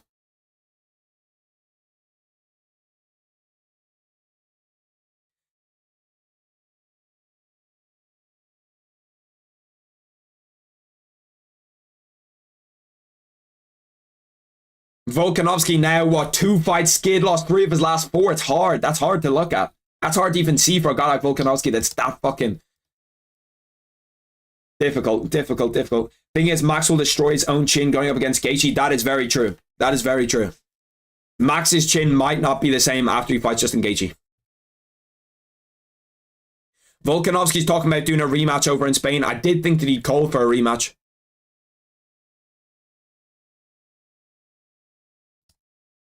Fucking accidentally unmuted my shit. Ilia Topuria, Max Holloway, I'd say book it. Fuck 300. Yeah, fuck the BMF. We don't give a fuck. We don't care about the BMF. Book Ilia Topuria against Max Holloway and book it immediately. Dana White. Book it. Because I think I'd like to see the odds for that. I know that Ilia Topuria would be the favorite for that, but I seriously think that Max Holloway could do it against him. See, the thing is, Max Holloway could ruin his chin against Gaethje. Because Gaethje throws fucking bombs. We have to wait for the UFC 300 announcement. Yep. We do. We're probably gonna be here 30 minutes, boys. 30 minutes. I'll talk about the card though. I will talk about it. I might actually do my whole I'll do the wrap. I'll do the UFC 297 recap right now. I'll just do it right now and then I'll edit it later with like the bits in it. But I'll do the recap. Why'd I put UFC 300 watch party at the end?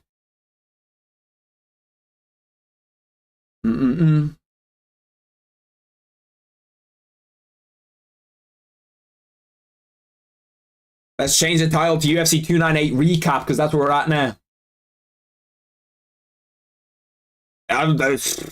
Wow. I'm still a little bit shocked, boys. I'll be real with you. I'm still a little bit shocked. Hasn't fully set in. I didn't think that's how it was going to end. Decent night for a prediction. Do it on stream. I will do it on stream. I will do it on stream. I'll do the recap on stream, and then I will do. Why is fuck Ilia Topuria wearing Minecraft glasses in the ring?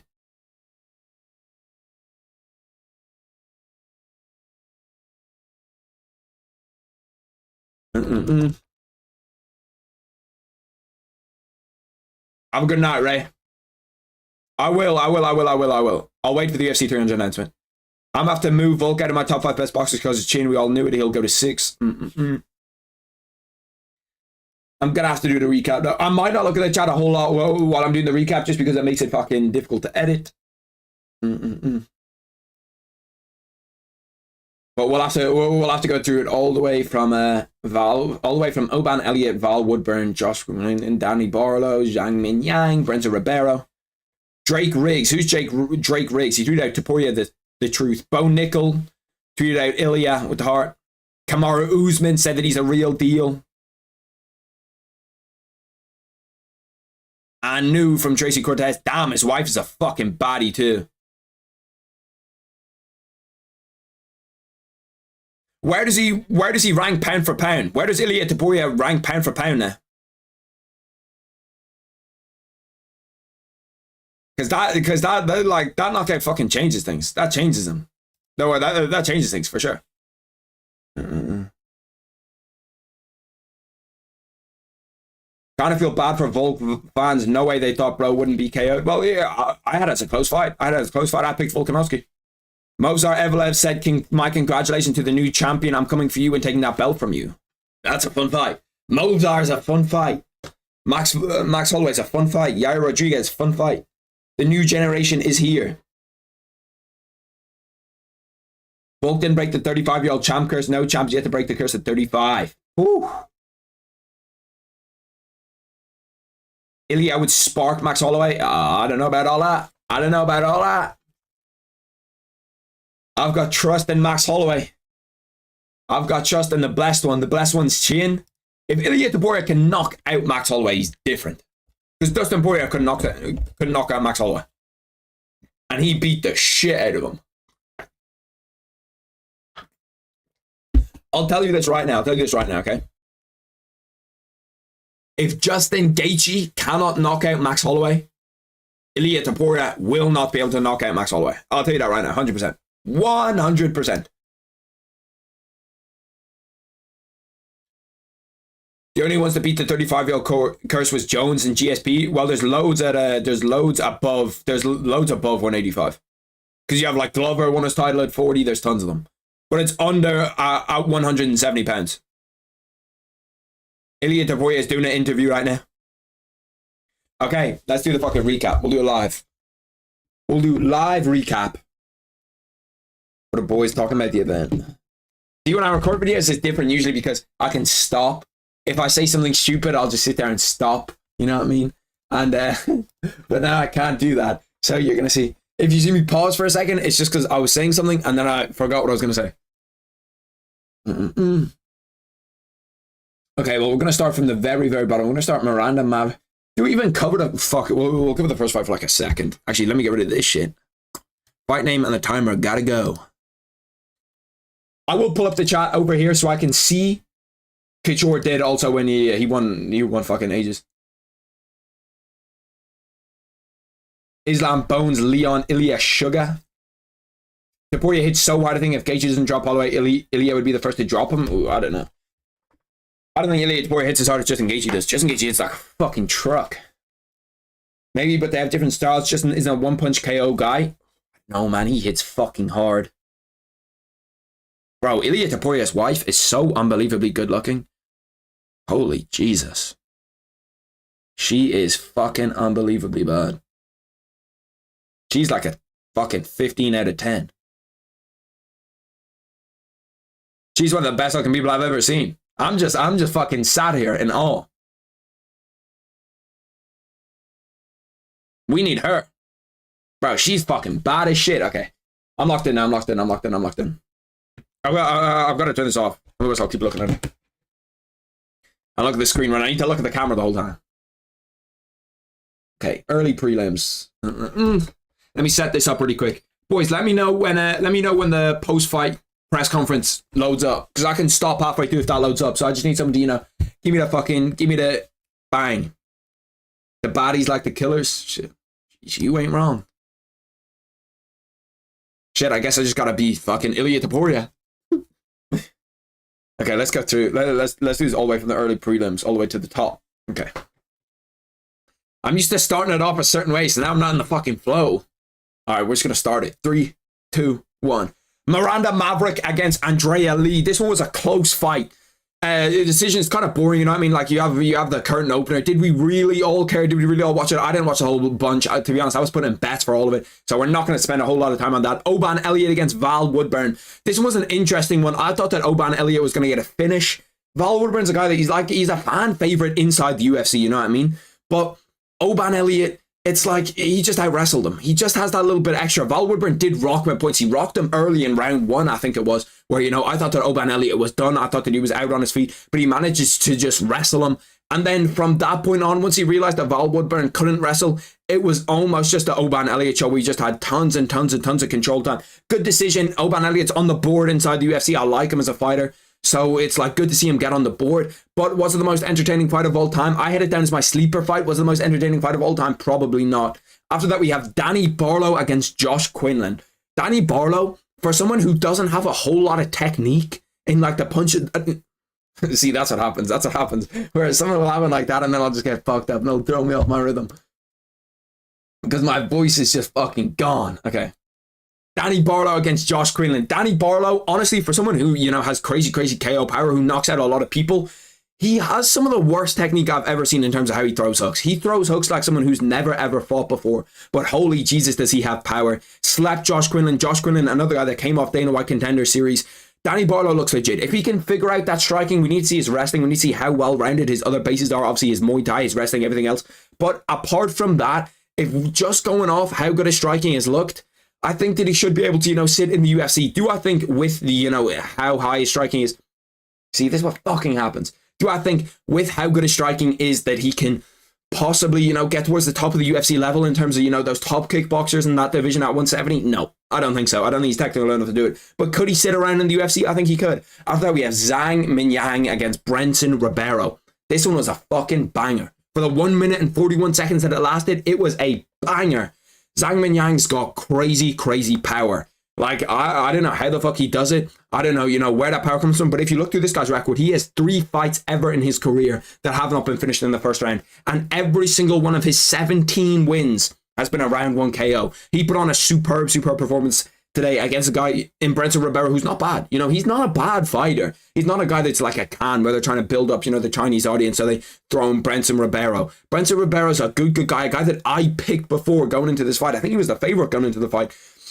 So that one was an interesting one. It'll be interesting to see who they give Zhang Minyang next, because he looks like a legit prospect at 205, and 205 is starving for some legit good prospects. He called out Poatan after the fight. It was a little bit weird, obviously kind of trolly, but I think that they will give him someone that's actually good at 205. Then we're on to the prelims. The prelims, some of them are dead, to be honest. There were some dead prelims in this.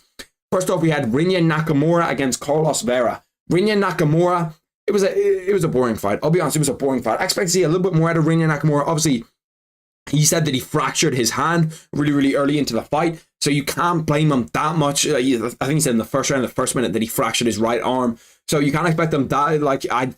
When I was coming out of the fight, I was like, oh, that was a bad fight. But if his right arm was fractured, you can't expect him to go for a finish. But Carlos Vera did kind of what he could in there. He tried to go for leg locks 24/7. Rinya Nakamura dominated. I think he had 14 minutes control time inside the entire fight.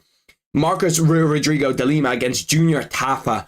Marcus Rodrigo de Lima, second round KO against Junior Tafa. He just chewed him up. The calf kicks completely screwed him up for the entire fight. He was just, it's hard to take a fight like that on short notice. And when you're getting calf kicked in that first round, it just looked like he didn't want to be there. As soon as those first 3-4 calf kicks landed and they were heavy calf kicks, it just looked like I don't want to be here anymore. You know what I mean? Like, I'm kind of done. He looked finished towards the end of that first round. We could see how swollen his calf was. He tried to land 1 or 2 bombs. He tried to, signal Marcus Rodrigo de Lima to come on, but he wasn't, he stayed with the game plan. He stayed there. He nearly had a submission locked up at one point, which would have been crazy in terms of the odds if he could have got that submission through. But he didn't get it done in the end. Junior Tafa, it would have been an interesting storyline for him to fill in on a day's notice and, get the job done, but he couldn't do it. Shout out to Marcos Rodrigo de Lima. He looked really, really good in that fight. After that, we have Amanda Lemos against Mackenzie Dern.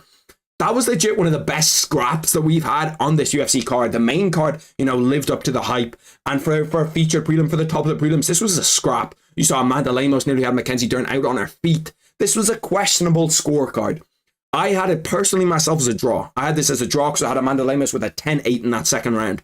But if you don't give Amanda Lemos that 10-8, it's like you have to give it to Mackenzie Dern in my eyes. And I think that the scorecards were a little bit wrong. There were some dodgy scorecards on this. There were some fights where they were super, super polarizing. I had some people saying to me, well, especially with that Ian Gary card, I had some people saying 30-27 Ian. Some people saying 29-28 Jeff Neal. I'll get to that fight. But for this one, it was kind of polarizing. I thought that they got the decision wrong, but I bet on Amanda Lemos, so I had no problem with them getting the decision wrong. Amanda Lemos did well. Mackenzie Dern's striking looked to be improved. Her defense still looks a little bit lackluster, but her striking looked to have improved. And then obviously Amanda Lemos looked good. She managed to not get submitted when she was on the ground for 2.5, 3 minutes with a girl like Mackenzie Dern on your back when she's, in those dangerous positions. But you can see how good Mackenzie Dern's jiu-jitsu is. There's still a future for Mackenzie Dern in the UFC. Amanda Lemos moves on, moves up. It'll be interesting to see who she gets next as well.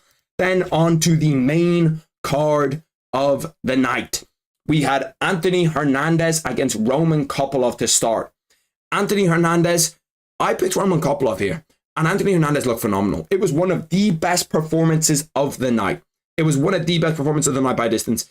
His pace, he managed to put on a pace that Roman Kopylov just couldn't live with. And his chin. His pace, his chin, his wrestling. Roman Kopylov successfully defended, 10, 11 takedown attempts? And it didn't matter. It didn't matter at all. Anthony Hernandez just kept going.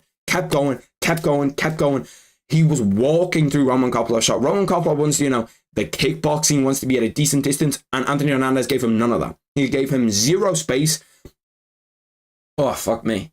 Okay, we're good. I also had a draw. Yeah, I had a draw. Good scorecard. I'm glad Ilya won because guys like, you Ortega don't deserve the title shot. Only guy in the division that truly deserves the title shot is Evelev. And other than that, it's Max, not too many contenders. Talk about the assets. I should have talked about the assets.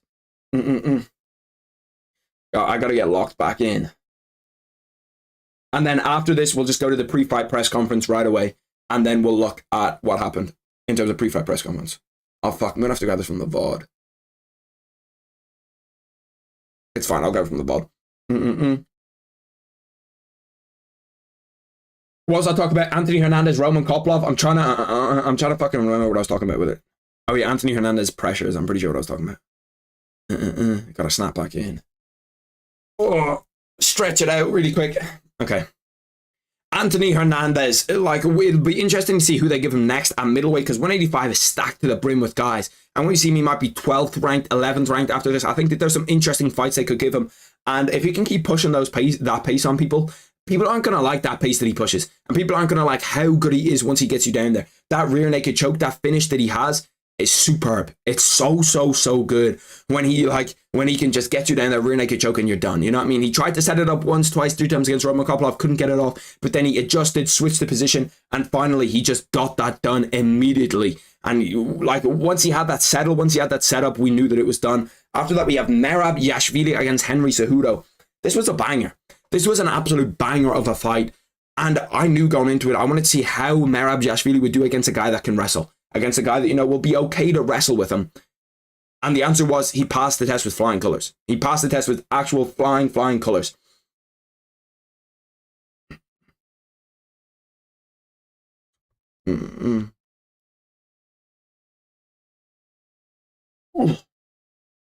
Fuck me, bro. My arms are tired as shit.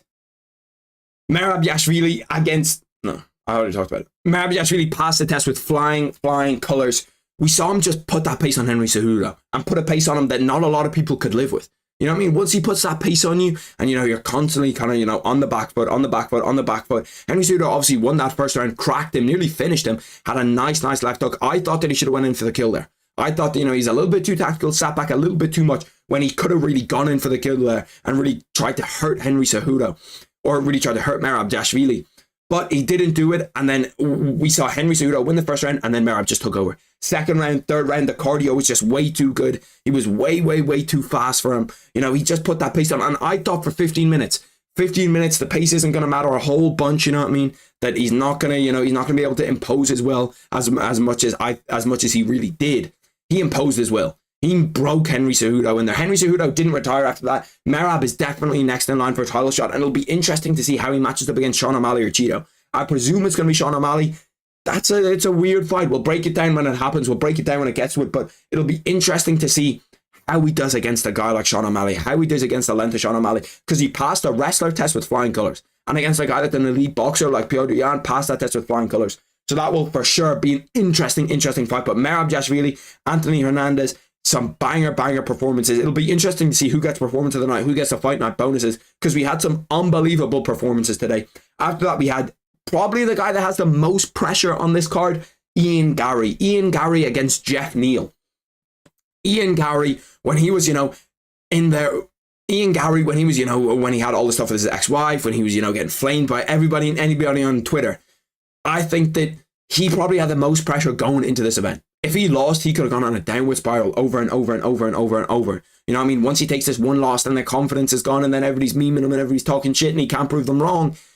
And I think it could have gone downwards for him. He did beat Jeff Neal. This was a polarizing one in terms of scorecards. Because we had a ton of people say to me, obviously Joe Rogan and the commentary team were saying 30-27, why does Jeff Neal has his hands up? That was a clear 30-27. Then I had a ton of people say to me that they thought that it was Jeff Neal, that Jeff Neal won 29-28. I personally had it as 29-28, Ian Garry. I had Ian Garry winning by 1 and 3. Bro, you said, UFC 300 main event just got announced, Hill versus Poatan. Main event is out.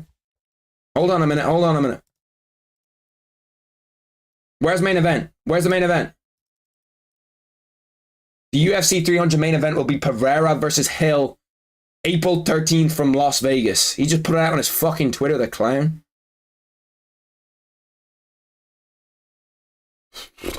That's an interesting fight, boys. Is that a UFC 300 main event? Is that a UFC 300 main event, boys?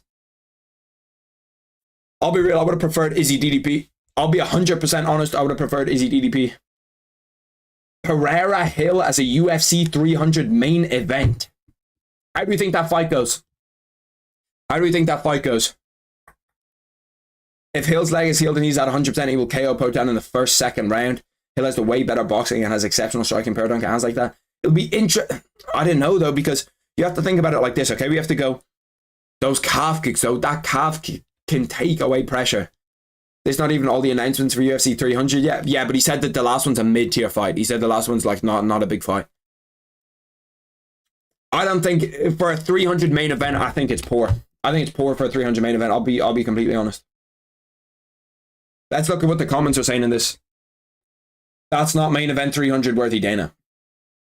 All that waiting for this announcement. I speak when I say UFC 300, UFC 299, yeah, 299 is better than 300. You did all that just to hype up that shit. My reaction to this, they know it's getting cooked. He's getting absolutely cooked. Like, I didn't think it was going to be Alex Pereira. Alex Pereira was doing like a world tour. He did not seem like he was he did not seem like he was fucking ready to go. They must have thrown Jamal Hill a generational bag. Potan's run is over. Honestly, I'd have liked Belal versus Leon on this card more. He's speaking facts. He's speaking the factual statements. I would have liked, I can't lie to you, bro. I would have liked that. I would have liked that more. I would have liked it more.